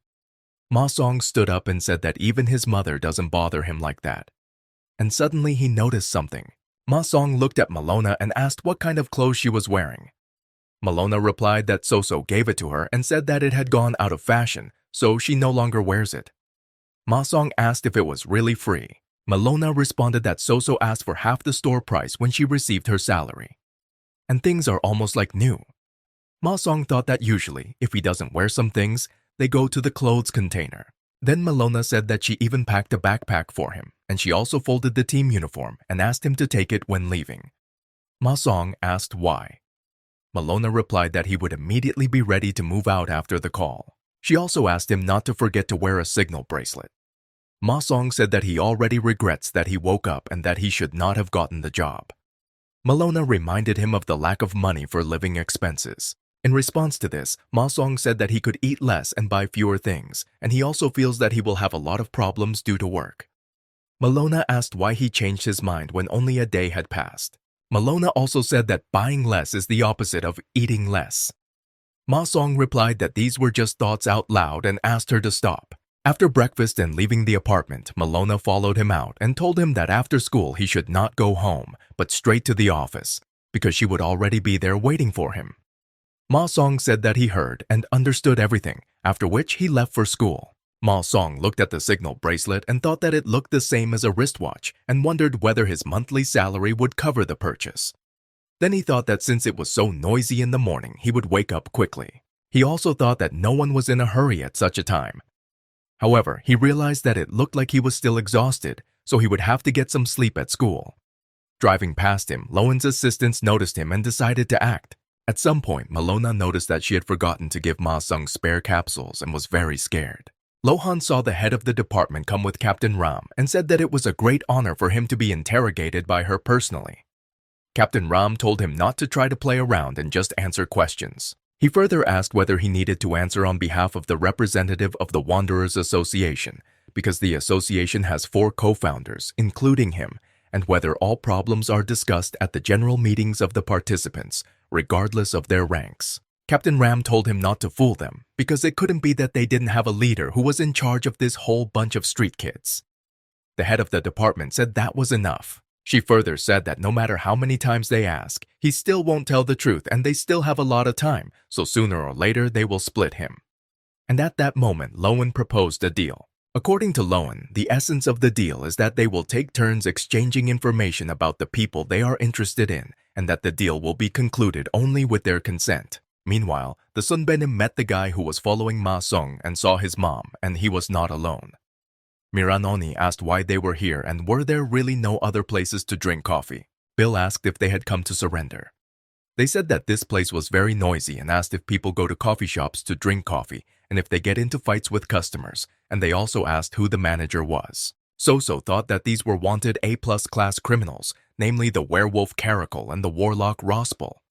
She further thought that they needed to call for reinforcements, but with the current number of people there wasn't much to call. Caracals asked Rospel if it was time to start. Rospel replied that he could finish his drink first because he got up earlier than usual, so he still wouldn't wake up. Miran Ani told Bill to rest while she did everything. She also said that she could settle everything alone and without his intervention. Bill asked who she thought they were, that they couldn't be helped. Next, Miran Ani turned to the criminals and said that even if they were the most wanted high-level criminals from another world, she couldn't believe that they decided to start a fight right in the department and asked them not to even think about leaving. Miran Ani also told Soso that it was time to install a barrier. Caracal said that he was glad that he could not hold back and that he would have such a great opportunity to test their skills. Caracal further said that she had heard that this was a fairly famous establishment and asked her not to disappoint. Meanwhile, Miran Ani said that Caracal was different from all the petty criminals they had encountered before. Next, Miran Ani asked Bill and Hanwook to give their best, just not like they did at the initiation ceremony. Bill said that less talk and more action is better. Bill was glad that he finally had the opportunity to use the bullets he had saved. Miran Ani told Caracal that she would crush her with her blow. Captain Ram, meanwhile, wondered what those sounds were. The head of the department said that it seemed that they had uninvited guests and it looked like the barrier had already been installed, and at that moment they were called upstairs. Hearing this, Captain Ram said that it looked like there was something serious up there. The head of the department told Ram to go and check first, and she in turn promised to come soon too. And after that, Ram went first. The head of the department approached Lowen and asked if his colleagues were the cause of this mess. Lowen replied that he couldn't believe it was already so late because they had been talking for so long. He also asked who her teacher was because her gait was familiar. Lowen then asked if they had studied with the same teacher and addressed her as a sister mentor. The department head asked Lowen why he thought she was older than him. Lowen replied that it couldn't be any other way. Lowen further said that when he decided that he had already adopted all his knowledge, he took the life of the teacher with his own hands and accordingly realized that there could be no students younger than him. Lowen went on to say that he was originally going to challenge her and fight her, but the plan changed a bit when he unexpectedly met someone really talented. The head of the department asked if arrest was in the plan. Lowen asked that even if he let his guard down a little, she thought he might allow some newcomer to get the better of him. He further said that if he had not given his all to the point of exhaustion, everyone's lives would have hung in the balance. Caracal asked Bill if he would continue to shoot forever. She also said that it might work on someone, but not on her. Bill asked if she thought that was all he could do. Miran Oni interrupted him and told him that he could rest while she took care of Caracles. Having struck, she said that this blow was like a shot from a cannon and that it could not be compared with bullets. Caracal agreed with her. Caracal said that despite all this, the jokes are over. Miran Oni wondered why only some monsters appear, and when she saw that Caracal had broken the titanium alloy bracers with her bare hands, she was a little scared. Caracal told Miran Oni that she was so scared that she even started hitting a little harder. Miran Oni said that she shouldn't be scared here. But suddenly, Hyunwook grabbed Caracal from behind. Hyunwook further told Caracal that no matter how physically strong she is, there are some things she cannot withstand. Caracal asked Hyunwook if he was disappointed, but he mentally wondered why she was like a stone. Seeing Miran Oni's dagger, Bill said that she had said that she no longer carried weapons with her. Miran Oni replied that this is not something to worry about right now. Hyunwook is surprised because he hit the vital points. Caracal asked Hyunwook if he was done because she was already getting bored enough. Meanwhile, Ma Sung received a signal on his bracelet and the class started asking who was being called during class. Ma Sung apologized and replied that he had just bought the bracelet yesterday and had not yet really figured out how it worked. Meanwhile, he wondered why the alarm sounded so suddenly and wondered whether they really wanted him to come to headquarters right away. At the headquarters, meanwhile, Hyunwook used the holy shackles, and Bill launched a grenade and said that the power of this grenade was approximately comparable to 4 fireballs, and that even a tank would not survive after it. Chuul thought that he was too self-confident, and he did not notice all the influence that he had from the praise of others calling him a super rookie, and that it does not matter how humble anyone is because everyone can be convinced of anything. Next, he asked himself whether he was developing quickly, whether he had outstanding talents, and what was the point of it. He further thought that he had failed when faced with the huge difference between ability and competence. He also realized that all this was not enough, despite the fact that he seemed to have done everything possible, because the result speaks for itself. He further thought that he would not show such scenes again. He further thought that something more was needed than mere effort and punishment. He also thought that he was thinking too much and should clear his head. After training, he suddenly saw that he seemed to be called to headquarters. He also remembered that he asked not to call him on his days off, but at some point he saw that it was an emergency call with a red threat level. Next, he called Soso, but didn't get through, because he realized that she had no connection. Next, he thought that he had a bad feeling and that he must hurry. After these thoughts, he ran to headquarters. On the way, he thought that he couldn't believe that he would go like this without showering after training. Meanwhile, the battle continued at the headquarters and Caracal asked when they would finally finish. Bill said he couldn't believe it didn't work out. Miran Oni asked what answer she wanted to hear. Further, Miran Oni also told her that nothing is over until they defeat her. Caracal asked what they were waiting for then, because there was no point in waiting if they had something more powerful in store, and said further that now it was her turn. Hyunwook, seeing that Caracal was heading towards him, asked her if she had decided to get rid of him first, and also said that she had made a mistake in choosing a target and that it was impossible to ensure the protection of his teammates if he could not protect himself. Having almost defeated Hyunwook with one blow, Caracal suddenly noticed that Miran Oni was approaching her and told her that she had said that now it was her turn and no one should interfere with her. But it seems that someone did not listen to her. Bill, seeing that Caracal could not be defeated, decided to finish off at least one of them, namely Rospel. But at some point, he noticed that the bullets had disappeared somewhere and tried to understand. But while he was trying to understand this, they flew to him. Soso, seeing that all 3 criminals were killed so quickly that they could not even gain time, she noticed that Caracal said that there was only one more left and looked at Soso at that moment. Soso told her that she was not a non-combatant. Soso also added that she doesn't even know how to fight. Caracal asked if this was true and what does it matter at all, because she is in this place for entertainment and the destruction of everyone without exception. While Soso was wondering where the reinforcements were after the alarm was sent, Captain Ram had already come out from the basement and asked what was happening here.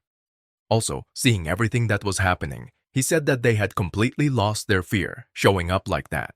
Seeing Captain Ram, Soso was glad that all attention would turn to him. And Karakul was also happy, because finally there was a person with whom she could compete. Ram asked Soso if they treated Bill, Hyunwook, and Miran this way. Soso replied that it was all really them. Karakul corrected her that she did it all herself.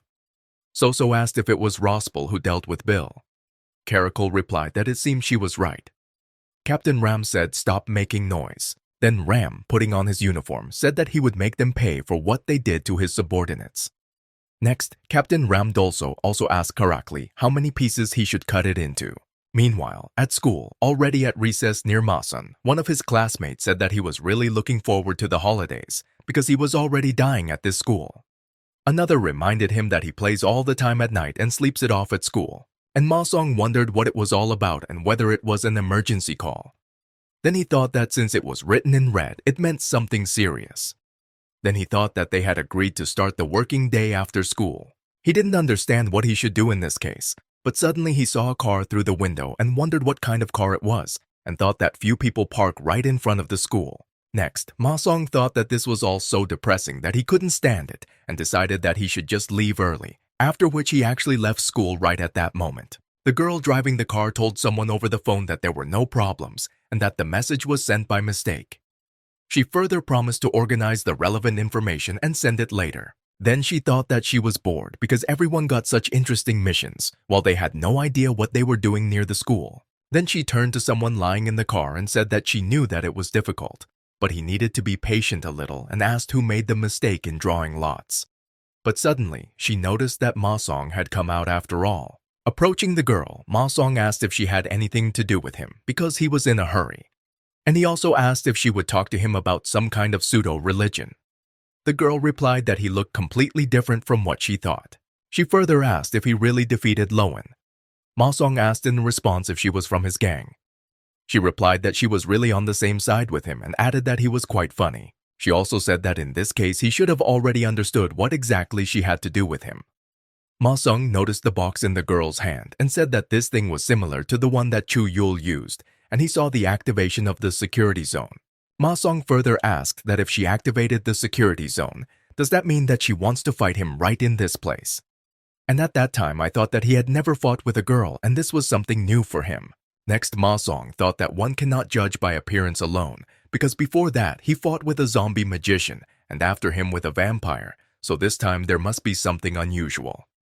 The girl said that the preparations were completed. Then the girl told someone that he could go out. And after that, a creature that did not look like a human came out of the car. And Ma Song realized that there could be a lot more in the car besides the girl and him. The girl told the animal that now it can enjoy the sun and breathe clean air. When Ma Song saw this animal, he realized that it was much taller than even 2 meters and looked the same as a reptile, after which he said that he understood. Ma Song also added that now he sees how big a deal she has with him and that most likely it is useless to ask for detailed explanations. Next, he turned to the animal and asked him to come to him in order to end this quickly. He further asked him what he was doing and said that he was standing too far away. Ma Song also asked him if he had any complaints against him.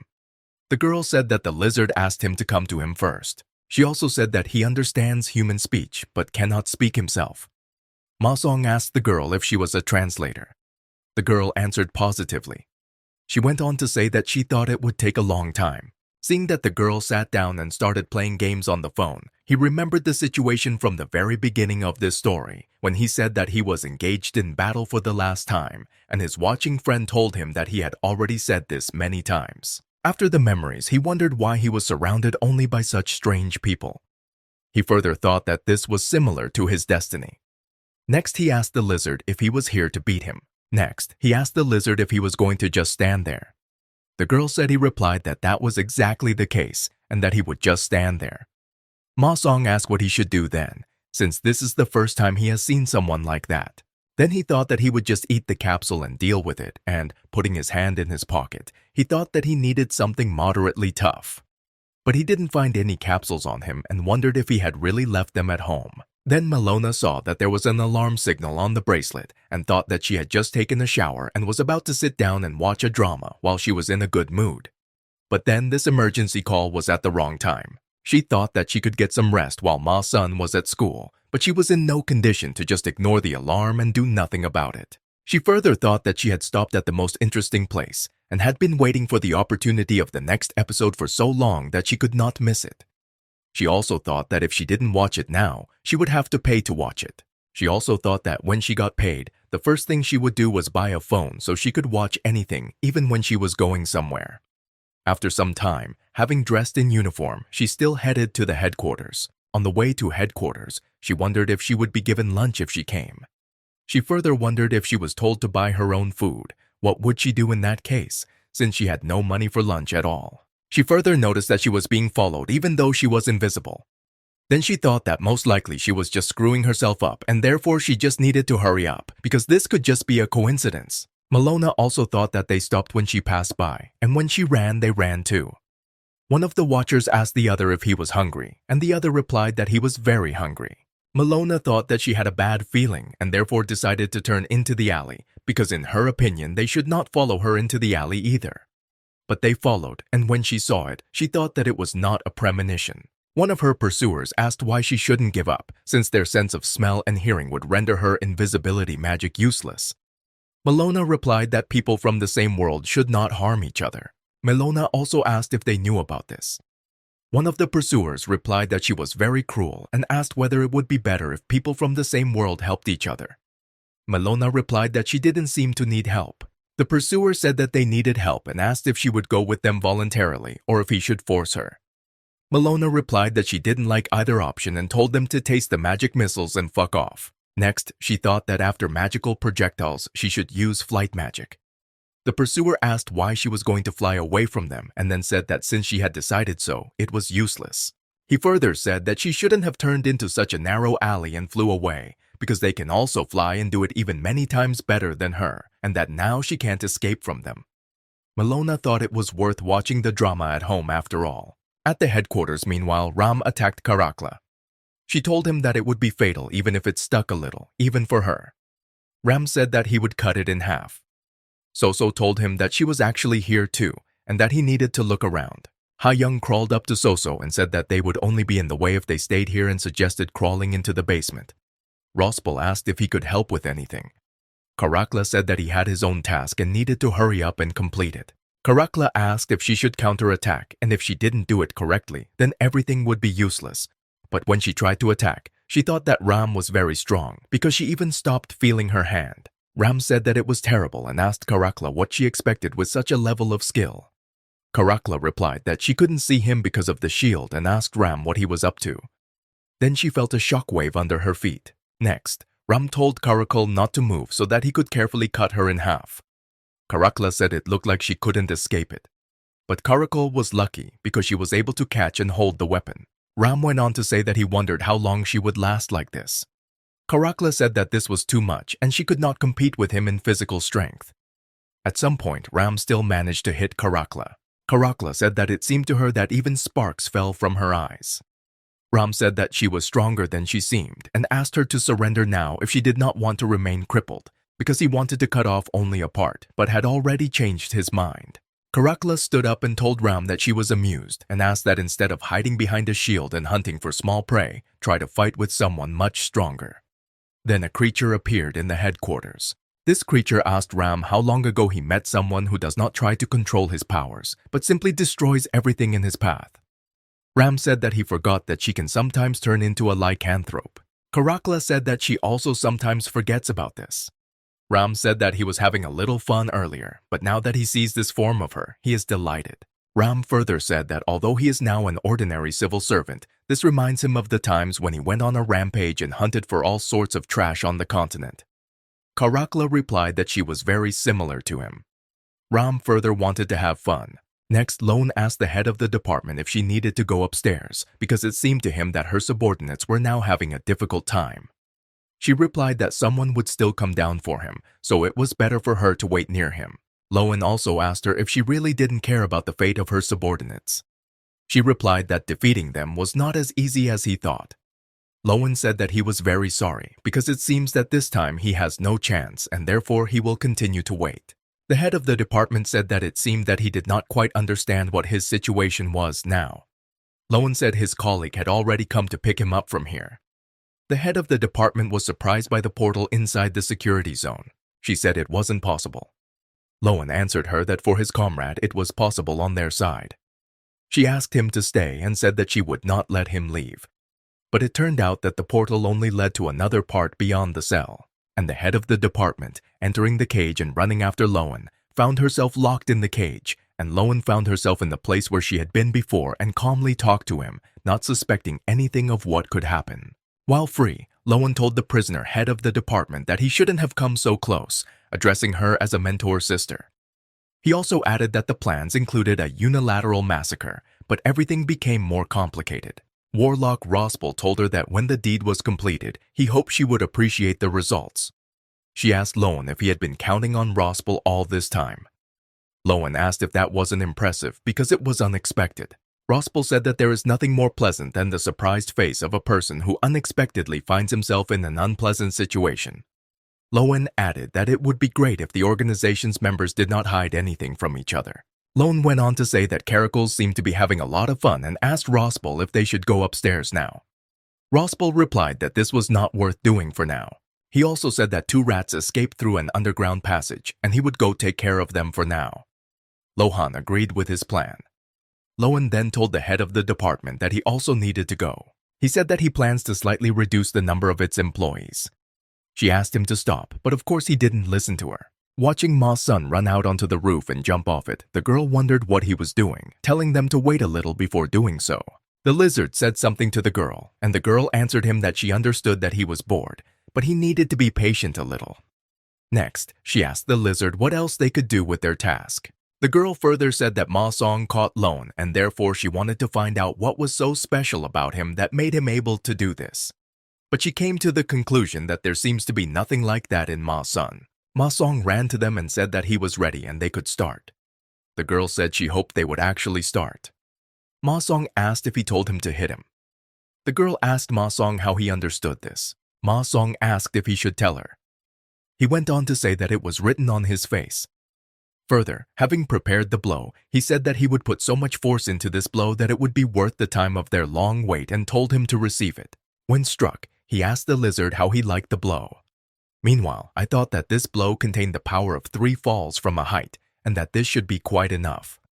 But he noticed that the lizard didn't feel anything at all. Next, Ma Sun thought that he could not calculate the damage, but there was clearly more damage here than after the blows of the captain or that narrow-eyed bat. The girl asked if that was all and translated the words of the lizard, who asked what next. The girl then asked if they needed to wait again. Ma Song asked if they would wait. The girl replied that they had time left. Ma Song said that he had had enough and asked what their purpose was. Next, Ma Sun asked that if the lizard was able to repel the attack. Then is it not his turn to hit now, because if he has already received a blow, he must hit back. After all, this is not some kind of game. The girl asked if he really thought that way. The lizard hit him so hard that he flew far away. The girl translated his words that he said that he had made his move and that now it was Ma Song's turn again. Ma Song said that he already approximately understood this without her. Next, Ma Song thought that it was just a click and the damage was the same as what he had done to him before. He further wondered in his mind whether it would be futile to attack him again with the same force. He also mentally wondered how he could strengthen his attack so as to inflict significant damage on him, because it was clear from his muzzle that no provocation would affect him, and he also thought that the expression on his muzzle was easy to understand. Next, the girl heard that Ma Sun was approaching her and asked what he needed and whether he was going to take out his anger on her. Ma Song asked if they were stalling for time. He also said that he doesn't know why they need this and doesn't understand the point of keeping him. The girl replied that she was not obliged to answer him. After these words, Ma Song snatched and broke her phone. The girl asked why he did this, because she still needs to pay off the loan for this phone for a long time. Ma Song told her that she pisses him off because she makes others fight while she plays games on her phone, and he also said that he always hated people like her. The girl said that even her patience has a limit and struck. The girl also asked if he thought that they were here watching all his antics simply because they had a lot of free time. Ma Song saw something in her mouth and wondered what it was. As it turned out later, this is a fire breath and she used it on Ma Song. The lizard stopped her. The girl told the lizard that she knew that she should not interfere, but she had no choice because he pissed her off. Ma Song said that he took her out just like that, just in case. And he also said that it turned out a little hotter than he thought, after which he thanked her for the fire because he received it in full. The girl was very surprised that Ma Song was completely fine after her fiery breath and said that this couldn't be true. Ma Song said that he would like to ask to use it on him again, but for a start, this will be enough. Next, Ma Song asked if he remembered correctly that it was his turn. After that, he said that they should try it and launched a fiery breath at the lizard. Next, the story moves to Malona with her pursuers. One of Malona's enemies asked Malona whether she would go with them in a good way or if she still wanted to do it in a bad way. Malona asked why they were trying to take her somewhere. She wants to find out the reason from her words. She was told that they did not know. One of them went on to say that they were just following the boss's orders, and if she didn't decide quickly, his partner would most likely tear off or eat his arm or leg. Malona asked what was wrong with all of them and why they all wanted to harm her. His partner said that he wouldn't eat it because the restaurant nearby served pyeohaejangguk on Mondays, so he was going to eat it. The first enemy said that if this was true, then they should hurry up. My partner said it had a lot of meat and was also cheap and good value for money. Malona asked where the restaurant was. He replied that it was not far and it was located on the backside of the neighboring house. A girl approached them and said that the restaurant had recently changed the cook and changed the amount of meat, and the taste was no longer the same as before. Malona remembered that this was Ma Sun's mother, who did not leave as she promised yesterday. Next, Malona thought that it would be better if Ma Sung's mom didn't get involved and just left and decided to become invisible again so that she wouldn't see her. Malona's enemy thought that if the person interfered, there would be trouble. Next, he asked Ma Sung's mom who she was. She told him that this had nothing to do with him and that it was better for them to go on with their business. He told her that he was just chatting with his friend and asked her not to interfere. Ma Sung's mom said that this concerns her. She further said that Malona is her son's girlfriend. Malona mentally wondered if she really saw her then because she shouldn't know what she looked like since she was invisible. Malona's enemy asked Malona if she had any acquaintances among the locals because it seemed like Ma Sung's mother was not going to back down. Meanwhile, he thought that now it would be difficult to get rid of this lady because the boss ordered only Malona to be brought. He then asked Ma Sung's mom why don't she come and pick her up herself. He also said that it would not be good if she asked someone for help or reported to the police. Next, he wondered whether she was going to run away or not. She answered him that it seemed that she had no other choice, and unfortunately, she was forced to do this because there are people here who simply need to straighten their brains and, picking up a mop, began to walk toward them in the alley. She further told Malone to stand still while she taught these guys a lesson and saved her. Lowen's servant thanked Ma Sun's mother for walking into the trap on her own, and now she couldn't escape. Ma Sung's mom approached Malona, who became visible, and asked if they had time to wound her and asked them if they wanted to take her hostage. One replied that they were not doing anything like that, and the other decided to attack. Ma Sung's mom said that the alley was quite narrow and it would be difficult to avoid. The enemy said it was too late to regret. Ma Sung's mother said that this had nothing to do with her, and after that she began to fight with them. After the victory, Ma Sung's mother approached Malona and asked her name. Malona answered. Ma Sung's mom said that she has a beautiful name and her face is also cute. She also praised her food as delicious, just the way she likes it. She went on to say that she really liked the very evenly folded things. Malona thought about how she noticed all this and how hard it was to pretend that it wasn't true. Meanwhile, Malona's enemies woke up. One of them asked what this disgusting smell was. Ma Sung's mom replied that he seemed right and it looked like the mop was used to clean the toilets. Another told her that he would kill her. He further said that it looked like she was not an ordinary inhabitant of this world and asked if she thought that having learned a couple of self-defense techniques, she could run into someone like them and said that he would chew her limbs well. Ma Sun's mother, seeing the lycanthrope, said that she had not seen such a person for a long time and that this was not surprising, and given how obsessed he was with bones, she concluded that wolves and dogs were really good. Then she repelled all the attacks and said that if he did not understand, then they were in a losing position and there could only be one direction of attack, so it was simply impossible to miss. She also said that this kind of attack is their limit in these conditions, and they will not be able to defeat her in such a tight space. In response, he told her that he would stop beating him with this mop because he had already gotten enough. Seeing that the lycanthrope was not going to get out of the way, she asked him how long he would remain stubborn because she seemed to tell him to get out of the way and whether he needed to repeat it twice.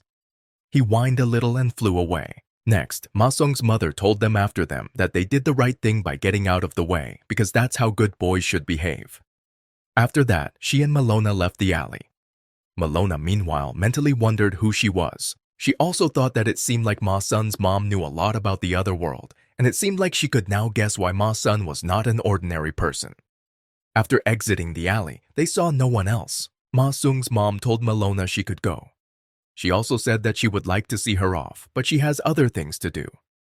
Malona thanked her for her help. When saying goodbye, Ma Sung's mother told Malona that what had just happened must be hidden from Ma Sung. She asked her to keep it a secret from him. Malona agreed to fulfill her request and went. Ma Sung's mother thought that she would like her daughter to be at least a little like her. And suddenly those enemies with whom she fought called her, and one of them said that he had something that he forgot to tell her. They told her that if she wanted to eat pyohaejanguk, she should go to the kamjatang restaurant across the street. They also said that it's 1,000 won more expensive, but they vouch for the taste. At the headquarters, meanwhile, Karakul was tearing the tower shield into pieces as if it were a piece of paper, and Ram was surprised that she had such nails. Karakul also said that some piece of tin would not stop her. Ram said that if so, then the best defense is attack, and he began to attack. Karakul said that he had gone seriously wild and that the fame of the king of the Ironstone mercenaries turned out to be more than just rumors. Ram asked her where she got this information from. Karakul replied that this no longer matters because it seems to her that he is no longer as good as before, because leaving the battlefield to live in this calm world is not good. But despite all this, in her opinion, he is still full of energy and he surpasses her in strength, even when she is in wolf form. Ram replied that most likely she was just a weakling pretending to be strong. At that moment, Lowen appeared and asked if he could help. Karakul replied that they were not finished yet, so he needed to wait a little. Ram was surprised when he saw Lowen, not expecting to see him free at that moment. Ram asked Lowen how he got out of the cage, because the head of the department remained with him. Lowen asked if he wanted to ask her this directly, if he was so interested in it, or if this was not possible now, because they were separated forever. Karakul told Lowen that he should not interfere in their battle, because she wanted to fight him alone. Lowen said that they had already taken too much time, and if they delayed even a little longer, they would be driven into a corner. Lowen further told Karakul that it was her fault that she had not yet dealt with Ram. Ram, meanwhile, wondered if something had happened to the head of the department. He also thought that it was difficult to fight with Karakla alone, but there is nothing new in the fact that Lowen was also added. In his opinion, it is similar to the times when he was constantly on the battlefield. Lowen asked Karakla if their enemy was preparing with all his might while they were just chatting. Karakul replied that it was certainly not her fault. After that, they all began to fight together. Lowen decided to help anyway in order to finish it faster. Lowen, having discovered that Ram had strengthened his body with steel, realized that it would be difficult for them to cope with him in such a state. Ram asked Lowen if he was giving him a massage and agreed with him that it would be really hard. Ram said that all their attacks do is tickle him and that he likes the massager better than their attacks.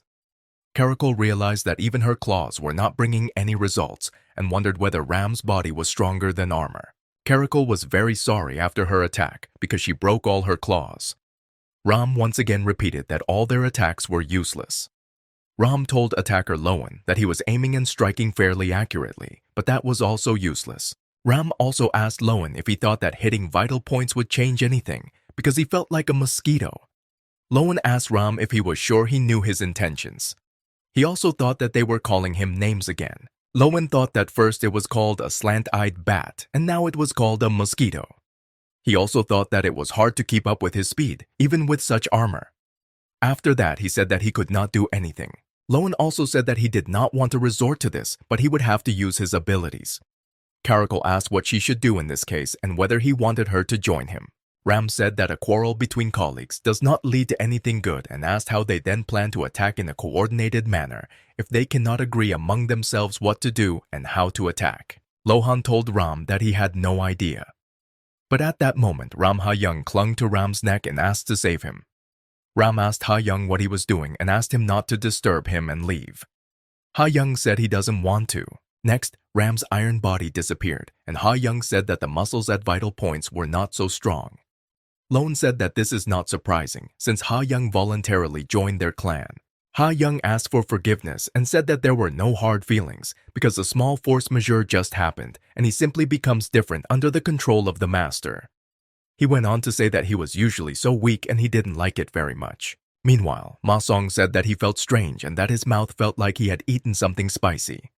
The girl asked how he used the same breath as hers. Then, seeing the wings, Ma Song asked if they had really blocked it because it was not as scorching as it looked. Even he said that Mr. Lizard's hand smells very tasty and it looks like chicken. Ma Song then asked whether such a burn was really just a trifle or not. The girl replied that he was almost right. Ma Song said that if so, then now it was their turn, and that before that the attack was not bad, and asked if there was something stronger. Further, Ma Song said that they can change, namely if he struck, then he took the blow. He also said that they must follow the rules and asked if they really had nothing else in stock, and that this was all they were capable of. Lizard Zack wanted to hit Ma Sun on the head, but the girl stopped him and told him not to let himself be fooled by him. Ma Song wondered how the girl stopped Zack with one hand. How is this even possible? The girl told Zack that if he hit, Ma Song would play with him as he pleased. Ma Song thought that even if his click was powerful, then how strong his blow should be. This was very interesting to him. Next, the girl asked Ma Sun who he was and how he copied magic and where he got the ability to use all the attacks inflicted on him. Ma Song replied that he did not want to tell her about it. Ma Song realized that the girl had already guessed everything, even though he was trying to play the fool. He went on to say that she was much stronger than Zack and asked if she wanted to continue. The girl asked what time it was. Ma Song promised to look, but said that it seemed to him that it was already past noon and asked why she was asking. The girl said that then they would end it there because enough time had passed and she and Zack left after that. Ma Song followed them and asked if they really wanted to end it suddenly because now it was their turn and they had to return to him all the damage that he had caused them before. The girl asked what he was trying to achieve. She also said that initially they didn't know what to do with him. They were just trying to keep him in one place and they achieved their goal, so there is nothing more for them to do here. She also asked if he wanted to defeat them and if this was his goal. She also asked if he had to run errands. Ma Song replied that that was exactly the case and that he had received an emergency call, which is why he was in a hurry. But he did not quickly get to where he was called because of them and asked to be released as quickly as possible. The girl extended her hand and said that she agreed to let him out. Ma Sung asked if he needed to shake her hand and why he needed to do it now. The girl asked if he was unhappy with something or if they would hang around in the security zone. After these words, he shook her hand and noticed that the safety zone was disappearing. He was very surprised by this. The girl said that they needed to leave before no one noticed them. Ma Song asked if they would really just leave. The girl replied that he shouldn't irritate her further and that he should leave as soon as possible because she was very angry right now, but was trying her best to restrain herself.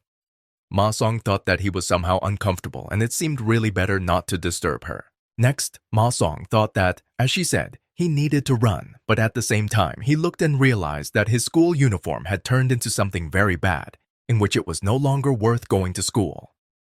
Then he ran after the car. He shouted a request to the girl that she compensate the full cost of his clothes, or at least pay him to repair this one.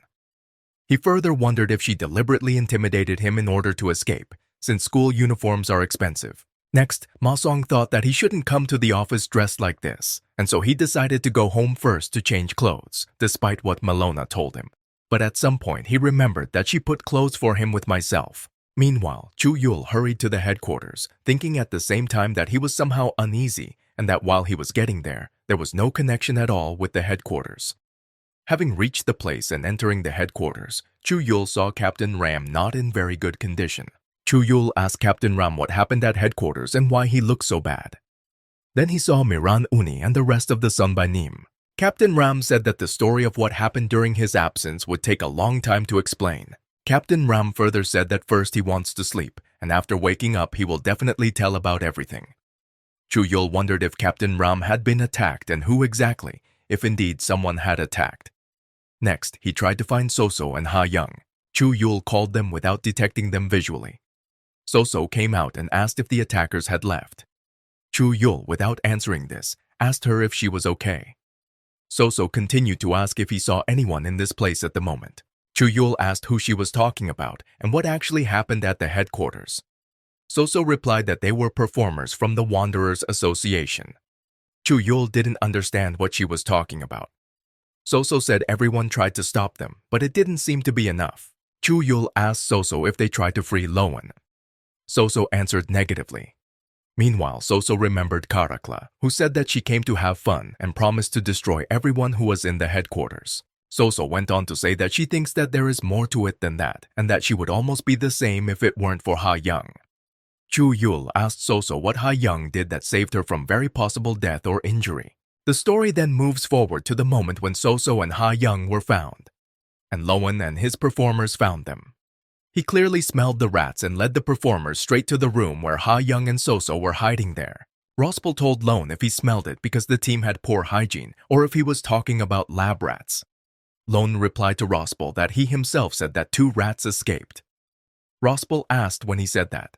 Loan replied to Rospel that he did not want to talk about it now because this had already happened many times. Soso, who was meanwhile under the table in the dark, asked Ha Young if they were talking about them and if they had really been discovered. Ha Young did not answer her question and asked her to come up with an 8-digit combination consisting of numbers and English letters. Soso asked why this was.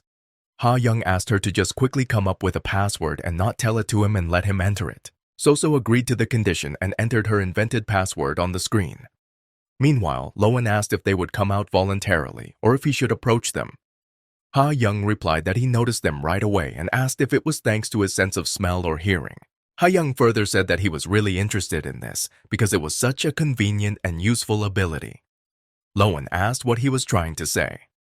Ha Young answered Loan that he himself understood perfectly well what he was asking him about.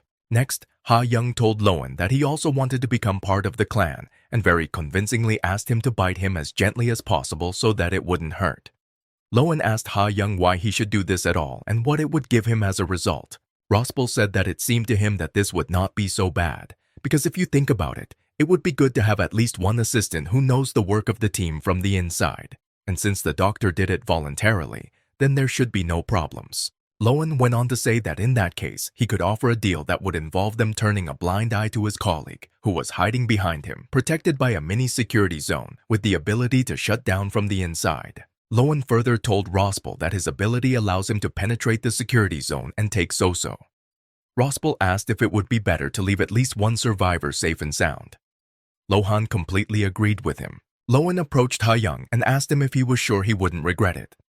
Ha Young said that he definitely won't regret it, because this is how he can get closer to the life he's been dreaming about for quite a long time. Loan told Ha Young that he was asking for his forgiveness, because this would be a little different from what he imagined about this life, after which he bit him and turned him into the same vampire as himself. After hearing the whole story told to him by Soso, Chuul said that he realized that Ha Young was trying to protect her. Soso said there may have been a little sincerity in it. Chuul asked where the department head was. Soso answered Chuul to this question that she had not seen her since she and the captain left to interrogate Loan.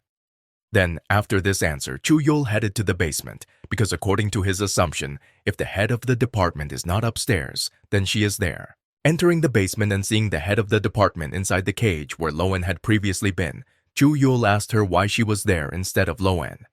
He went on to say that either way, he was glad she was okay. The head of the department asked Chuul what the current situation is and how many survivors they have after all the events that happened. Chuul told her everything that he managed to see and learn from Soso as soon as he arrived at the headquarters. The head of the department said that everything was fine and that she did not blame him for anything.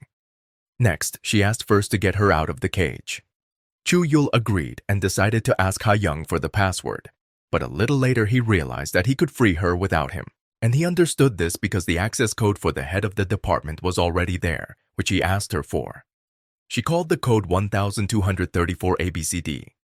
Chuul told her that she shouldn't use combinations that were so obvious that they could be easily tweaked. Chuul further said that if someone starts something evil, it will play a cruel joke.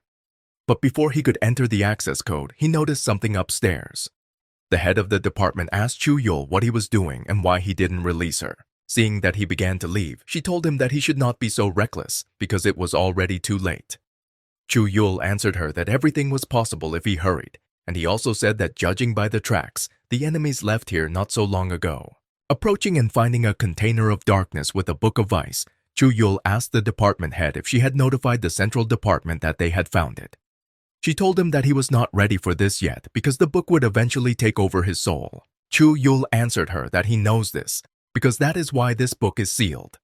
After that, he took this book with his hand and said that he had no other choice because he did not want to again just helplessly watch the suffering of his colleagues. The department head told Chuul that what happened to Hansu was not his fault and what happened now also did not apply to him. Chuul said that it is not too late to change everything and put the book back in its place. Chuul further said that regardless of the cause of the events, he does not want to feel the same helplessness again due to the inability to do anything.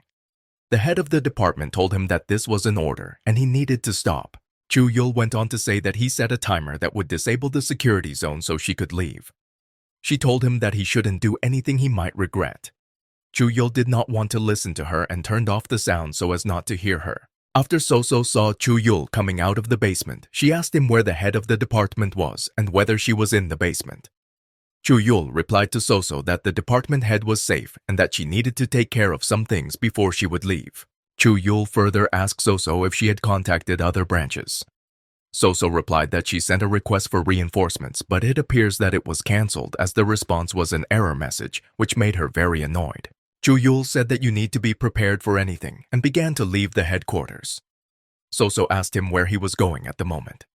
Chuul answered Soso that he would be back soon and said, turning over the pages of the book, that probably one of them would be suitable. Chuul told Soso that if he forgot them, then she should have taken care of it. Soso asked if she did all this on purpose in his opinion, and said that she did not accuse him of anything. But he didn't say anything more to her. Then Malona and Ma-son ran up to the headquarters, and when they saw Chuul come out, Malona asked him what happened. Ma-song said that he left school early and asked if this was a violation of the contract. Chuul told them to ask Soso. Next, Chuul used magic to make black wings of darkness appear on him. Malona, seeing them, asked Chuul what kind of wings they were. Ma-song asked what it was and could he really use this type of magic as well. Chuul replied that he could feel this magic, but if he continued to use it with this level of mana, it would reflect badly on him. After this, Chuul flew upward at a very high speed. Ma-song said it was incredible. Ma-song further wondered if he could absorb something like that to also fly.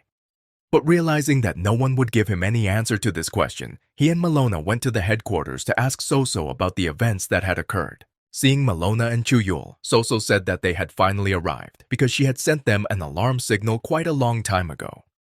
Malona told her in response that something happened to her right in the middle of the road here, and that's why she was delayed. Soso further said that it was probably even better that they were late for such a large amount of time. Malona further asked Soso what happened to everyone lying there.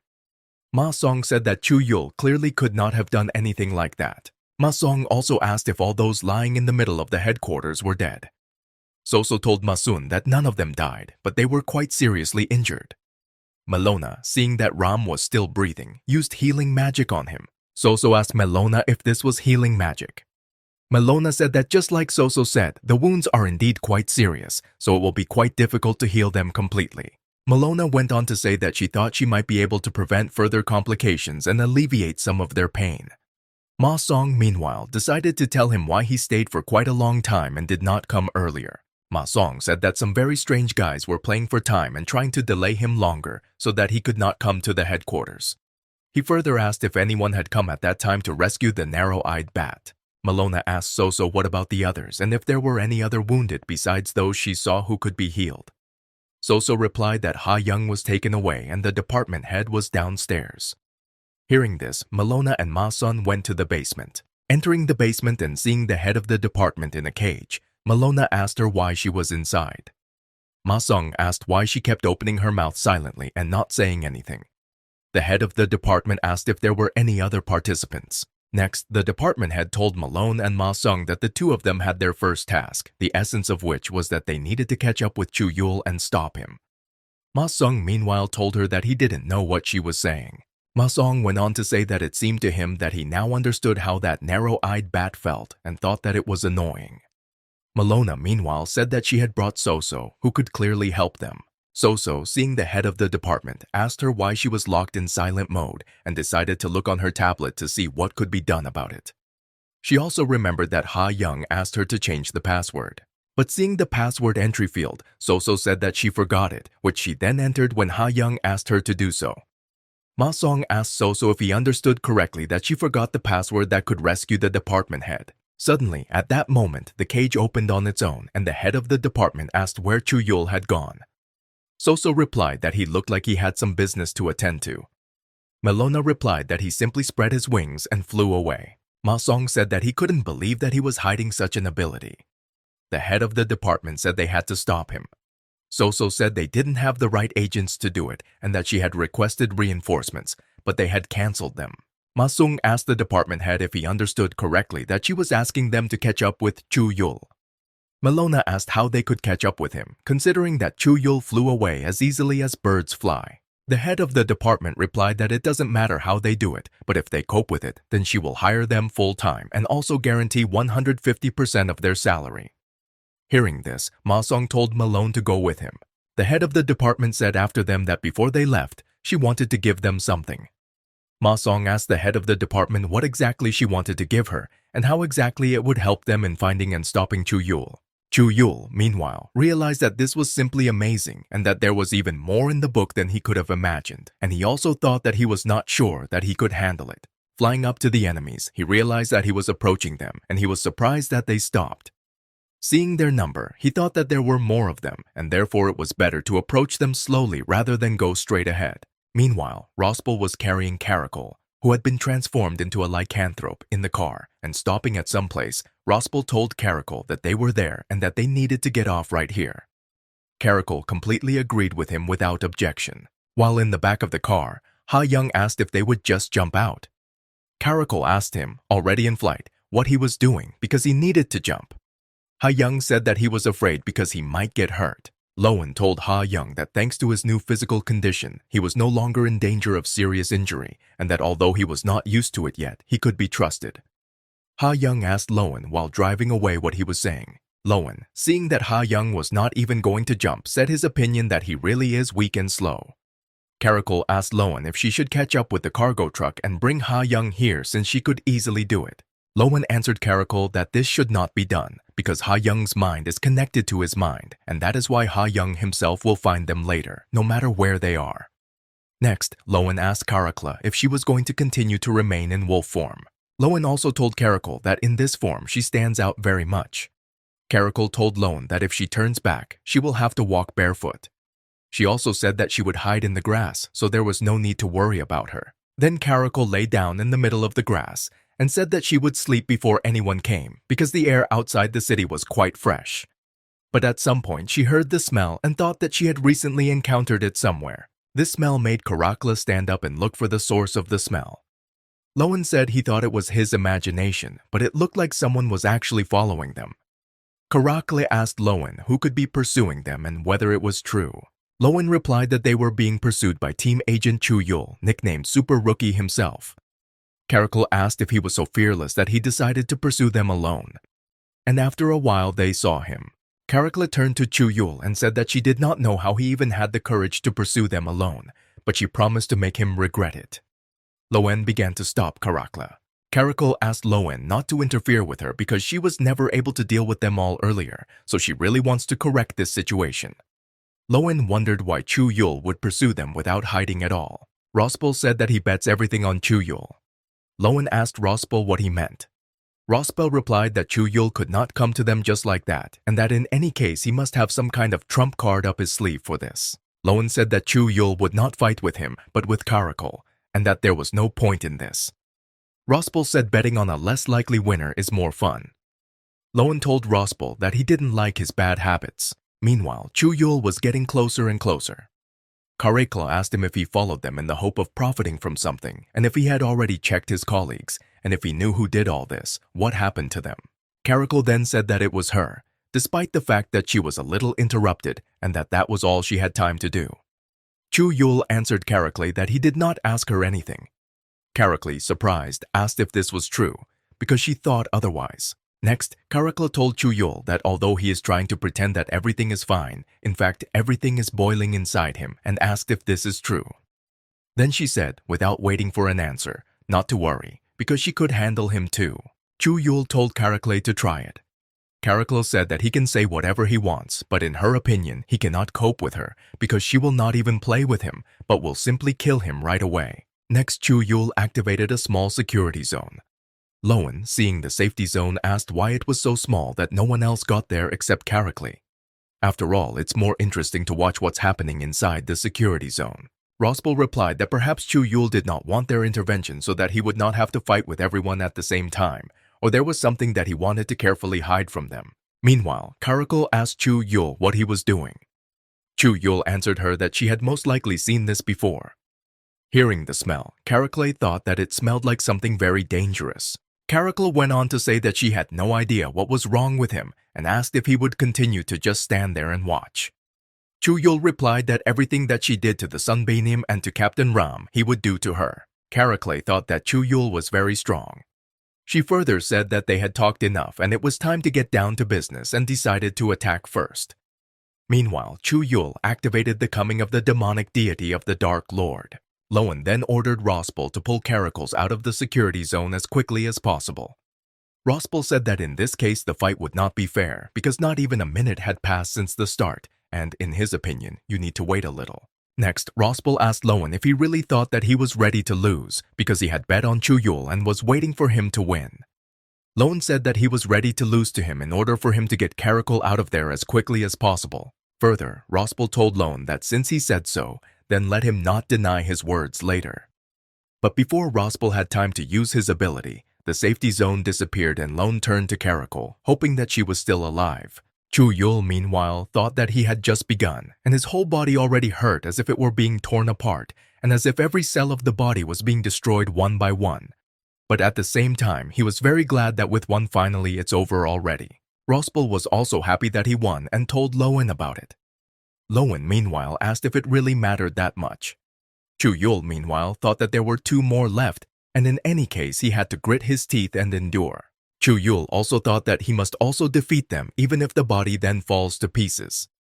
Lowen asked Chuul what this was all about, because he had never seen such abilities in him before and asked if he was really hiding them. Rospel told Lowen that he had some ideas. Lowen asked Rospel what his guesses were. But Rospel didn't have time to say anything when suddenly Ha Young came to them and asked how long they had been waiting for him. Next, Ha Young told Lowen that everything was exactly as he said, and there really weren't any serious injuries from the jump, and although it looked a little unpleasant, it still cost him without any bad consequences. Next, seeing Chuul, Ha Young told him that he expected that he would also be here, and that his appearance would be the same as he saw him, and in general, everything was exactly as he thought, and after that he wondered the question is whether he said this before or not. Rospel told Ha Young that he didn't remember it. Ha Young further said that he had already talked about how Chuul would try one remedy if suddenly one of his colleagues was very seriously injured or killed, and that this thing was a book of vice. Lowen asked if this meant what they were talking about. Ha Young replied that it was true. Chuul asked Ha Young what he was up to. Ha Young replied to Chuul that he knows quite a lot about him and can tell a lot about him. Ha Young further told Chuul that if one of his colleagues gets injured, he always blames himself for his incompetence and acts as if he is so important that no one will ever cope without him. Ha Young also told Chuul that he came this far because he always felt that he had to do something, and now as a result, in the end, his prediction that he decided to use such a method turned out to be correct. Rospel told Lowen that he was scared.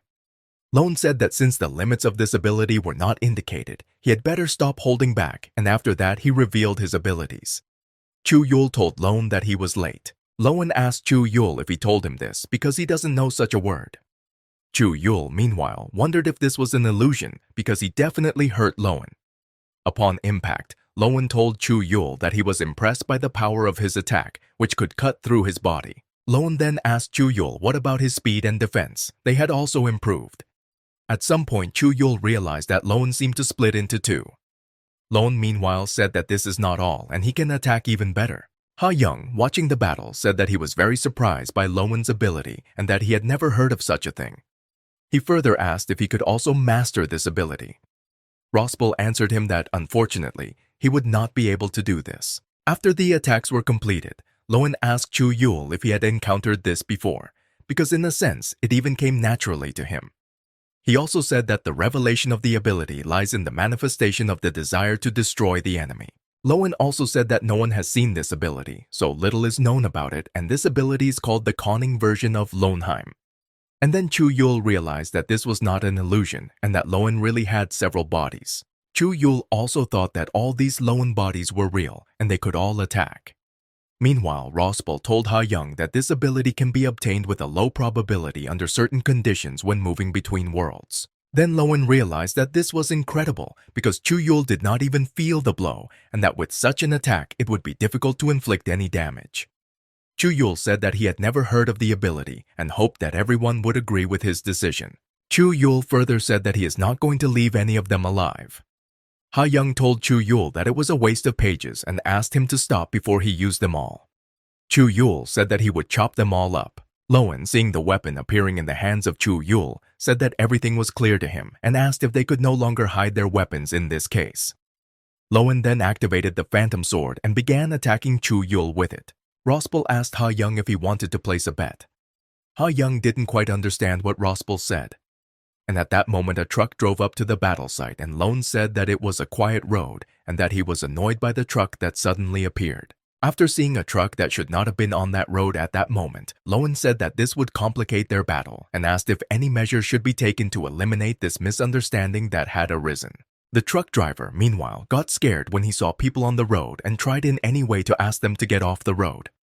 Chuul, meanwhile, became even more angry because there was a threat to a civilian and then he would definitely be guilty. Next, the story moves to Malone with Ma-Sun.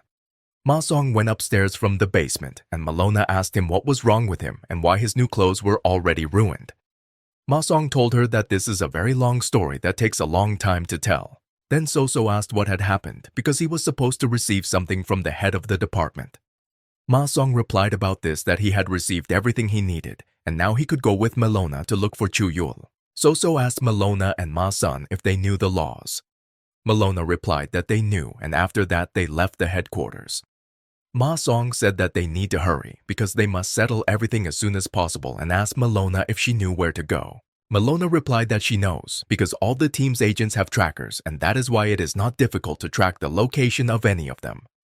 Malona also said that Chuul stopped and hasn't moved for some time. Malona further said that the distance is not that close and asked Ma-Song how they would get there. And since she cannot use public transport, she offered a taxi. Ma-Song asked approximately which direction they were going. While Malona was deciding which direction they were about 10 kilometers away, Ma-Sun was choosing which capsule to eat. Having never decided which capsule to eat since they were the same, he chose one of them at random without thinking about the properties. After eating the capsule, Ma-Song realized that it felt like he had made the right choice. Malona asked Ma-Sun why he ate the capsule because at the moment he had no one to fight with. Next, he took her in his arms and chose one of the sides. Malona asked Chuul what he was doing and said that there was no need to grab her like that. But before she could finish speaking, they were already flying. Malona then asked if this was a flight. Ma-Song replied that this is not a flight, but just a jump. Ma-Song went on to say that it was a little higher than he had planned and that the fall would take some time.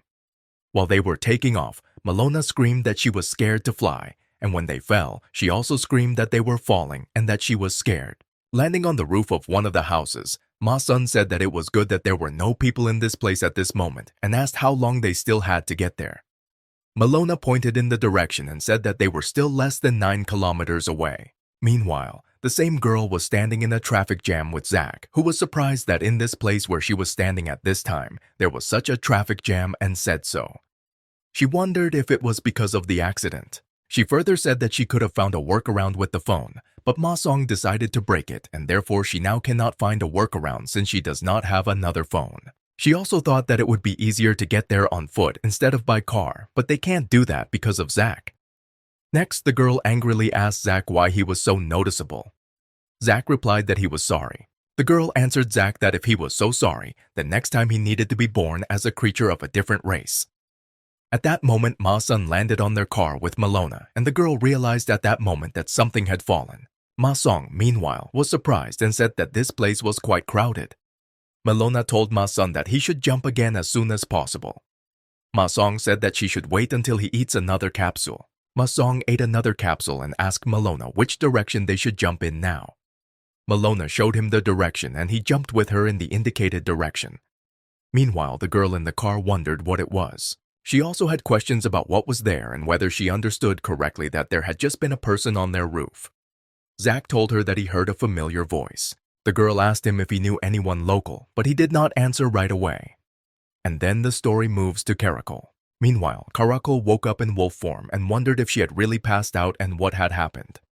A little later, she remembered the evil Chuul and wondered why there was no one at the moment and where did everyone go. Then she wondered where Lowen and Rospel were and why she was alone in this place. She even thought that for some unknown reason they decided to leave her. But at that moment, Ma-sun landed not far from her with Malona. Ma-song asked Malona if they really needed to land in this place, because he didn't see anyone around them. Malona said that Chuul is somewhere in this place. Ma-song asked if she was looking there and if she even knew how to use it. Malona asked Ma-song what he meant. Meanwhile, Karakul approached them and asked what they were doing in this place. Malona asked if it was another werewolf. Karakul asked her in response what she did with those they sent. Karakul went on to say that those guys could have messed it up, but she also didn't understand what happened with Zack and Galix's mission. Karakul did not understand why Ma-sun and Malona were in this place, and she was very interested in finding out the answers. Ma-song asked Malona if all these questions were for them. Malona asked if these questions were just thoughts out loud. Next, Ma-sun, after discussing everything that was happening with Malona, decided to turn to Karakul and talk to her again. Ma-song told Karakul that it looks like she has a lot of questions, and they need to ask her a few too. Next, Ma-song asked Karakul if an intelligent-looking guy with glasses happened to run near her because he was interested in it. Ma-song then said that they could exchange information that they know and asked if there was anything wrong with that. Karakul asked in response why many of the agents she met got on her nerves all day long. Karakul further said that she couldn't do this anymore, and after that she revealed her abilities. Malona didn't understand any of this. Ma-song told Malona that it looked like someone other than him managed to tire her out that day. After fully unleashing her abilities, Karakul activated the ability to transform into her Fenrir form, causing her to grow significantly and increase in size. Malona began to run away, and Ma-song remained to watch what would happen next. Seeing the size of Karakul, Ma-song told Malona that she was even larger than the stone giant they had encountered before. Karakul told them that her plan now was that she would just take out all her anger on them. Until that moment, Ma-song had not seen that Malona had run away, so he turned to her and told her to move back. Malona was already far enough away at that moment and asked what he told her. Seeing Malona already far away from himself, he was glad. Next, Ma-song turned to Karakul and said that she can start, because he has already absorbed enough today, and therefore he is full. But since she is offering more, he has no reason to refuse. Karakul asked Ma-sun what kind of nonsense he was talking about. Without waiting for an answer, Karakul decided to step on Ma-sun with her big paw. But after the attack, Karakul felt a very strange sensation. After that, she was thrown away from Ma-sun so that she did not understand anything at all how this happened. Ma-song further told her that it was somehow too easy. He also said that she somehow weighs a bit too little for her size. Karakul said that this is not normal and asked Ma-sun how he pulled it off, being so small against her. Ma-song then said that he changed his mind because originally he was really going to gradually eat and use the energy of the capsules because overeating is harmful to health, but now he wants to quickly end it and continue the conversation. Malona asked why he was eating them again because he said he was full. Ma-song told Malona that even if he gave all these capsules to her, she still wouldn't be able to use them, so she should stop stopping him. Further, after consuming the capsules, he said that for the first time he ate as many as 2 at a time. He went on to say that it was a little unpleasant. Meanwhile, Karakul did not understand him and asked what kind of nonsense he was doing and who he took her for. Ma-song replied that judging by her appearance, he took her for a mongrel. He also mentally wondered if it was possible to use 2 abilities at once and decided to check it out, because in his opinion, he still had nothing to lose. After his thoughts, Ma-sun used a jackhammer along with a meteor strike and used all this on Karakul, who was very surprised by everything that happened to her, not only during the battle with Ma-sun but also with Chuul. Malona, watching the event, said that this was incredible and asked Ma-sun if he had finally gotten used to using his abilities. She was interested in what he received from the head of the department and she saw it. Malona then asked Ma-sun if the department head beat him to a pulp, causing him to receive several attacks from her. Ma-song replied that something like that. And I thought that it wasn't quite as she thought. And after that, Ma Song remembered that at some point the head of the department did not stop and that he asked her to stop because in his opinion that was enough for him. She answered him that he needed to be patient a little longer. He further told her then that he couldn't even remember how many times he received from her. She replied that he could take as many abilities as he needed and then use them. Ma Song asked her to finish listening to him. He further said that he was completely confused because he had taken it from her so many times that he had no idea what his abilities were now and that he could not use what, when, and how he wanted. Next, Ma Song told the head of the department that he could only put in the capsules those abilities that he remembered.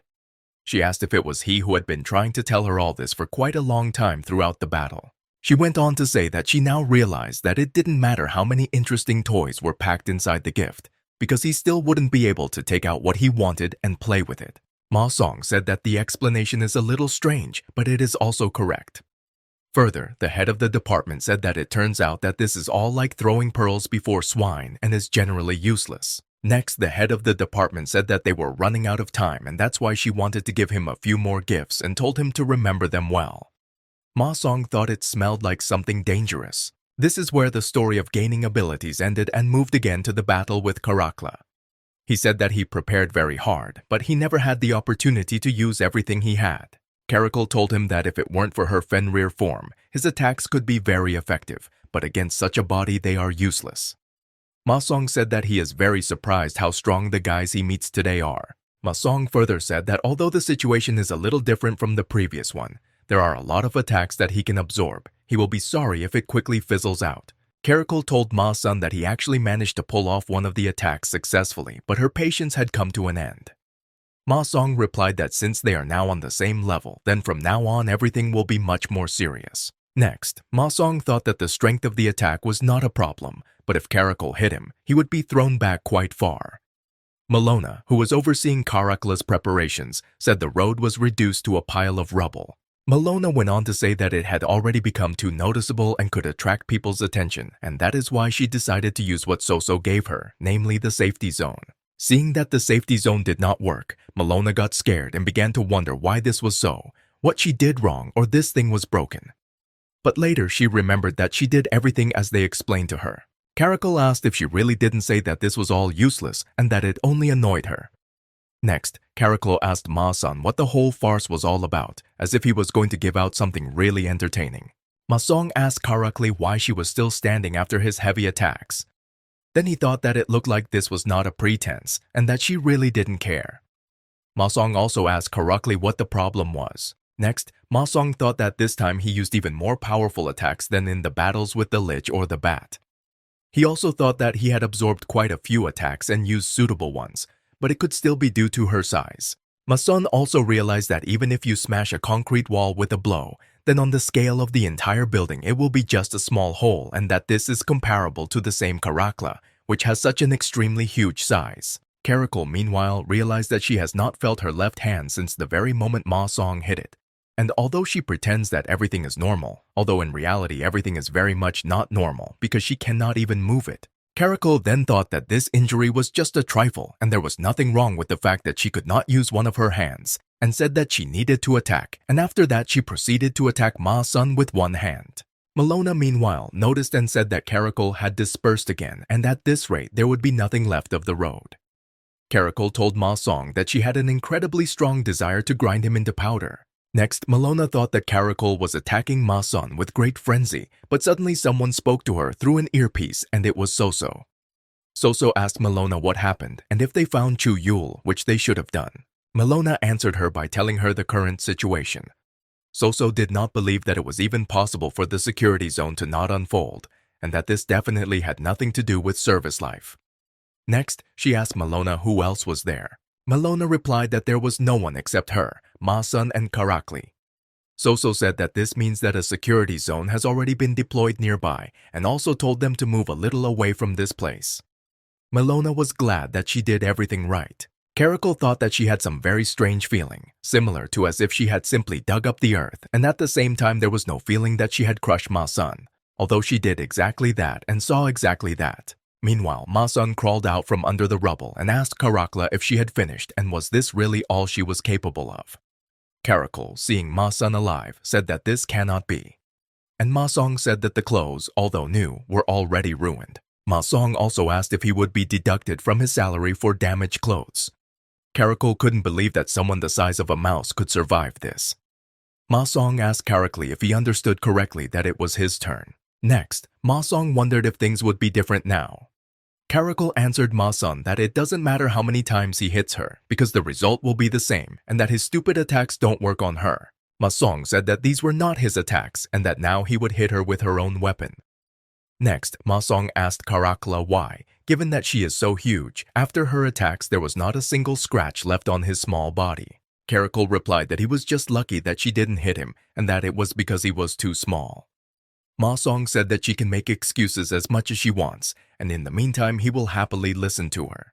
Next, Ma Song began to attack, and Karakul asked what it was, because this attack was not at all like any of his other attacks. Ma Song said that he had just begun, and that it was still too early to be surprised. Then Karakul thought and realized that this was her own attack coming from Ma Song. She didn't understand how he was able to attack her with her own attack. Ma Song asked how she felt and if she felt anything now. Melona, observing that the attacks were now working, wondered if Karakul's abilities were much more useful than those he received from the head of the department. Then she thought that she would pass it on to her. Ma Song told Karakul that simply using absorbed attacks is quite boring, and further asked if he should add something more interesting. He went on to say that it took a long time, but he chose something he could use. He also said that it was a little difficult to concentrate during the fight, but he managed and wondered if it felt like that when he used several abilities at the same time, and that it was no longer necessary. Next, Melona noticed that Karakul was becoming many times larger. Karakul, having increased in size, told Ma Song that he would now meet his end. Ma Song also thought that she was growing up. Next, Ma Song thought that given its current size, the situation with ineffective attacks could repeat itself, and before it came to that, he decided to attack. But despite the fact that he was aiming for the head, he missed the head.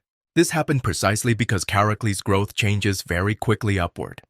And then Ma Song thought that since everything had turned out this way, now there was no point in choosing attacks, and he decided to use them all together. Ma Song used almost everything he had, and Karakul began to fall, and it just so happened that she began to fall towards where Melona was at that moment. She saw Karakul's fall and began to run away as far and as quickly as possible. Next, Ma Song thought that it was like he heard Melona's voice during the fall of Karakul. Then he realized that it was not his imagination because she was screaming that she was in great pain and asked to let her go. Ma Song asked what she was saying. Melona told him that Karakul had grabbed her and that it was all because of him. Ma Song asked Melona why she was there at all, because now she was also a hostage and that she was nothing but problems. Melona said that it was not her fault and that she did not want to find herself in such a situation. Ma Song further thought that he didn't know what to do now because he didn't even think that this could happen. He also thought that if he attacked, he would put Melona in even greater danger than now. Next, Ma Song told Karakul to release the hostage so that they could resolve everything in a fair fight.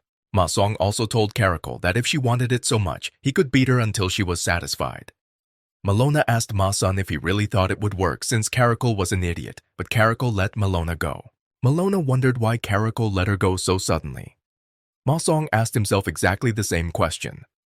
Melona also saw that Karakul began to shrink and did not understand why she decided to shrink. Karakul shrunk to human size and turned into a human.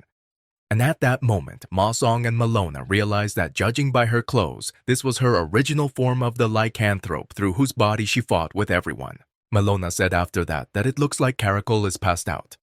Ma Song asked Melona if Karakul really grabbed and held her with all her strength while she was still conscious. He further said that now they cannot ask where Chuul is. Melona replied to Ma Song that Chuul was somewhere nearby. Ma Song asked her how she knew this because there was absolutely no one around. Melona replied that she tried to deploy a security zone, but it didn't work. Further, Melona said that it did not work for the reason that there is already a similar one nearby, and if her assumptions are correct, then this means that Chuul has deployed a security zone somewhere nearby and is now fighting there with other opponents. Ma Song said that in this case, they could only wait for the end of their battle and asked how to pass this time. And at that moment, Melona noticed and said that there were people not far from them, among whom could be Chuul. 30 minutes before Ma Sun's battle with Karakla, the truck driver successfully passed Chuul and Loan fighting and thought what it was because someone suddenly appeared on the road and it looked like he just fell asleep for a while and dreamed about it. He couldn't believe that someone could jump out onto such a quiet road and decided to stop the truck and check if everything was okay. But after getting out of the car and not finding anyone anywhere, it all still seemed too strange to him. Then the driver thought, had he really dreamed all this? And if it was true, then this was a great relief, and thought further that if he saw a place where he could sleep, he would sleep, because he felt as if he had been away for 10 years slept. Chuul thought that it was very good that he managed to prevent casualties in the form of the truck driver, and that he should not use the same tactics that he used in the battle with Karakle. Loan thought that he was sorry that he had lost one of his allies. Loan told Chuul that he wanted to deal with him before he deployed the security zone. Chuul told Loan that the driver was just a civilian who had nothing to do with their battle, and he would not allow the number of unnecessary victims to increase. Loan told Chuul that this would not be amiss for him because he had not drunk blood for a long time, so he just wanted to make up for lost time. But he suddenly interfered with this, and therefore he is now very angry with him. At that moment, Ha Young turned to Loan and reminded him that he recently drank blood from him and asked if his blood was not enough for him. Loan replied that during the transformation ritual, he only drinks a little blood. Loan further told Ha Young that if he drank as much blood from him as he wanted, he would turn into a mummy, and also said that his words sounded too vulgar. Ha Young asked for forgiveness and said that he does not understand this topic yet. Loan further told Chuul that as sad as it was, they needed to end this fight as soon as possible and find suitable prey nearby. Chuul said that although the result will be different, they agree in their opinions. Chuul also said that he also does not want to drag out this fight. Further, he also thought that otherwise he did not think that he would be able to maintain his sanity when going beyond the limits of his physical capabilities. Loan said that then they could do it, and even though his speed had increased to his level, it was still not enough for him to dodge his attacks. Chuul did not agree with him and asked who he was talking about. After his words, Chuul attacked Loan. Loan, after Chuul's attack, thought that he didn't even notice how Chuul wounded him, and moreover, for some reason his body turns into ashes because of this wound, and for him it seemed like something new. At the same time, Chuul thought that even with the wound he was able to carry out a fatal attack and wondered if this force was some kind of demonic. Next, he thought that although the speed was equal, he could not block all attacks. Loan then asked Chuul if this was selflessness and told him that if he was fighting only one opponent, then using this attack would be reasonable, and asked how he was going to fight the remaining clones. Chuul said that he did not have any injuries. Loan asked if all the wounds had really healed and if this was also some kind of demonic ability. Chuul thought that he did not feel physical pain at all. He also thought that the more damage he received and the more often he healed, the more his mind became clouded, and the longer this battle dragged on, the less advantageous his position became. Next, Chuul told Loan that he had dealt with his clones, and now that they had returned to the beginning, all he could do was get rid of him. Loan asked that since he thought so, maybe then he'd try to go back to the beginning and really do it again. Chuul, seeing more clones that appeared, thought whether it was possible to create them endlessly.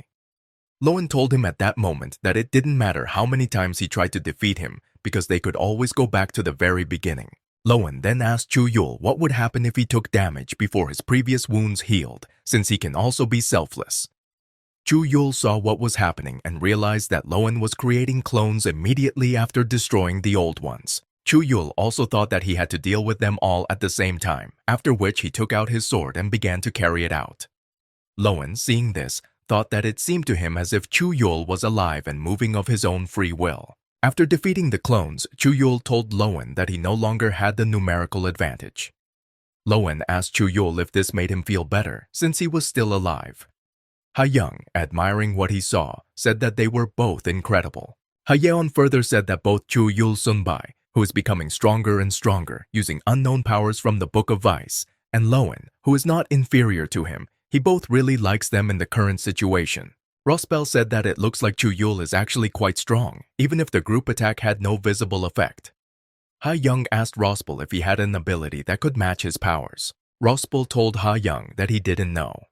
Next, Loan asked Rospel whether his participation in it would have determined the outcome of the battle. Rospel replied that he could not join the battle. Loan asked Rospel why he said that. Rospel replied to Lowen that he and Ha Young made a bet, and if he interfered in the battle, it would be a violation. Lowen asked Ha Young how he got involved in this.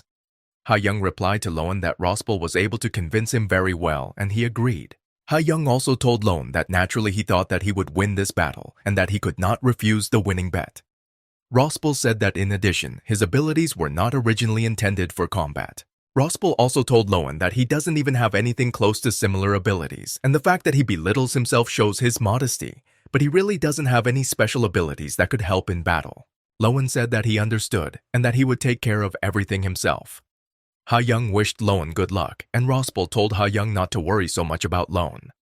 Lowen after all this told them to stop getting on his nerves now. Then, having fought a little and not seeing Lowen in front of him, Chuul thought that he had succeeded, and Lowen, meanwhile, found himself in another place and said that what a pity it was, and that he could have succeeded if he had been faster. Next, Lowen asked Chuul if he really expected that if he destroyed all his clones with one blow and did not allow him to create new clones, then that would be the end of it all.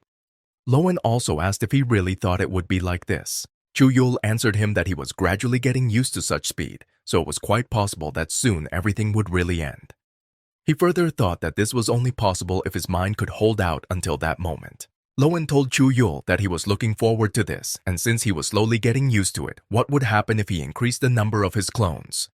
He further asked if it would take more time to adapt as the number of clones increased. Lowen also asked Chuul if the only question was how long it would take. He also asked where the line between possible and impossible lies. Chuul, meanwhile, was wondering how Lowen created so many clones. Next, he wondered whether it was even possible to create clones indefinitely. But then his thoughts were interrupted by Lowen with his army of clones, which numbered an incredibly large number of his clones, who could attack him from all sides. Lowen further said that he wants to try to find the line between the possible and the impossible, and that he wants to find out which of them will be stronger as a result. Chuul replied that this was absurd, and that in his opinion this was not possible. Lowen told Chuul that it was possible for him, and asked him what about him, and also asked how many opponents he could deal with at the same time, because the number of opponents he could defeat with one blow had increased. Lowen also told Chuul that the level of his skill is indeed gradually increasing, but in his opinion he should try harder, because with such a speed of adaptation, the limits of his capabilities are quite obvious and predictable. Lowen also asked Chuul how about, along with the speed of destruction, also increasing the speed of creating clones, because then, and in this case, they will reach 0, and asked if he understood this correctly. Chuul thought that although his wounds were healing faster, his mind was being destroyed. Lowen told him that his injuries were healing faster. He noticed this and asked what would happen if he took damage much more often than before. Next, Lowen asked Chuul what would happen to him if he tore off all his limbs, and at that moment Chuul hid in a cocoon. Lowen asked if he had gone into defense mode and if he was going to end this fight with them. Chuul thought that he had long gone beyond the limits and past the point of no return, and so he decided to use the Book of Vice to take something else from there that would help him defeat Lowen and all his clones. Ha Young said meanwhile that he thinks that Chuul is going to use the Book of Vice again and they have to stop him. Rospel completely agreed with him and decided to really intervene despite the fact that he promised not to do so. Next, Rospel, using his ability, took the book and told Chuul that it seemed to him that he had already gone beyond what he could handle, and therefore he would confiscate the Book of Vice from him. Chuul resisted, but Rospel was able to take it. Ha Young told Rospel that he did a great job. Rospel said that Chuul resisted so much that he had difficulty succeeding. Then he felt demonic power from the book. Ha Young said that he did it and he was great. Lowen told Rospel that he himself had said that he would not interfere. Rospel told Lowen that as sad as it was, there was something more important than their bet, so he could not help but intervene. Ha Young was happy that he would now win. Rospel went on to say that when he picked up the book, he felt something strange and it looked like he had managed to tear a page out of the book. Chuul at that moment said that this was quite enough for him to defeat Lowen. Chuul further said that although he did not have time to choose something of his own choosing, he still snatched a good page, and with its help it would be much easier for him to defeat Lowen as a result. Lowen asked Chuul what he had this time, and said that even if his abilities continued to improve, he then felt something interesting and inexplicable. At this moment, Ha Young's body began to move on its own. Ha Young noticed that he was also gradually being drawn inside. Rospel, meanwhile, said that he was a little nervous, because this is gravitational magic and if his guesses are correct, Then Chuul has used a page that opens a black hole. Lowen said that although staying on his feet is a little problematic, the force of gravity is not that great.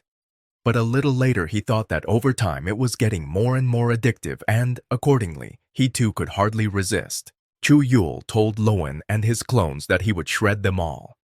Lowen thought that the gravitational pull was only increasing. Chuul also told Lowen that he could create as many clones as he wanted and he would kill them all. Lowen wondered if all this really had no effect on Chuul himself. Ha Young, meanwhile, holding onto the tree, said that it seemed to him that he was about to be dragged away and asked Rospel to do something about it. Rospel replied that he would gladly help him. Ha Young told Rospel that he could save himself and him using his opportunity and asked him to remember who he is. After all, he is one of the leaders of the Wanderers Association, just like Lowen and the other two leaders. Seeing the portal, Ha Young asked if he was going to use the portal to move to a safe place. Rospel replied that he had not done this for 10 years. Ha Young told Rospel to be careful because it is quite dangerous. Next, Ha Young told Rospel that it was very good that he left the portal open. But a little later he said that it looked like some kind of joke. Lowen said that it was becoming more and more difficult to hold on and that Chuul was quickly destroying the clones. Lowen further thought that creating new clones was now pointless since the number of clones was decreasing and for him the situation was becoming more dangerous for him and that he should fight while he still had clones. Lowen further thought that if he put not only the force of gravitational attraction into the blow but also the force of the jump, then he would put all his strength into pulverizing Chuul with one blow. He also thought that he needed to wait for the right moment and, mingling with the crowd of his clones, who were being dragged away, attack and destroy Chuul. But at that moment, Ha Young grabbed Lowen's neck and asked for his forgiveness. Lowen asked Ha Young what he was doing now, and couldn't he just not interfere with him? Ha Young told Lowen that he was not doing this on purpose because he was holding on with all his might but could not hold on. At this moment, Rospel gave him very good advice. Lowen asked Ha Young not to disturb him and stay away from him and asked why he decided to bite him at such a moment. Ha Young said he was sorry and bit him.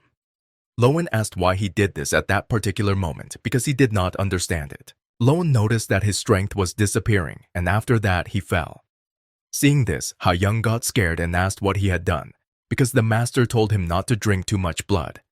Next, turning to Lowen, Ha Young asked whether he was now his master or not. Next, Ha Young asked Lowen if he had once done the same thing to escape from his master because to break the connection between a master and a subordinate, a ritual must be performed. He also asked Lowen to under no circumstances and never be offended by him because he once did exactly the same thing and he once told him this and he remembered it very well. Next, Ha Young asked Rospel if he did everything as he told him.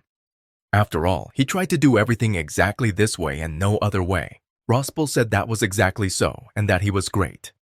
He also said that he wasn't sure he could do it, but it seemed like it might help resolve the situation. Ha Young asked Rospel if he was on the same side as Lowen and why he advised him to do this.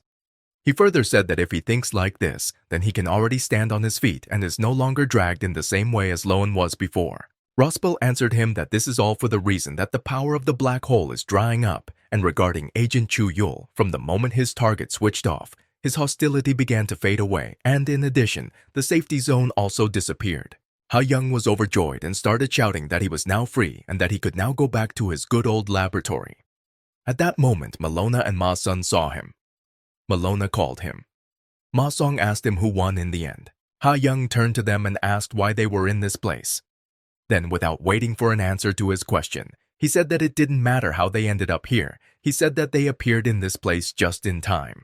Ha Young further said that only Rospel remained because he from Chuul Sunbai worked together to deal with them all. Rospel asked Ha Young why he suddenly changed his attitude because he gave him useful advice. Next, Ma Song saw Chuul, turned to him and asked him what happened, where his glasses were and whether he broke them. Malona turned to Chuul and said that she knew that he was in this place and in no other. Next, Malona asked Ha Young if he was okay. Ma Song stopped her and said that they need to stand a little longer. He further asked Ha Young why they should believe him since he heard that he was bitten by that Lowen mouse and that he also became a vampire. Ma Song also asked Ha Young how they knew it wasn't a trap and said that any words he could say would sound unconvincing with all the blood smeared around his mouth. Ha Young replied that it was not like that and that it was a very long story. Next, Ha Young asked Rospel to tell everything, and Rospel asked Ha Young if he thought he was too shameless. But then he said that he realized that he could not be changed. He said that Ha Young, in collusion with him, had developed a plan. Rospel said that the plan was to lull their guard and stab them in the back and asked Ma Sun and Malona to be careful. Ha Young said that this is too much. Rospel further said that he wanted to pick up his comrades and retreat. Ha Young asked Rospel if he would pick him up. Rospel replied that these were his problems and they did not concern him. Rospel went on to say that it was up to him to decide whether to fry the traitor, fry him in oil, steam him, or eat him raw. Ha Young asked Rospel what he was talking about because he won the bet and now he must explain everything to him. Rospel further replied to Ha Young that if he did not consider the advice of release from Master Lone as a reward for winning the bet, then he was sorry. Having approached and taken Caracal, he saw that her condition was even worse than before and that they were very scary because he did not understand how it was possible to beat the wounded woman so severely that as a result her condition became even much worse than it was. Malona told Rospel that everything was not as he thought, and when they arrived, she was completely fine. And then the battle happened primarily on her initiative because she really wanted to fight with someone and ended up fighting with Ma Sun. Ma Song said that this is all completely unimportant, and after that he asked how he could let him go so easily, considering that he comes to the headquarters and makes a mess there. He further said that he had to pay him before he left. Rospel meanwhile wondered what kind of ill-mannered boy he was and asked Ma Sun why he approached him with such claims, not knowing what he could do with him. Then he took it and sent it through a portal somewhere. Malona asked Rospel where he took Ma Sun. Rospel answered Malona that she would soon see Ma Sun, but for now he would just calmly leave. Ha Young asked him to clear up the misunderstanding first before leaving, but he left anyway. Malona asked to return Ma Sun, but it was too late. She then asked what was going on here. Ha Young replied that he would explain everything to her in order. Malona told Ha Young not to approach her as she doesn't trust him. Malona decided to ask Chuul about everything. Next, she turned to Chuul and asked him about what happened and whether Ha Young was telling the truth. Ha Young told Malona not to approach Chuul, who was in no condition to talk to her. Malona told Ha Young that it made him sound even more suspicious and looked like he would be in trouble if she talked to Chuul. Ha Young told Malona that everything is not like that at all, and it is quite dangerous for her. Malona turned to Chuul, why he had been just standing there for quite a long time and not answering her. Chuul said something to Malone. She asked him to repeat, listening to him, what he said so quietly. He told her again to leave. Malona heard Chuul tell her to run away quickly. She asked if she understood correctly that Ha Young was deceiving them. But something began to happen to Chuul. Ha Young took Malona in his arms and said that his speed is half that of Loan. Malona asked Ha Young if Chuul had just attacked her and he saved her from him. Ha Young replied that it turns out that everything is exactly like that. Having moved away to a safe distance, Ha Young threw Malona out of his arms. Malona said that she now does not understand anything at all why Chuul attacked her and why it was Ha Young, who was on the side of the enemy, who helped her. Ha Young said that first they need to pacify Chuul and talk later. Next, Ha Young told Malona that Chuul's consciousness is destroyed and absorbed by the Book of Vice, and it seems to him that Chuul is now resisting with all his might. But first he needs to figure out how to do this without irritating him too much. Malona asked Ha Young how to do this. Ha Young said that the easiest way is to beat Chuul until he loses consciousness. Malona asked Ha Young if he could do it. Ha Young said of course not. Malona asked Ha Young if he offered to do it for her. Ma Song asked them to get out of the way. Landing next to Chuul, Ma Song said that he landed safely this time and that he was doing better after his previous landings. Ma Song asked Malona and Ha Young where that arrogant man in a cloak named Rospel went and what he did with him. Malona asked Ha Young what would happen if Chuul got angry. Ha Young replied that it's better not to even try. Ma Song further said that he suddenly found himself high in the sky. Chuul asked if he had spoken. Ma Song noticed him and asked why he was just standing there and where he lost his glasses. He also asked if he was standing because he couldn't see well. Next, Chuul said that he had to run while there was a chance and while he asked for it. After his words, he attacked Ma Song and said that he did not listen to him and accordingly, now he will have specific problems because of this. Meanwhile, Galix was driving Zack further along the road after a traffic jam and asked him how one could immediately believe it and why Ma Sun appeared so unexpectedly on the roof. She went on to say that at first she thought she hadn't heard correctly, and as for the reason, she said that there was too much noise around and that's why she didn't hear. But suddenly, near the road, she saw Rospel and realized that the collection point was still quite far away, and she wondered why he was here. Stopping near Rospel, Galix asked Rospel if he had come to this place to meet them. Rospel replied that it was too long to explain. Next, Galix asked what happened to Karakla and Loan. Rospel told her that there were no serious injuries, but it was still better for them to return. Galix said that they had defeated 3 of the 4 leaders of the Wanderers Association, and that they would not get anywhere at this rate if they returned. Next, Galix asked who they were fighting with, and that it couldn't be that they had someone so talented on their team that they weren't even from the central department, but from somewhere in the outskirts. Rospel got into the car and said that he would explain everything on the way, because their sponsor was already waiting for them, and besides, he was very hungry. Galix agreed and they went, because other than that, there was nothing much they could do. Next, Rospel asked Galix on the way if they could stop somewhere to eat. Galix asked Rospel if he was the one who said that they were late. Rospel said that he only wanted 1 plate of janchiguksu. Then Zack confronted him, but Galix asked Zack how many times she should repeat that he shouldn't go out, because he's too noticeable. But he was not particularly interested in this, and he constantly forgot about it. Further, in some already dark room, the partner came to Chuul and said that he couldn't do this anymore. Chuul asked for forgiveness and said that if he had been more careful, this would not have happened. Ma Song told him not to make him laugh. His partner told Chuul that it was only thanks to him that he lasted so long. Chuul replied that this was not so, and that he should have dealt with the enemies faster and helped him. His partner told Chuul that he was a cocky asshole. Next, the partner asked Chuul, since he says so, having dealt with 10 of the enemies, then how will he look from the outside if he could not cope even with 4, 5? Next, he noticed that they were being chased, and Chuul told him to run.